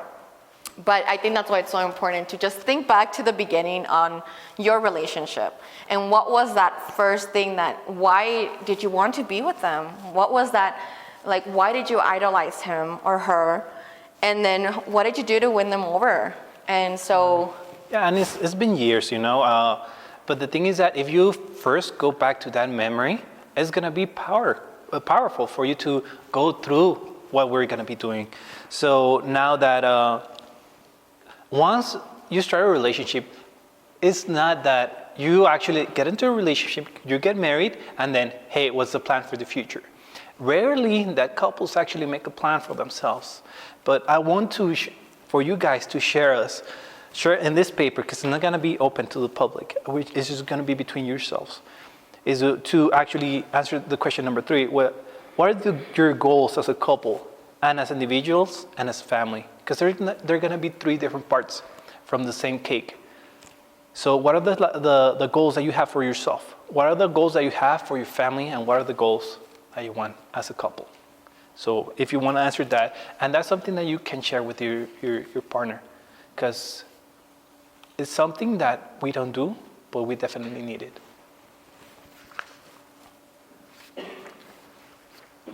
Yeah, I don't know, what else? No, pues la siguiente. Okay. Well, we'll give you just a few minutes. Like 1 minute, okay? 30 seconds. 10, 9. I have a question. Yeah. Sure. How long did you date before you actually got married? Oof, so we dated for... Actually, we lived together first. Yeah. Yeah, because I mean, we moved to California. Well, she moved to California. Okay. So we started dating in January 2017, and then I told him I loved him like 2 weeks later. And so like February-ish, we were already like in everything. But I told him right then and there, I was like, hey, I'm still leaving in June. And there's no option of you like, will you go or will you not? No, you're coming. So I'm gonna give you, yeah, I was like, I'm gonna give you a year from today for you to figure it out. Figure out your business, figure out your family, figure out whatever needs to be figured out. But a year from today, I expect you to be. And a year should be enough, right? Yeah, and I was like, in a year, I expect you to be in California with me. Again, what he mentioned is that my plan was to stay in California for 3 years. So I couldn't think of like being away from him for 3 years just because I was gonna go move back home in 3 years. And so that's why I was like, you know, you have a year from today to figure it out and to get to California with me. So I moved in June. 2 weeks later, he's moving in with me. So there was no year, there was no 6 months. It was 2 weeks of me being by myself in California, crying, hating it there, hating the culture, hating everything. And then just really thinking like, I can't do this by myself. I can't stay here. It wasn't like that, yes, I love him so much, but it was so hard to be in that type of like employee, and I've never been an employee before, you know, so it was really hard for me to adapt. And then the cultural shock, you know, in North California, there's like 0 people speaking Spanish. There's not many Mexicans. There are a lot of Latin Americans, like Venezuela or something like that, but it's not the same thing. And so I was super happy to move to California because I was like, oh yeah, LA, I love LA. We go all the time. It's nothing. Like South California and North California are completely opposites. Like, and it was just such a cultural shock for me personally. I was like, hell no, like I can't. And I remember just telling him and just crying and him just making the decision saying, I'm heading over there, like I'm going. Because I had a contract, I had at least a 1-year contract. And so he said, I'm leaving, I'm gonna be out there. And so he did, he moved in 2 weeks after I had moved. And I was the breadwinner. Because again, you know, we're both engineers, but he had decided to have his own business it had already been like 4 years of him having his own business. He wasn't an engineer anymore. So he had to get his resume out and, you know, dust it off and, okay, let me get a job. And so that's a lot to ask from someone when you've already been a business owner, when you already know what it is to own your time and your flexibility and your freedom. For someone to say, okay, let me get a job, because obviously there's no way in hell that I'm gonna be able to maintain like everything in North California. It was stupid expensive. But it took him about 5 months no, less than that. But then he found a job, and then we started saving. He would pay for everything, and then we started saving my salary. So each of us were making 6 figures. And even though we were making 6 figures, I mean, it feels like you're not making money. Like everything's just so expensive out there. But we saved as much as we could. And so from the moment that we started dating, 5 months after, we moved in together. And 5 months later, he asked for my hand in marriage on Christmas Day to my family. And then so that was December 2017 that we got engaged, and we got married September 2018. And so it did feel like everything's moving so fast. Everybody would tell us, oh, you guys are moving too fast, like everything's like, but it didn't feel fast for us. Like for us, it just felt it was the right time. And so a little bit shy of our first year anniversary, we had our daughter. So yeah, we did. We were like, one thing after the other, like let's just get it out of the way. So yeah, our daughter was born September 6th, and our anniversary is September 20th. And so we already had our baby when we had our first year anniversary. Yeah. Okay, so, and we're gonna go over this quickly, but it's just gonna be, once you guys get to it, once you guys really work on your goals as a couple, individual, and as a family, look at what are the steps you need to take to get there. And then this is the one that we really want to focus right now. It's how confident are you if the unexpected happens? And so when you hear that question, like it's kind of like, what do you mean by unexpected, right? And so how confident are you with each other? Like, can you trust that person to take care of things if something happens to you, or vice versa? Or what will be your take? Confidence about how to lead the family. And I guess as guys, we have the responsibility to provide for the family. And the question can tell, or you can ask it yourself. If you have the confidence for it to be, can you provide for yourself if your wife can just take care of the kids? How confident are you with your partner to do the other thing if you're not able? Why this question though? If the unexpected happens, is that we want you to think about what's the plan that you have in place in order to become self-sustainable, and whether the values that you guys have, the system that you guys have is gonna help out the family in itself. I don't want you guys to be afraid of, okay, what am I, for myself or my wife, is that I'm a and but it's a true question that you have to have, because we're afraid of asking these questions, but the thing is that it happens. For us, we have our insurances, we have our trust. Yeah, right now, because we're young. Because we can take actions right now. If we don't have these questions right now, or think about them, how can we take action in order for them not to struggle? So I really want you guys to think about what are you guys doing in order to plan and help your partner to be confident on unwavering odds or really bad odds. So I just wanted to put it on your mind so you can discuss it, your partners, because there's no other way. Sometimes we just deviate from what could be really strange or a topic that is that we always put in the dark. A sensitive topic that no one wants to talk about.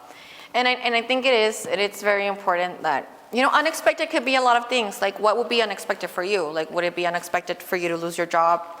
Especially like, let's go think back on the pandemic. Like, what happened then? I know what happened to me. Like, my business got shut down for 3 months. I had to figure out another way. I had to figure out another way on how can we make more money or how can we sustain ourselves.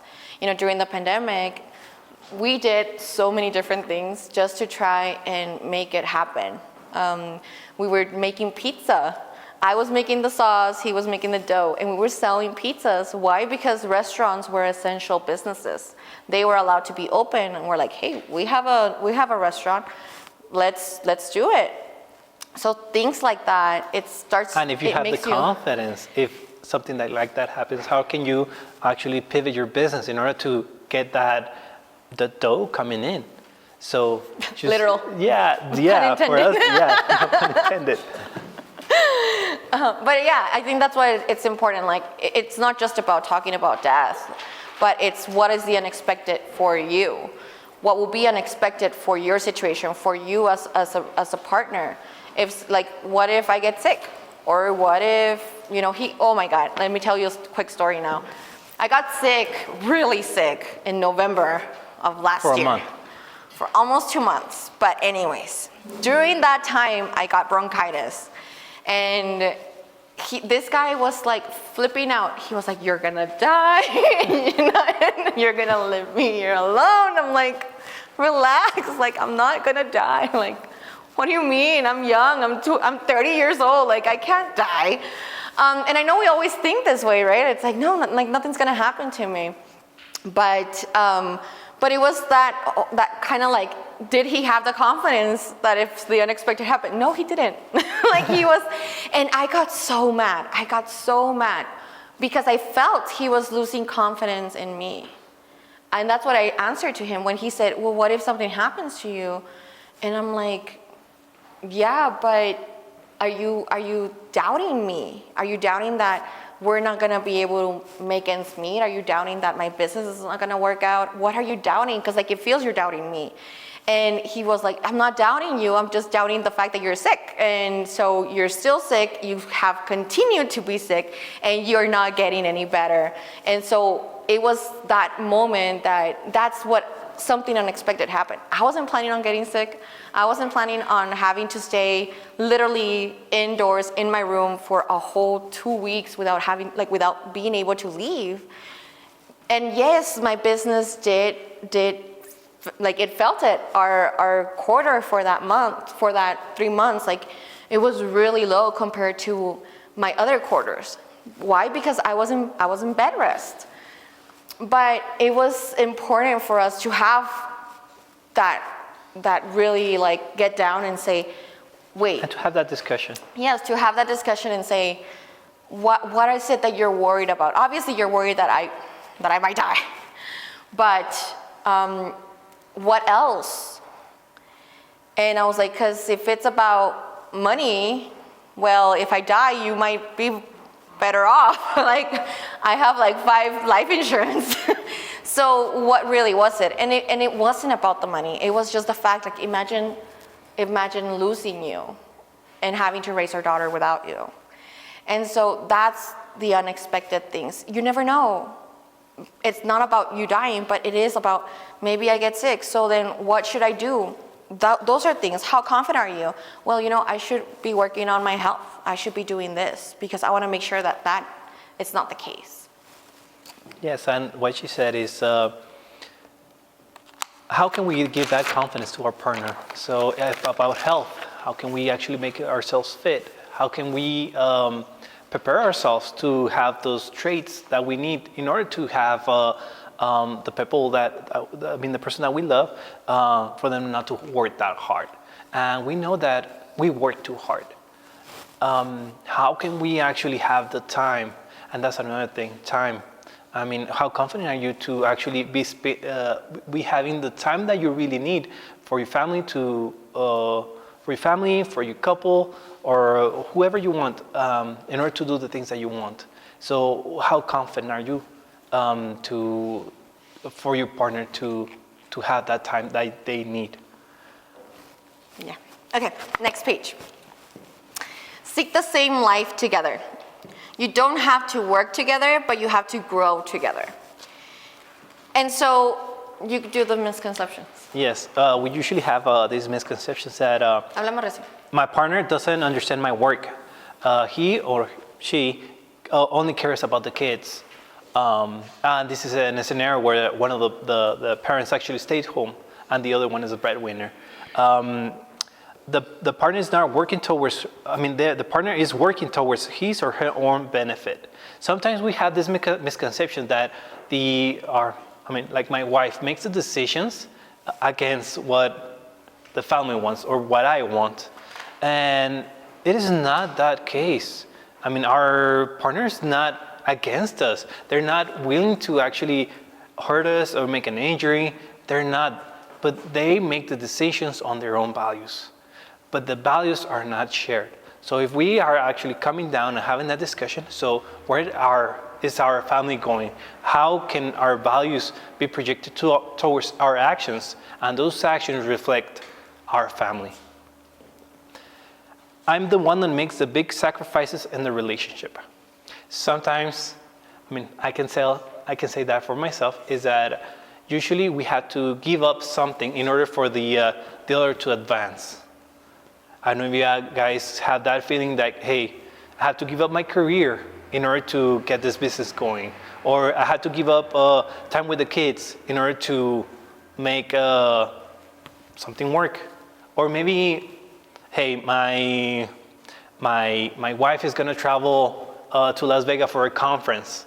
and then I have to take care of our kids or something like that. So what are the sacrifices that you feel that are big and that the other one is not taking? It's not that we're doing it by ourselves. This is a teamwork. So plan for the life your family deserves. Number one, you need to set goals and place deadlines. It's very easy for us to just say, oh yeah, I wanna do this. Okay. But if you're not gonna tell me how we're gonna get there, if you're not gonna tell me by when, then no, that's just a dream. In order for that to be a goal, I need time. When is it gonna happen? What are we gonna do to get there? We have to plan it out and we have to set a deadline for it. Because if you just don't do any of that, then it's just a dream, it's just an idea. Anyone can have an idea. But if you don't put it to action, it's not gonna happen. And so set regular family meetings, and that's immediate family only. And what we mean about immediate family, it's your core. Who are your core? So for me, it's just 3 people. Me, my husband, and my daughter. That's my core. Yes, I have a lot of support.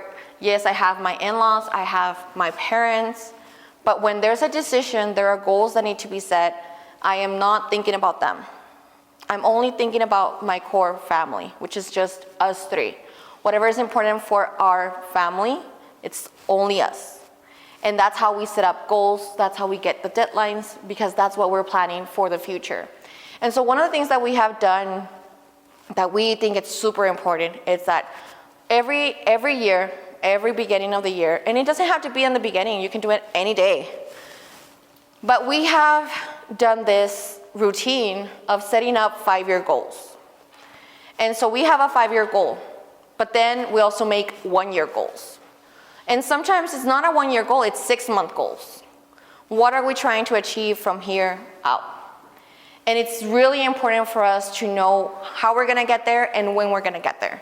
Because if we don't know that, then it's gonna be really easy for us to just deviate and then nothing gets done.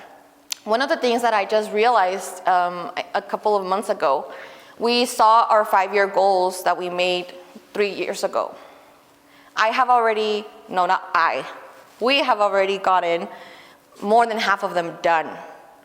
But I wasn't thinking about them. I wasn't thinking about my goal every day. We just wrote them down one day, we talked about them, and then we let it be. But the fact that you already set that goal and you gave it that deadline that this has to happen in the next 5 years, then now you're working towards it unintentionally, like in the back of your head, like it's working. We believe a lot on the law of attraction, manifestation.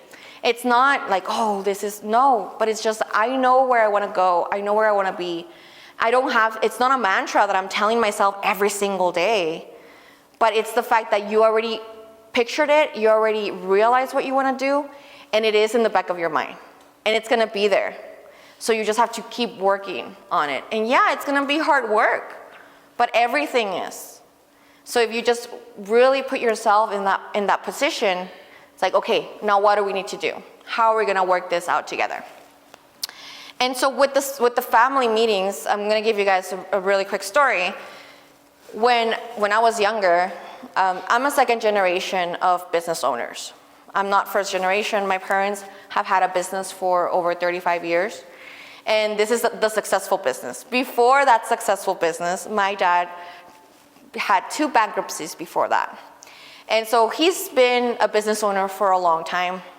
My mom has been a business owner for a long time, and I grew up in that business. I grew up being a business owner, being the boss of the other employees. Even if I was just 10 years old, they had to listen to what I was saying because I'm the owner's daughter. And so growing up in that, one of the things that I remember is the fact that every week my dad would sit us down at dinner, after dinner, and we would have a conversation. And even if it was grown-ups conversation, we were there. We were listening. And he wouldn't let us leave. And my brother was, he didn't pay attention. He's older than me, and then I have a younger sister, so I'm the middle child. And I was the only one paying attention to whatever my dad was saying. So a lot of the things that he was saying, it's not that I understood them, but I was paying attention. I was just listening. Now that I see it, play out, it's like, oh, this is what happened. Oh, maybe this is why. And so, but it was the fact that my parents gave us that seat at the table that helped us become the person that we are. But if you don't give them that seat at the table to your kids, to whoever's important in your family, then how will they know? And it's not for you to expect for them to understand. But there are things that will happen during your life in your business that this will affect them. So even if they're just listening, it might be a good way to start. And speaking with the single voice. So we try really hard, and we're not saying we're perfect, but we try really, really hard to stay as a couple, and to any decision that we're making, even if maybe I made the decision first and then he jumped along later. But it's really like when we decide to say something to other people, to our family, that we're speaking from a united front. And that's what we're always talking about, like, hey, like this is us. And just like he mentioned before, it is us against the world. It's not against each other. And because your partner is your superpower, it does give you that sense that you can take over the world. Like anything you want, you can do it. You can have it all because you're together. So that's the same thing that you have to think about when you are putting yourself out there. Speaking as one voice, speaking as a couple. Yeah. Take risk. Yeah. Okay, so yes, having the same vision, having the same values, then you can actually take risk together. You can take risk together, because staying stationary is not gonna bring you out of your comfort zone. And staying in your comfort zone can be dangerous because we're actually getting comfortable. If we're getting comfortable, something might happen. Because that's the easy option. Struggle is where you actually have the personal growth or your family growth. And for us to actually get to the place that we really want to be, we have to take those risks. And they have to be well thought out. And sometimes they're not even well thought out. Now I'm resembling it, that going back into the decisions that we made. But we have to have that confidence in that if we take that decision, we're gonna make it through. Because whether you take the decision thinking that is gonna fail, most probably it's gonna fail. If you take that decision confidently with your partner, you know that you're not alone. There's more things that you're gonna learn through that walkway and finally get to a resolution that is gonna be satisfying for you guys. So I definitely encourage you to take risks together, because if we take it by ourselves, someone else might get the impression that you're not taking accountability for them. And yours? And delegate. Okay, this one is a big thing for me. Well, it was a big thing for me. Delegate time draining task. I know I can speak from the business, is that I usually want to be having all the numbers all the time. So go through my profit and loss and my balance sheet. But the thing is that I was making the time to do those. And I was spending about 1 to 2 hours every day. And that can be draining. If you can find someone that is going to help you out delegating those tasks that can be delegated, is going to get you more time with your family and with your spouse. And for that also, Heidy, in our house, we actually don't do laundry. We don't do, sometimes we don't use our, just in the mornings we use the stove.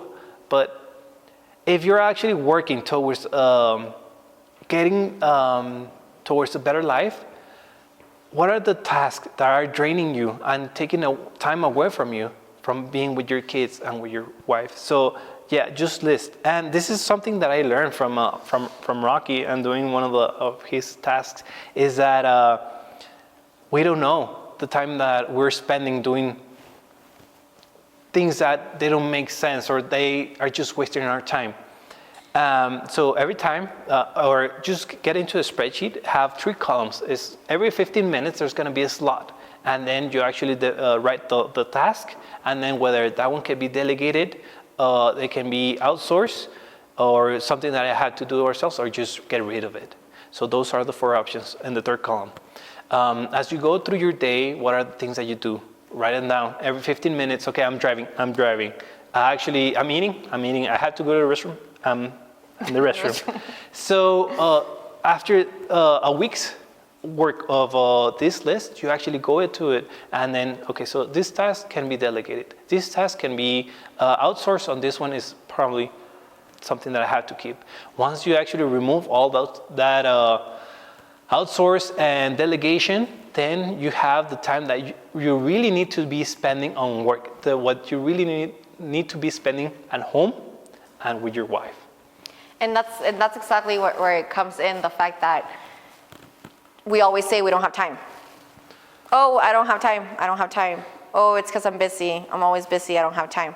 When he started doing that list, there were so many minimal tasks that I had been telling him for the longest time, hey, you should just hire someone to do that for you.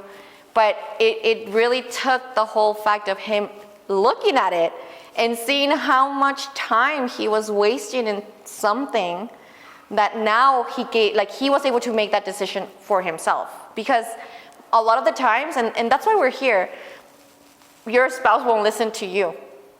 All right? They're not going to listen to you because you're like, yeah, I know, yeah, you're okay. No. But once you hear it from someone else, oh, now it makes sense. Oh, yeah, look, yeah, that's exactly, And it's okay. We have to learn that it's okay for them to hear someone else as long as it's getting done. You don't have to come back and say, I told you so. I've been telling you all this time, but you don't listen to me. No, that's not the point. You should be happy because of the fact that it's now getting done. That was your goal. That was the only reason why you were telling him that he should have hired someone to do all of the bookkeeping. It was just for him to free up his time and do other things. But it was the fact that you could see it clearly. Hey, that's something that you could hire someone else to do. And you're wasting a lot of time and you're stressing yourself out. No, I have to do this. All right. But once he was able to see it, once someone else was able to tell him, yep, you could hire someone to do that. Okay, now it made sense. Now he was able to hire someone else to do it. And it's not that he had more time. It was that he was able to choose what to do with that time now and prioritize what he wanted to do for himself. Because a lot of the times we get lost and we're all different. But my husband is a very, what did you say that you were? He does acts of service. That's his way of showing that he loves me. And he does that for everyone, right? And so I was just like, this gave him an opportunity to do things that he wanted to do. Because he would see everything, he would drop everything to go do whatever someone was asking him to do. And that's not the point. The point is for you to also prioritize yourself. And if you don't prioritize yourself, how do you expect your family and your business to be successful and to continue growing? Because you're not taking yourself, you're not prioritizing yourself. It is super important. I always say this, and maybe I haven't said it in a while, but first I love me, and then I love me, and then at the end I still love me. It's always me first. And it's not because I'm selfish, because I don't see myself as a selfish person. If I was selfish, I wouldn't be doing all the crazy things that I often do. I don't think I'm a selfish person, but I do prioritize my well-being first, before him, before my daughter. And it's a very hard thing to do, and I learned it when I became a mom. Because now you're like, I don't care about me, I just care about her, and I need her to be fine. And you see it a lot of the times. It's like, you know, the little girl, she's perfect, she's wearing dresses, she's with her pigtails, she's all perfect, and then the mom's like, horrible. It happens a lot. See, but you might see me and you're like, oh, you're always well kept, you're always looking nice, you always have your hair and makeup done, you're always, you know, yeah, because for me, I learned early on that I needed to make sure I was good first before anyone else. Because if I'm not healthy, if I'm not well, if I don't prioritize my well-being and pampering myself, then I lose myself. I don't know who this person is. I'm no longer a woman, I'm just someone that's taking care of a kid, and that's not what we want. At least not, it wasn't something that I want for myself. And so it took me the fact of, you know, I got postpartum depression when I had my daughter. And so it was 6 months of me having postpartum depression, that it's really hard to get out. I had to learn that, hey, there's something wrong with me. This is not normal. I had to go and get help. I went to the doctor. They're like, oh yeah, you have this. This is what's gonna help you. Take these pills. There's so many misconceptions and taboos about, oh, postpartum depression. Oh, you wanna do this. You wanna harm your kids. No, it's the fact that you are no longer, you just got depression after you gave birth. Like, that's really what it is. And there's depression in many different ways. But during those 6 months, I mean, if my husband wouldn't have held on to me so tightly, even though we love each other so much, it might have been easy for us just to get separated. And I know you've heard these stories before. There's a lot of people that break up after they have a kid. And you're like, you just had a kid. Like, what do you mean you are now getting a divorce? Well, you have to choose every day to be with that person. It's a choice you make.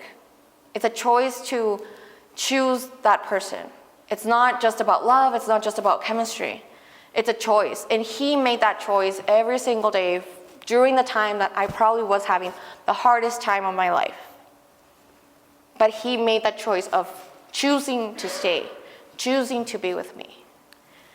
And yeah, it was hard. I know it was hard, and I could see that it was hard for him, but I couldn't do anything about it. Even if I was seeing it, I couldn't do anything because I was going through my own things. And it's hard to be vulnerable. It's hard to say, hey, I need help. But if you don't say it, if you don't put yourself out there, then who's gonna take care of your kid? Who's gonna take care of everyone else? You first have to take care of yourself. You have to prioritize yourself. And it might just mean getting your nails done. It might just mean, hey, going to the gym, or, you know, me, I wax my face. So that was for me, the day that I went back to getting my wax specialist, it was the day that I was like, I'm back. I'm finally back. I am Heidy again. I'm not just this random person that couldn't hold it together. I would be crying every day for whatever reason. I would get angry for whatever reason. It was just so hard to just control all my emotions. But I know that, and I saw it and I see it, but it was the choice of staying, the choice of choosing your spouse, the choice of, hey, I get it. And you might be making a choice. I'm not saying it's good or it's bad. It's up to you to decide if that choice is good or it's bad. But you have to prioritize yourself. You cannot just lose yourself in the midst of having a family or being a business owner. We had an exercise that we had to do, and it was really hard. But Rocky told us, hey, I want you to go on a date and not talk about the business or your daughter. And so they went on a date and didn't talk for 45 minutes. No, but it was, and so we started talking about our plans. We wanted to go travel again. And yeah, I travel a lot. To go dancing. And we wanted to go out dancing again.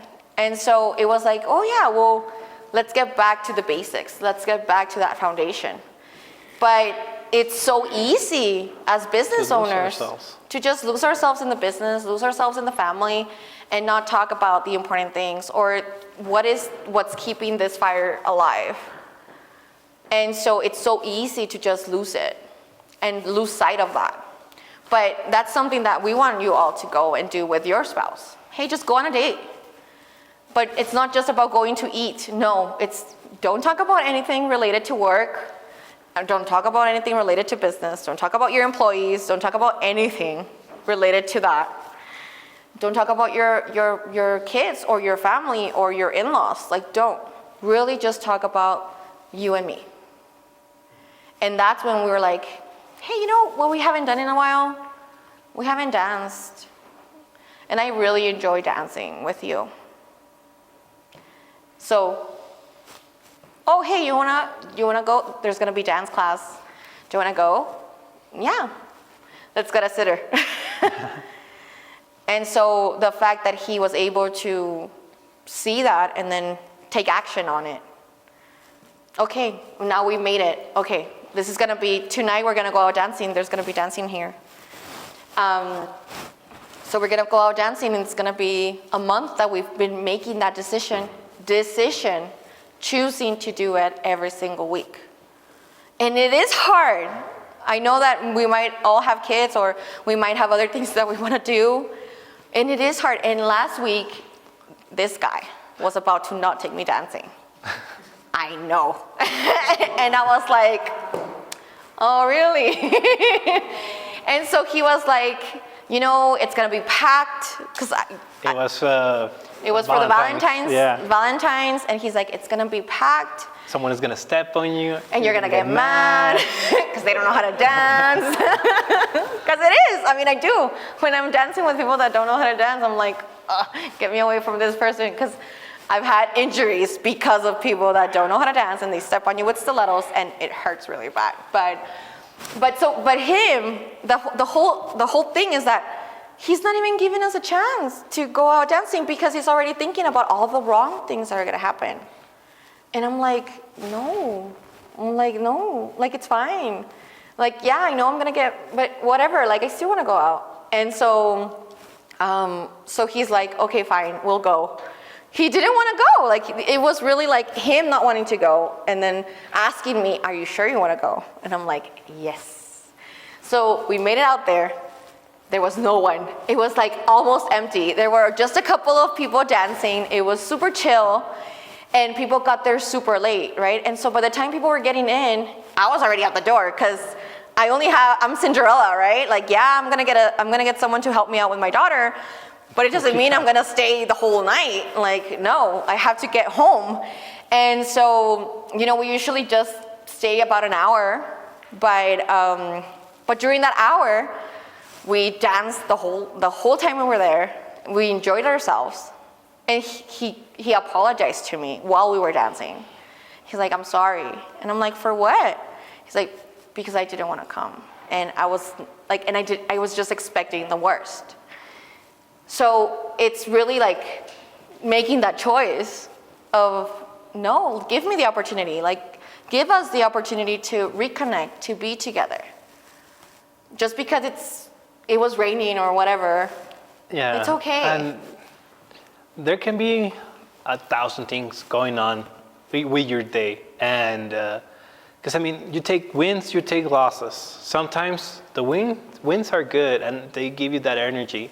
But sometimes it's just days that you just have losses after loss after loss. And for me that day I was training. I didn't go to work out. I didn't do my steps. But yet I was able to go dance and accomplish them because of the dancing. It's just me just having a bad day. And we will have those. You guys have those. So what are the things that your partner is going to push you towards? And it is that accountability that we need. I mean, our partner is the best person that can help us out, overcome those fears or overcome those bad days. Like I said, like we said, my wife is my superpower. what are the things that is gonna make us feel invincible? And with that, I wanna ask you,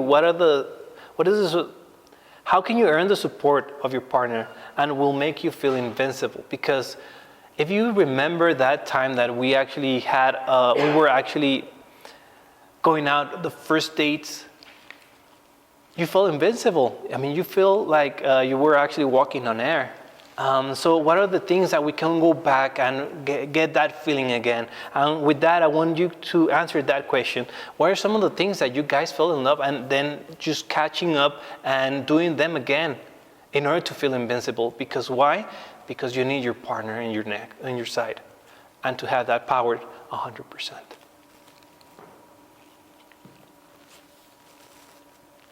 Okay. And then we have, how do you speak at home about your day? How about your day at work? Are you drained? Are you proud of the work that you did that day? And so this really goes back on, we have businesses, we have employees, we might still have a W-2 as well. We have to deal with a lot of things. But the way that you come home and how you express yourself, that's how everybody else is gonna interpret what you're going through. See, if you come home every day and you're just complaining, well, for your spouse, it's gonna be like, well, then why do you do it? Why? Why are you there? Why do you put yourself through that? If you hate it so much, well, just quit. Just be happy, right? And maybe it's like, oh no, but it's not the point. Like, I just wanna vent. I just wanna say what I'm feeling. But it's so important to really understand how it is that you're saying something and what you're saying, because that's how everybody else will interpret. And the way that I've seen it is the fact, it's really important that, I don't know if anyone has ever told you, but you don't tell your in-laws or your friends when you're having fight. Right? So you're fighting and you're going at it, because we all fight. Fighting, it's inevitable. Anyways, can't say the word. But if you're going through a situation, you usually don't tell your friends, you don't tell your in-laws. Why? Because they're not gonna forgive your partner as quickly as you're gonna forgive them. Because you're the one that's in love with them, not me. So if you get in a fight, you start complaining about your partner, and your mom's like, oh, well, guess what? Next time, your mom's gonna be with that, and it's gonna add up, and it's gonna add up. They're not gonna be as forgiving as you are, because you know what? You guys made up, you kissed, and you're like, yep, okay, I still love you, we're fine. Your mom didn't kiss and make up. Like, she doesn't care. She doesn't love your spouse as she loves you, because you're her priority, and you know, you're her blood. And so it's so easy for them to just say like, oh yeah, you know, I stopped liking him as much, right? And then they start holding grudges against them. And maybe they won't say anything. Maybe they'll say things to you. But it'll start being like that kind of passive-aggressive situation. So we don't want to do that. We don't want to be in that position. And that's why it's so important that, like, yeah, obviously you can vent to other people, but if it is an important fight, if you know that this is an important issue, it's something that you shouldn't be talking to others. It's something that you have to resolve within yourselves. Because that person, that other people that you're telling these things, they're not gonna be so forgiving as you are. They're gonna hold grudges, and then you start losing certain relationships. And that's the same thing when it comes to work, how you get home. Why? Because your spouse doesn't love your job, or your spouse doesn't care or understand maybe how important it is, or the business, how it was doing, or, you know, maybe I can't fire that employee right now because I need them. But you're complaining about this employee all the time. Just fire them. No, but I need them right now. I can't find someone to replace them right now. So I'm just gonna take it and just vent.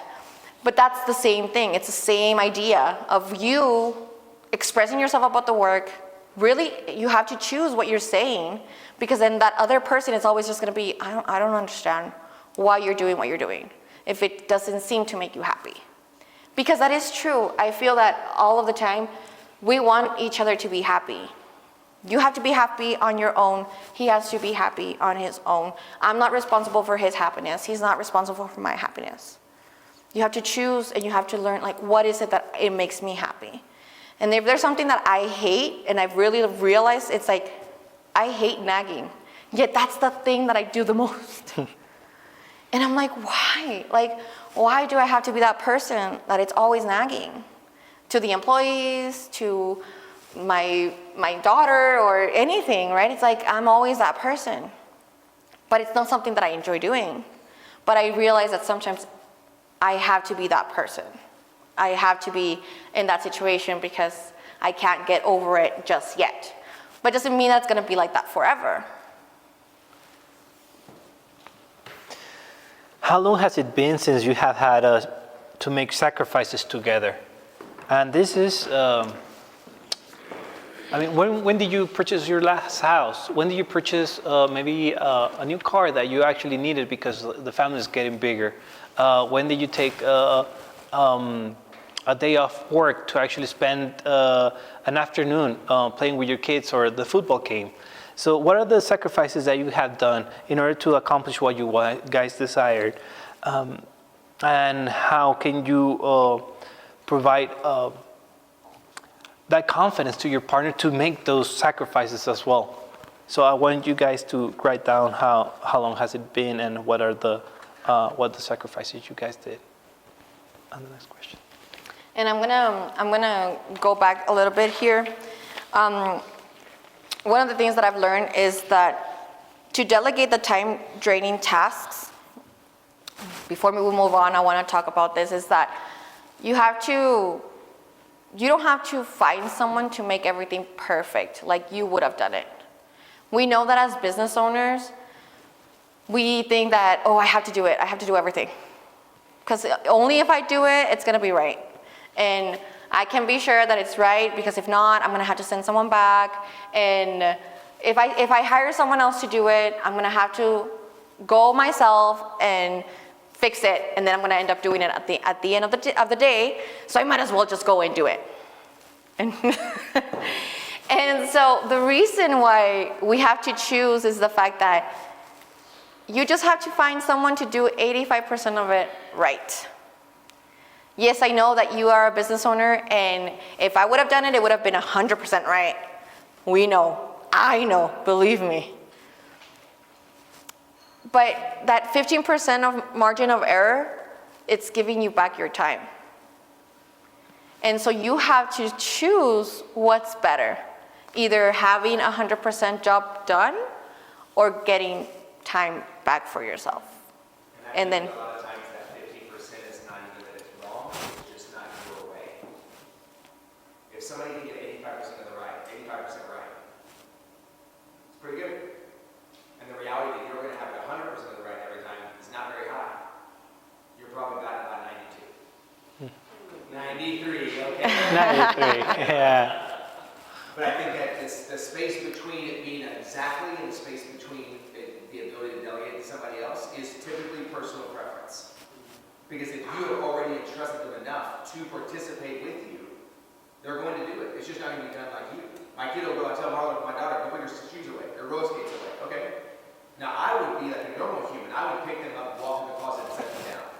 She, however, takes them off her feet and puts them on her hands. Then roller skates with her hands around the house. Then goes through 3 bedrooms. Chases the dog, gets a snack, goes outside, comes back inside, then puts them in the closet. That's about 85% of the way done. I would have done it like that. But she did exactly what I asked her to do, she just didn't do it my way. so really getting to that 85% of it and being at peace with that 85% of it, it's going to open up a lot of other things that maybe now you can choose to do for your business. And it's going back to like, what's actually making me money? You doing it all the time, it might make you money, it might have made you money for a while, But now you can hire someone else to do it. And so now you can make money from that person. And then guess what? You can hire another employee. And you can hire and hire and hire. And now it's 85 times 5. You're just one person. You cannot be everywhere, every day, all the time. So you have to learn to trust, but verify. It's not just trust blindly, no. We trust, but we verify. We verify that it did get done correctly, even if it was just 85% of it, but it got done. It is actually covered, and you're able to get that paycheck from whatever client you did. Why? Because it's done. And so that's why it's so important to really see that and choose what you want. But at the end of the day, what I've realized is the fact that I'm a super great person to delegate. I delegate everything. And so me being such a good delegator, being married to someone that has the hardest time delegating, it's a lot. And so, but for me, it's like, yeah, okay, you need this done. Let me tell someone to do it. Yep, okay. It gets done. It's done. It didn't mean that I had to go myself. It didn't mean I had to get my hands dirty. I know that there's people that sometimes they feel that what you do might not be enough because you are not hands-on. No, but did it get done? Is all my laundry done? Did my husband, does he have, clean clothes? Yeah, I didn't have to do it, but I was able to find someone to help with those chores. Because I'm more busy making money. I'm busy making other businesses and starting to do something else or doing the bigger things that I think I saw this recently, but it's when you do the time delegation, you're gonna find a lot of tasks that it might cost you to delegate for, I don't know, maybe $20. But how much time is it gonna take you to do it, and how much money are you actually losing by the fact of you choosing to do it yourself? So I will always be that person that I will prefer to delegate it and pay someone to do it, but I get my time back. And now I'm able to choose what to do with my time that will generate a higher $20 hour. Because what I do in my business, it's like, I'm gonna make more money. Yes, I pay $20, but guess what? I made $100. So being in business and choosing and seeing that, you have to be thinking about money. You have to be thinking about delegation. And it might be better a lot of the times to delegate certain things for you to get that time back, because your time is worth more than that task. There's a really good book called Buying Back Your Time by a guy named Dan Martell. It's a blue cover. Buy Back Your Time, not buying, buy back your time. And it gives a really exactly what Heidy's saying. It's a really great framework to go into these 4 parts of how to look at your time and how to use them. And for some of us, we may not be in the position of thinking about using our time to be able to go make more money, because if you have a job and you don't own your own business, getting just more time on the side doesn't mean necessarily you're going to go make more money for all of us. However, there is a value amount attached to your time. So you may not get dollars and cents back yet, but you are getting value back by having your time, right? Like my wife and I always joke, like, I hate cleaning my house.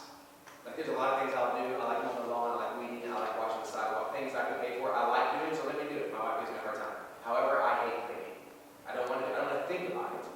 So, like, for us, we don't spend money certain places so that we can spend money other places. And one of those for us is cleaning our house, because I don't want to think about it. The fact that I don't have to think about anything other than like ketchup spills, and I'm thinking I'm going to be messing with the brand, but the general mopping, sweeping, I don't want to think about that. It's not, to me, it's not about monetary value. It's, I never think about when do I have to go clean the bathrooms, because I just know they can hold out for 14 days. In 14 days, you know someone's going to come to them again. And for me, that's a really valuable thing. Not monetary. I'm not making more money because I'm not making clean toilets. I'm probably playing Legos or roller skating, if we're honest. But their time is worth something. So don't get just caught in the dollars and cents of it, because sometimes it can be overwhelming. I don't have a side hustle. How am I going to go make more money? That's not the point. The point is spend your time matters. Doing shit you don't need to be doing matters. Doing something that nobody needs to be doing. Don't mistake your movement for progress. Got it. Get over here.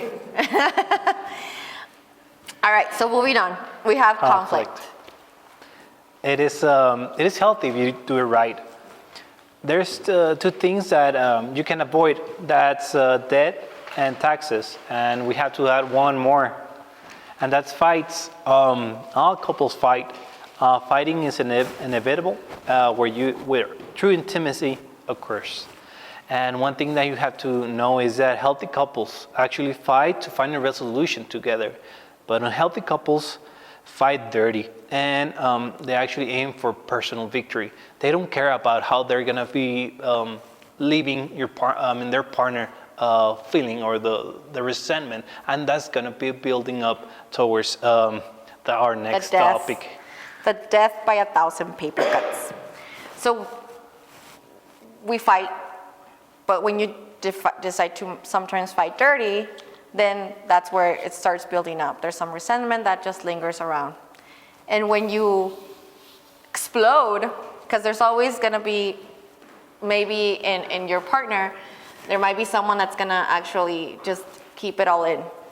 And they don't say anything, they just hold it in, and it just keeps piling up. But then one day, out of nowhere, boop, everything explodes, and it was the little thing that you didn't pick up your clothes from the ground that just got them to just leave. And you're like, why are you leaving if it's just the garbage, if it's just the clothes? Like, relax, I'll get it done.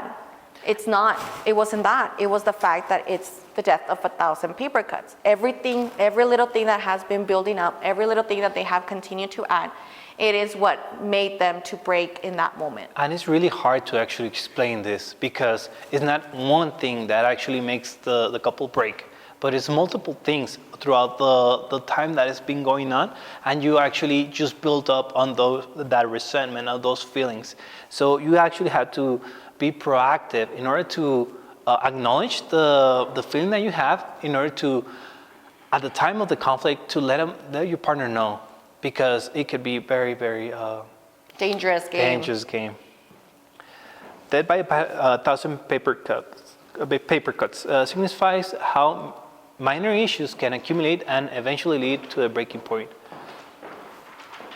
So if someone wins, no one wins. Why? Because we're not fighting against each other, right? It's us against the world. And so if someone wins during this fight, no one actually won. Why? Because maybe you said something that you shouldn't have. It was the heat of the moment, and now you want to take it back, but now that person, they're like, well, you did say this, so is that really how you feel? And so we don't want someone to win. We want to find a solution together. And we talk about having discussions a lot. We don't like to call our fights. We usually call them, we're having a discussion. Why? Because we're not agreeing eye to eye. We're not agreeing on he's not agreeing with me or I'm not agreeing with him. And so that's where I don't want to win. I don't want to be like, I told you, I'm right, I'm always right. No, I want us to find that solution together. For him to be comfortable with the decision that we're making, for me to be comfortable at the same decision that we're taking. And so that's what it means by saying, if someone wins, no one wins. So you don't want to win over your spouse. Because if you win, that means that they're feeling bad. They're feeling crappy about themselves, or they're just having these emotions that we can definitely avoid. So just really coming down to having a resolution, looking at it as a discussion, and when you see it as a discussion instead of a fight, then you feel like, okay, if we're discussing an issue, then let's find a solution. And there's going to be more of an exchange rather than just kicking each other up. Fighting about the little dumb things. Fighting about the little dumb things is not about let's say the example that Rocky just said in the first session is that she's not mad because he didn't take out the trash. It's because there's a deeper understanding on why. Because she wasn't feeling like, hey, you didn't come home to me. No, he said, okay, my kid is more important than just taking out the trash. So there's no communication. So what are you guys really fighting about? Finding the root cause of the argument, identifying, expressing those feelings, and coming to a resolution in order for you guys to get to a resolution. Because that's, after all, it has to be a discussion. Not about, hey, you just left your dirty clothing on the floor. No, or you didn't clean up it was your chore to clean up the plates or something like that. It's not. Why? Find the why, because in the why, it relies on you can find the solution towards your problems. So even if you think they are little things, they can make the other person quit on you. And that's what we mean about 1,000 paper cuts. You keep adding up those little things, they just comes a point where they just say, that's it, I'm leaving. And you don't understand. You're there like, what do you mean? I just did one thing. So you have to see and identify. Identify, maybe this is you in the relationship, or maybe it's your spouse. But identify if that's something that has been piling up. This is a discussion that you guys have to have together at home. Maybe there are things that we need to be talking more often. And it's not just letting it go or, pushing it aside, because you have to also value their feelings. How are they feeling, or how am I feeling? Always come to the discussion at peace. Don't come with that fighting mentality, like, I'm gonna win this argument. No, it's let's talk. And a lot of the times that I approach my husband, I always say, oh, I need to talk to you. And then I just get afraid and run away. And yeah, it's true. He's like, oh shoot, what did I do now? What happened? and he's like, he gets, he panics every time because he just thinks it's gonna be like this horrible thing. And it's not that, but it's just like me coming to him and saying, I need to talk to you about something. It opens up the dialogue. It's not like, I just got mad and I'm just gonna start yelling at him because he didn't pick up his clothes or something. No, because I'm emotionally stable now. And so I'm able to, hey, there's something that I need to talk. And I'll give you guys a quick story.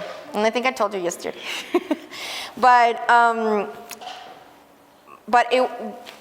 little while ago, I realized that he doesn't celebrate my wins. And it wasn't something that I realized that I wanted until I kind of figured out that, hey, like, you don't celebrate me, yet I always celebrate you. But I started the discussion with, hey, I need to talk to you about something. And then he freaks out. And I'm like, no, like, I just want to tell you what I'm thinking right now. And something that I'm thinking right now is that you don't celebrate my wins. I did feel bad that you didn't celebrate my birthday. And it's not because I celebrate my birthday every year, because I don't. My parents have taught me, like, it's just another day. But I had been telling him for the longest time that for me, my 30th was a big milestone. And I had so many things that I wanted to have done by the time that I was 30. And so ever since I was 20, I was thinking about, hey, by 30, I'm gonna have this. By 30, I'm gonna do this. By 30. And when he turned 30, I threw him a surprise party. And he wasn't, obviously, it's a surprise, right? He wasn't expecting it. But it made him feel really happy. His friends flew from San Diego and from Dallas and from other places. But it's something that I like to do. I like to celebrate others. And so when I was telling him, I was like, you know what? I celebrated you, but I felt like you didn't celebrate me. Even though I did tell you many, many, many times that my 30th was gonna be a very important milestone.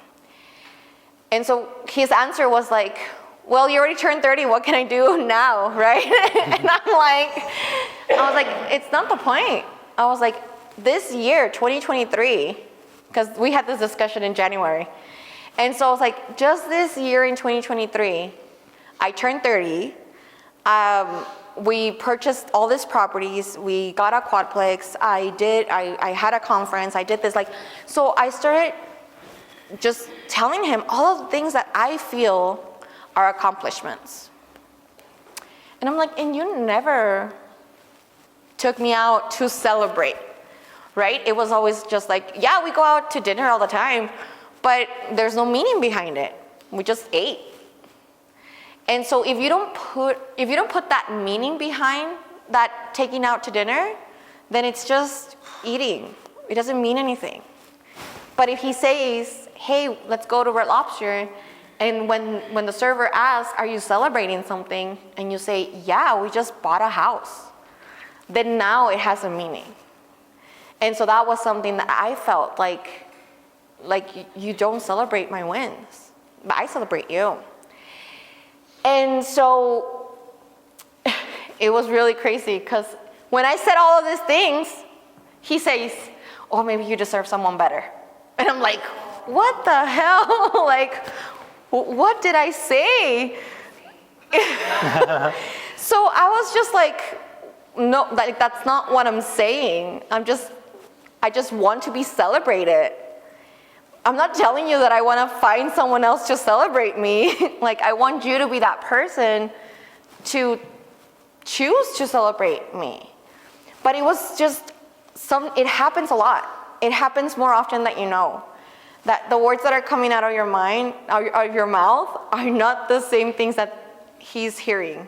It's just, I don't know what gets lost in between here to there. But a lot of the times it just doesn't resonate the same. So we called Rocky. And I explained to Rocky exactly what it was, because it is, sometimes you do need someone else to look at it on an outside point of view. Third person. And a third person, a third party, that's what I wanted to say. So from a third party, and it's so clear to them to see what was going on. And to translate, more importantly, translate what I was saying in words that he could understand. And then now it made sense to him. He was like, oh, I get it now. Oh, okay. Now I know what I could do. But it went deeper than that. It went deeper than that. Why? Because now I was all over here like, I want to be celebrated. And then he realized the reason why he doesn't celebrate, it's because for him, it's a very stressful situation, because when he was younger, there was a lot of pressure on him to be the best, to have this, to have that, to be the best at the school, and it was just so much pressure that he was under. And so when he would get awards, for him, it was the beginning for the next one. Like, I have to start preparing for the next award. Because he would always, in elementary or middle school, he was always put in that pressure of, you have to do the best, you have to get the award, you have to be number one. And so when you open up, when you start talking about these things with your spouse, like all it was me saying, you know what, I don't feel you're celebrating me. And I want to be celebrated. Because I feel I'm doing a lot of the things and I feel like I deserve it. And that's what I was saying to him. That's why he answered me, oh, maybe you deserve someone else. Because I told him, I deserve everything that I want, and I know that I deserve it all. And that's what I want right now. And so it's just getting yourself in that vulnerability, because it wasn't something that I was thinking about saying, but it was in my mind, and I was like, I have to let this out. But if you choose not to say anything, if you just choose to keep it, how will your spouse know? They're not mind readers. No one is. It might seem like Rocky can read minds, I know, but he's not a mind reader. And your spouse is not a mind reader either. So if you don't talk about the things that you're thinking or you're feeling, then it's going to be even harder for them to find a solution or find a way to come together. Yeah, and I guess I had to come into my defense, right? Is that we have traumas. We're not perfect. We didn't go into this relationship perfect. We have traumas that we actually have to unveil to our to unveil to our partner, and you don't know. You don't know until actually it comes to the breaking point that, hey, you really need to understand that you're not perfect. You're broken, and if you go to an AA meeting, I'm not an AA, but the first step is to admit that you are an alcoholic, right? So if you're broken, the first thing to fix it is to admit that you're broken. Be self-aware. Yes, and for me is that I always had this pressure for me to excel, to get to the next award, but without being, because for my parents, I always have unconditional support. But the thing is that if I won a prize on whatever, then it was for me to start the next day, train for the next day. Why? Because that was a habit. And we build habits towards practicing doing it day by day, and that was my habit. And it's not wrong. It's not wrong to excel, but it is wrong to not stop and smell the roses. And for me is that I need to understand that she's not me. She's not subject to my unbroken behavior. Yes, to my traumas. And the same thing goes for her. I shouldn't be able to be this perfect person that actually wants to go into Instagram and she's perfect. I'm not. I cannot be judged by the same book that she wants me to be because of her own rules or her own habits. And the same thing for me. I cannot not celebrate her because I am not used to being celebrated. So I definitely encourage you guys to work with Rocky, and then everything's going to be better. Yep. Yes, but I think you make a really good point that it's not until we're willing to say, I don't know what you want, and you tell me what you want, to then now know how to ask you what you want next time. I think there's something to that for us, to be able to make sure that we're able to recognize, like, yeah, you're not supposed to know. Ask. Just ask. Just communicate. Just be willing to say, hey, what do you need? Now, here's the kicker. If they are willing to be brave enough to ask you, you have to be brave enough to answer. And it's a really, really great answer to say, I don't know. I just know I need something. My wife texted me a couple days ago. She was like, yeah, I'm going to this at. It was like 2 o'clock in the morning. What do you need? No idea. All right, so we'll be right back for dinner here. So, do you need? So I just replied back. I was like, do you need to ask questions? Like, do you want to know? Are you trying to figure out how to do it? No. Okay. You just upset? Yes. No worries. Tonight, we'll order food. Put the kids to bed. We'll finish watching that episode of our show. I will get in bed with you at 7:20, even though that feels like what the hell I'm doing. I will get in bed at 7:20. We can watch our show, fall asleep, and we'll go to bed early. And she wrote back, perfect. When she got home, I wouldn't know if she was sad. We didn't talk about it. We didn't ask questions. There was nothing about it that was like, ooh, I wonder how it's going to be. Because I was like, shit, she gave me a perfect, I'm not seeing anything else for the rest of the day. yeah. But that's 15 years of messing it up and asking questions and not having the right answer. But she's brave enough to go, hey, I feel sad. And I'm brave enough to go, what do you need? And she's brave enough to say, I don't know. And I'm brave enough to go, what about this? And she was brave enough to go, sounds good. That's 6 steps. From where we are now to that is 6 steps. Does it happen that way every time? Nope. A lot of times I feel a lot of ways. I don't say anything. I just go home, eat it, pretend I'm fine. I'm not saying that's what we should do. But both of those things need to live together at the same time. So let's go into the next one. So every time you leave an issue unaddressed, you drift further apart. Don't let them open the door to bigger problems. So there's always, if you are afraid of confrontation or afraid of having that discussion, you shouldn't let it go days into it because it builds up. So I recommend you, and probably it's one of the backs is that don't fall asleep angry. Don't go to bed without resolving your issues.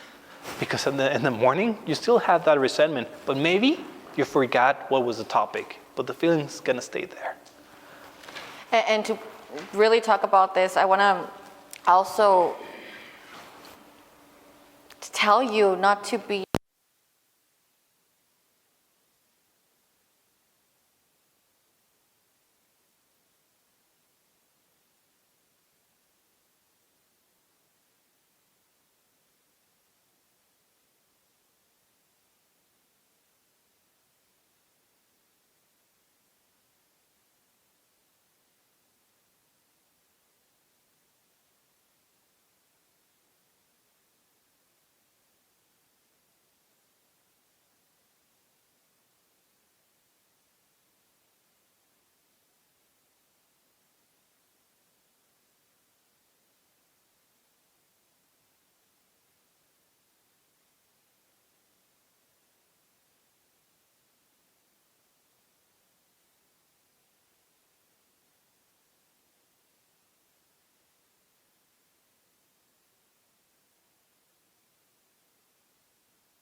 says that to read what you guys are going to be writing down, give it to your partner and share those information in order to grow, because that discussion is going to take time. And I think most of these questions are really private, and I really wanted you guys to grow as partners. So anyways, move on to on family. Okay, and that's on page 7. No. Book, right? And so, but we want to share our experience. I feel a lot of it has to do with the examples that we're able to give to you so that you can comprehend it, and then when you're doing it on your own, you understand where we're coming from. But this is a really important factor, and it's the fact on family. We want to make sure that we say this when you marry, your parents and your siblings become your extended family. Your partner and your children are now your priority. It might be clear to you as a husband and wife, but it might not be clear to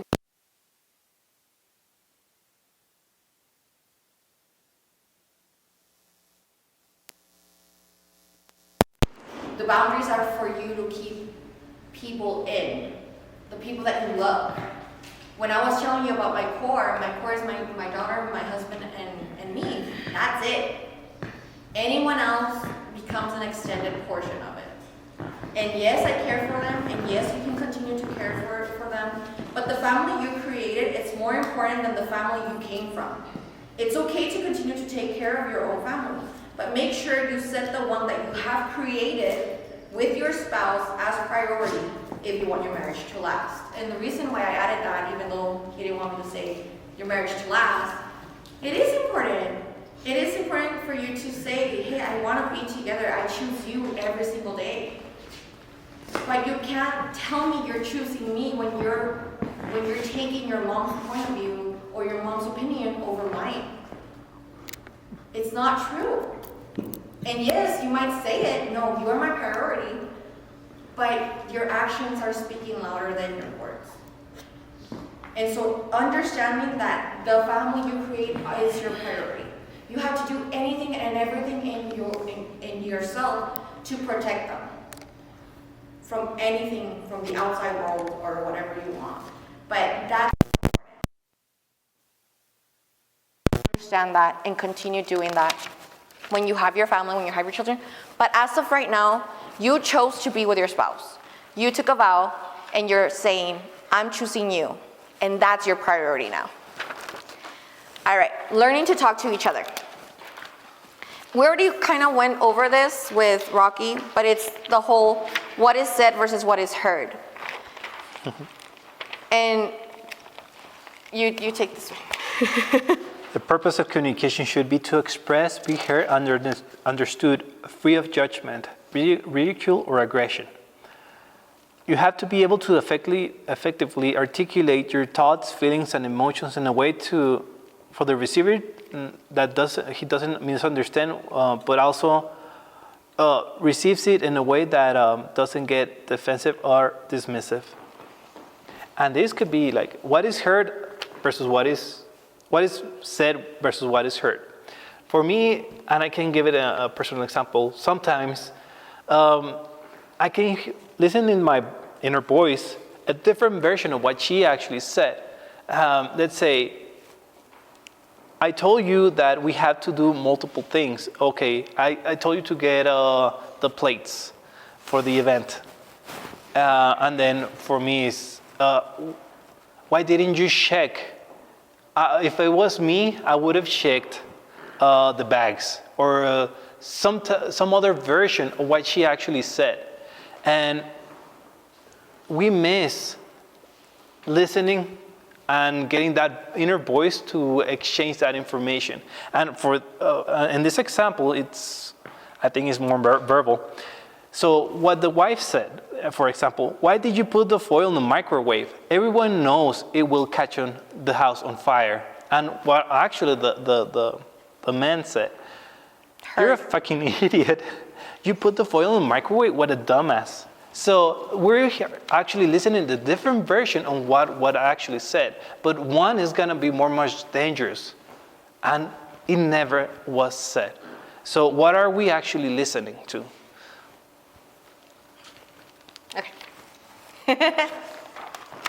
I thought about an example, but I already forgot what I was gonna say. Okay, I remember.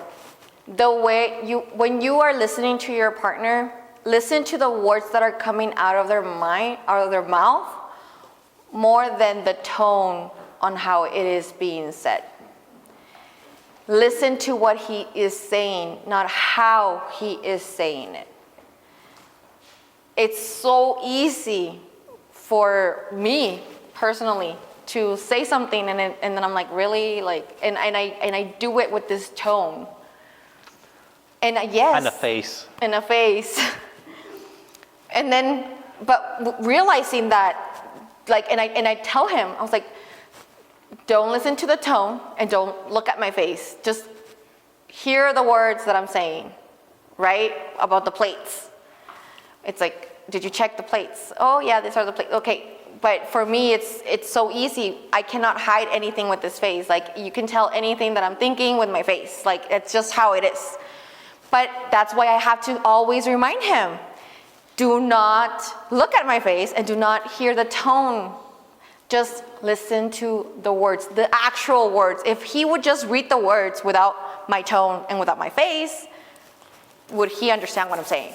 Yes. So that's what I'm telling him to do, because I get it. I know the type of person that I am. I know my tone. I know how I am. And so it's easy to get into maybe a fight just because I said it in a different way that I wasn't supposed to say it. Just listen to the actual words, not how I'm saying it. And so having effective communication. So be honest, process internally, get to know yourself first, think through your feelings well, being honest with yourself, and bring honesty to your spouse. Right now, when we did our values, I can assure you that a lot of you actually chose honesty as one of your values. I chose honesty as one of my values. He chose honesty as one of his values. When you are in business together, when you are a couple, you want to be honest. You want to be able to really say what you're feeling and say what you're thinking. Being honest about what you're going through without having to think on being judged or maybe him taking it the wrong way. It's like, I want to be able to be honest with myself. And I want to be able to be honest to you. And so it is really important to be honest and to actually understand yourself first. It comes all down to prioritizing yourself, being true to yourself. The lies that you tell yourself sometimes, they're not true. What did we go through right now? Oh, I'm not enough. Yeah, you are. Where's the measuring stick? Who's the judge? So be honest, and be honest to yourself, because one of my goals when I first started talking to Rocky, it was like, I wanted to be a better wife. I wanted to be a better mom. And he made me understand that it's not better. It's being truer. The truest person that I can be for my daughter. The truest person that I can be for my husband. Because what is better?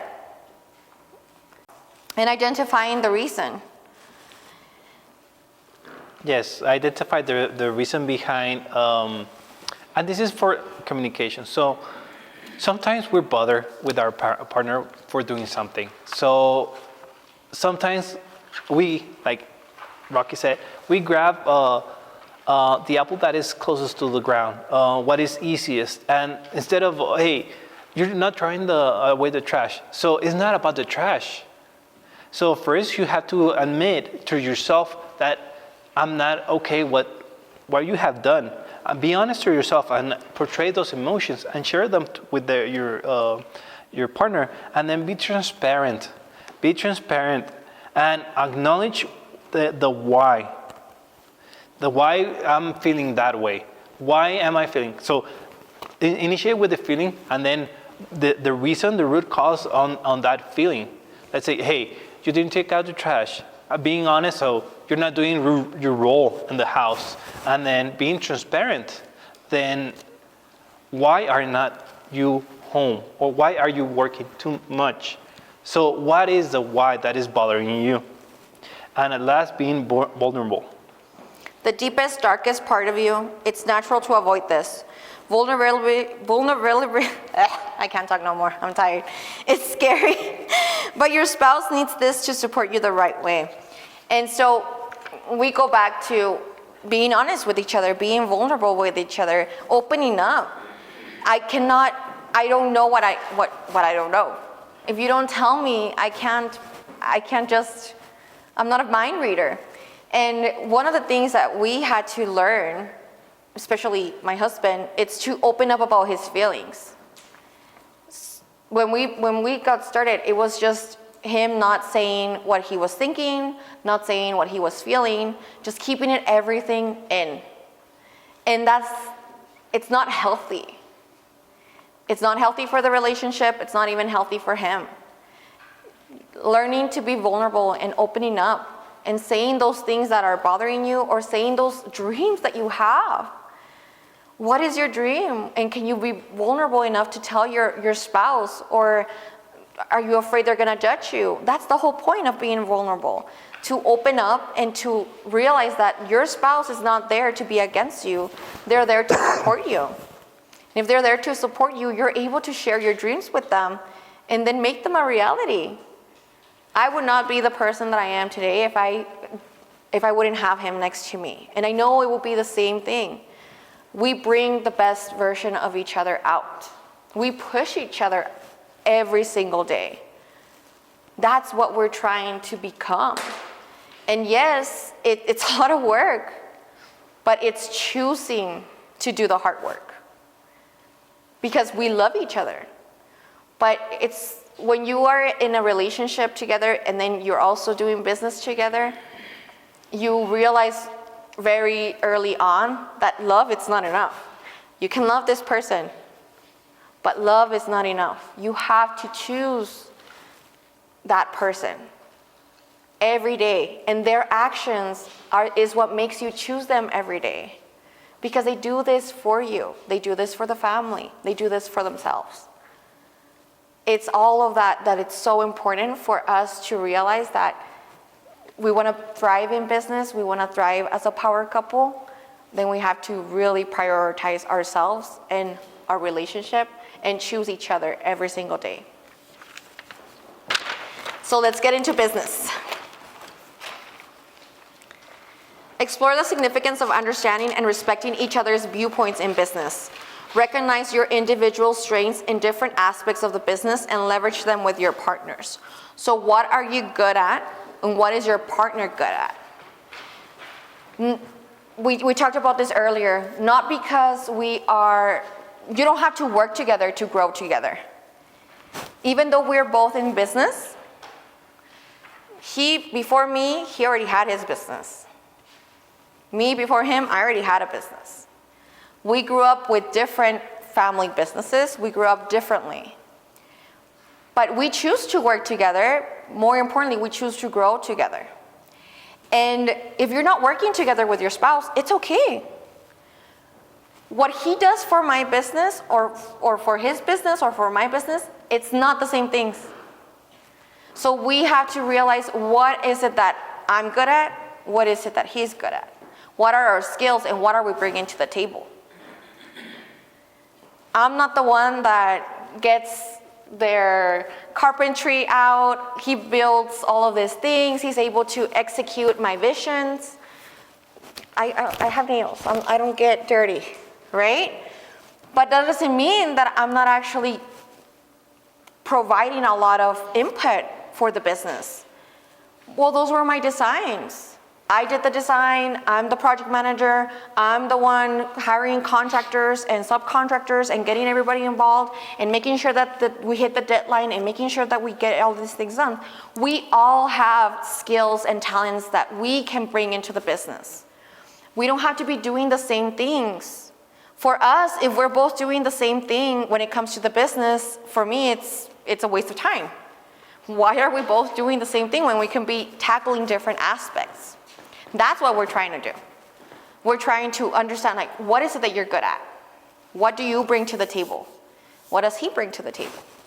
Because when you bring both of you, then everything gets very interesting.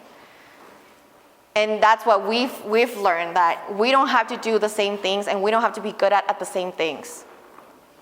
But we have to grow together, even if we're not working on the same thing at the same time every single day.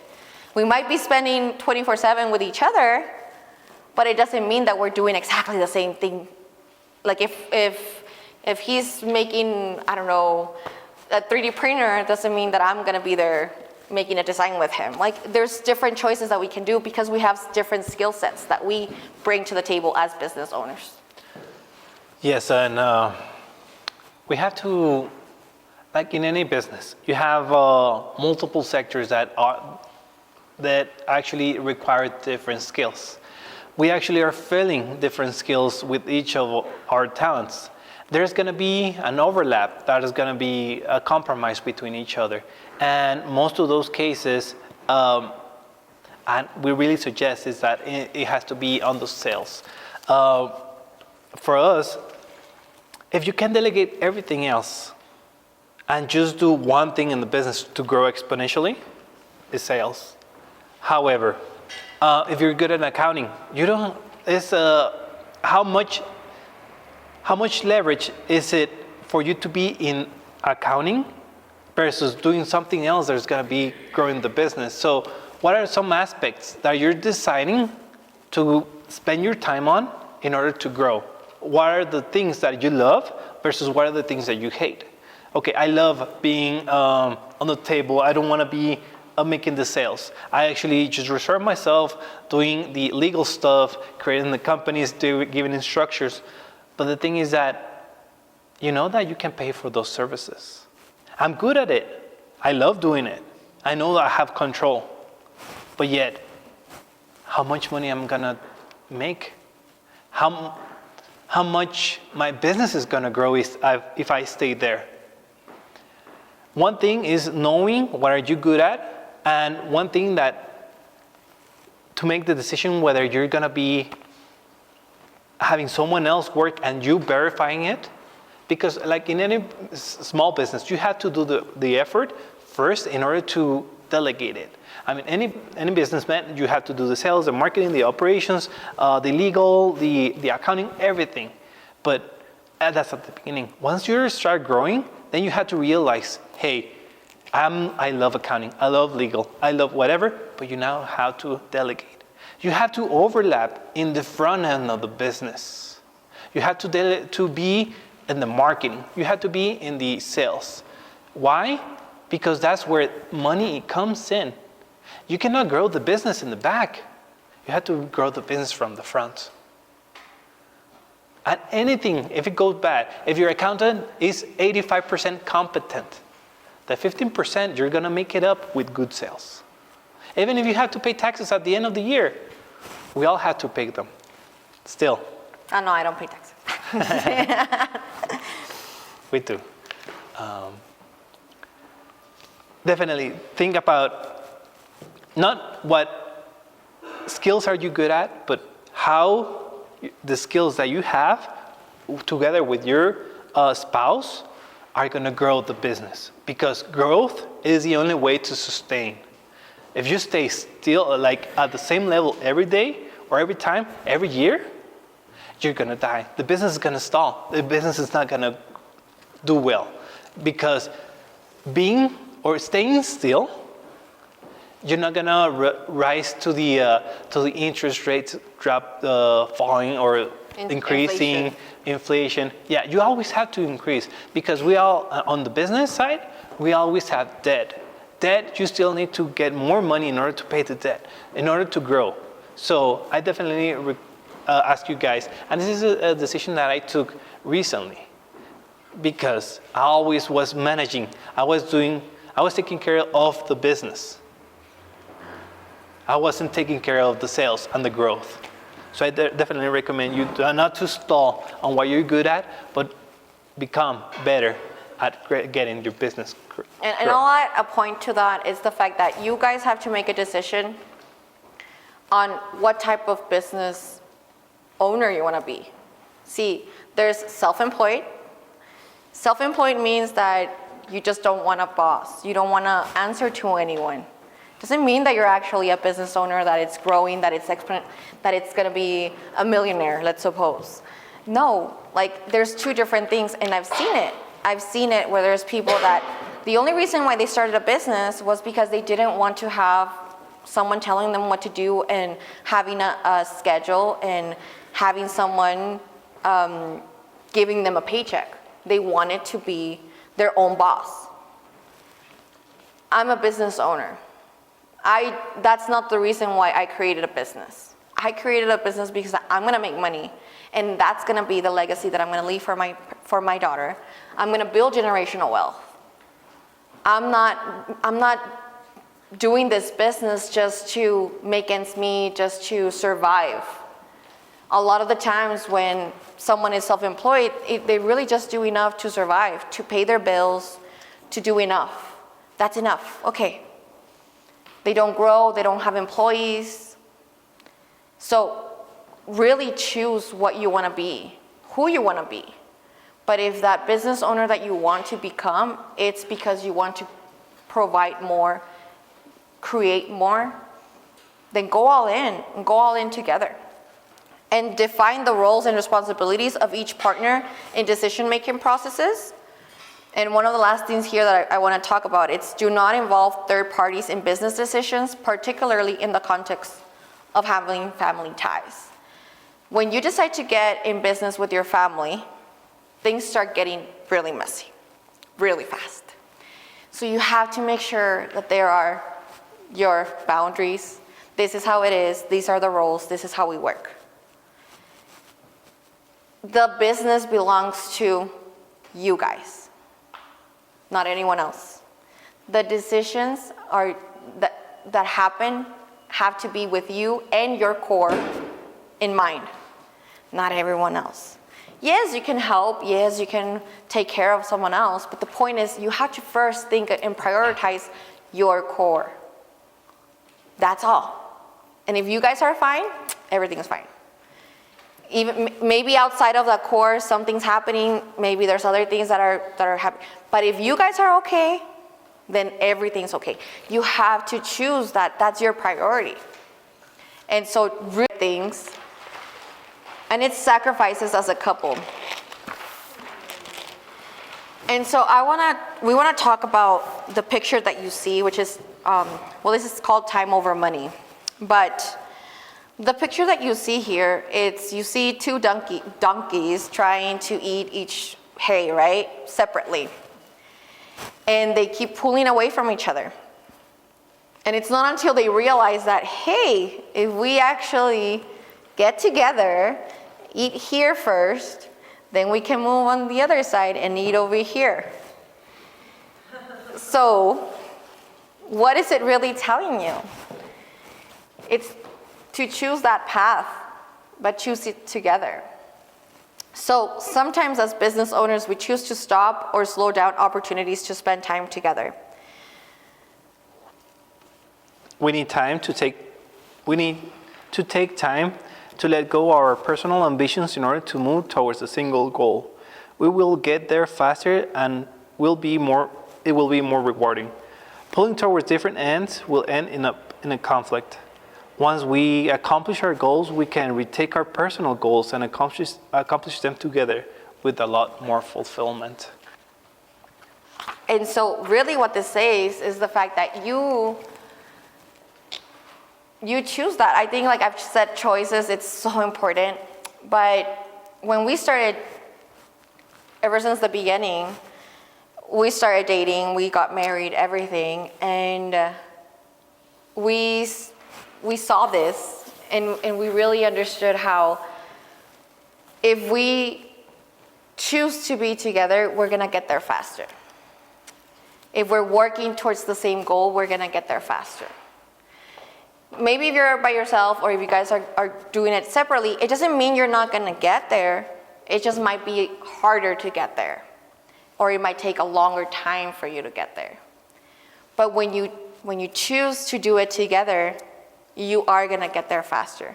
And so every single time that we start a new business or that we decide to do something different, we always make that choice of, okay, but we're doing it together.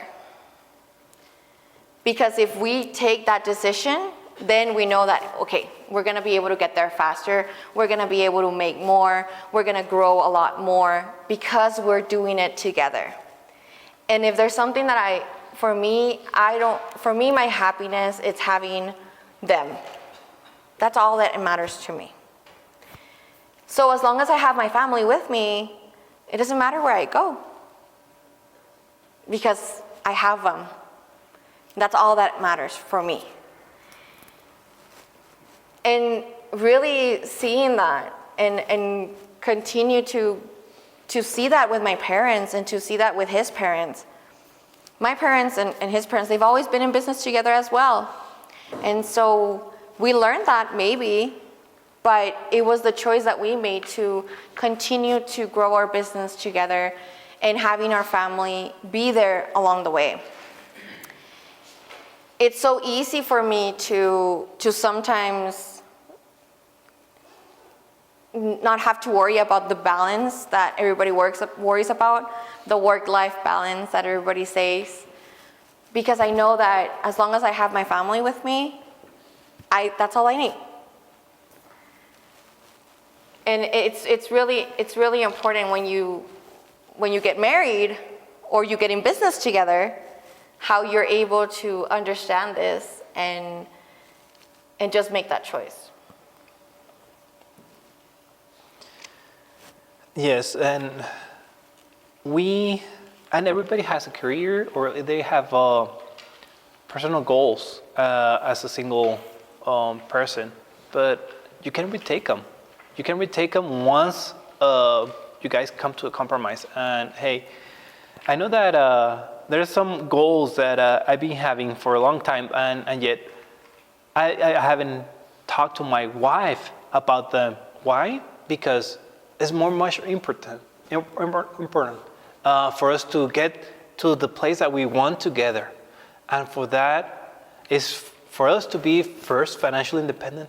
And then once you don't worry about money, then I want to accomplish a lot of things. I want to race, or I want to do sports 24/7, something like that. But in order for you guys to be fulfilling your own desires, we can talk and make that compromise in order for both to be self-fulfilled as well as fulfilled in our relationship as a family. And with that, I wanted to finish it up with the conclusion that first, I mean, the person that's one of the things that we got from Andy Elliott is that the person that can self-correct is forever wealthy. And again, when your spouse is your superpower. We made a vow to our partner to provide the best version of ourselves.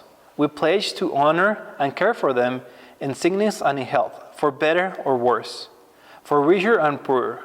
We vow to love each other and cherish until parted by death. We made all these vows when we were actually getting married. Are we really honoring our word? Are we keeping the best or letting out the worst? We have in our hands the power to aim for high goals in our future. It is now time for us to take the next steps to get the life that we want and to have it all because we can together. Okay, we're done. So, I mean, we really went fast on that because we were in page 4 and then we still had a lot of pages to go.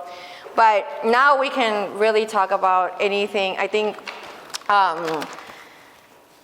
what is it like? Maybe there's some questions that you have in some areas, and I mean, let us know. I mean, that's what we're here for. We still have a little bit of time, and so I think that's why it's important for us to hear. I know that I got a lot of nods throughout the whole time, so I know that there's a lot of things that we said that resonated with you guys, And so I think it's important if you guys don't mind, but we can hear something from like any feedback or just Q&A questions session. that you have. Open to Q&A. Yeah, open to Q&A. No? Okay. What is your recommendation as far as like, okay, so you have two people from two different cultures completely. Like, what are the steps to help like find a balance with that? Because you're coming from two different cultures, so obviously you see things way differently. And it's like when certain things arise, certain conflicts arise, it's like we do not agree with each other at all. So it's like, what can we do? Obviously communicate and like we have to figure out what's going on internally, but it's like, how do we like come together to, it's like, where that's not an issue anymore? I know this is gonna be an issue.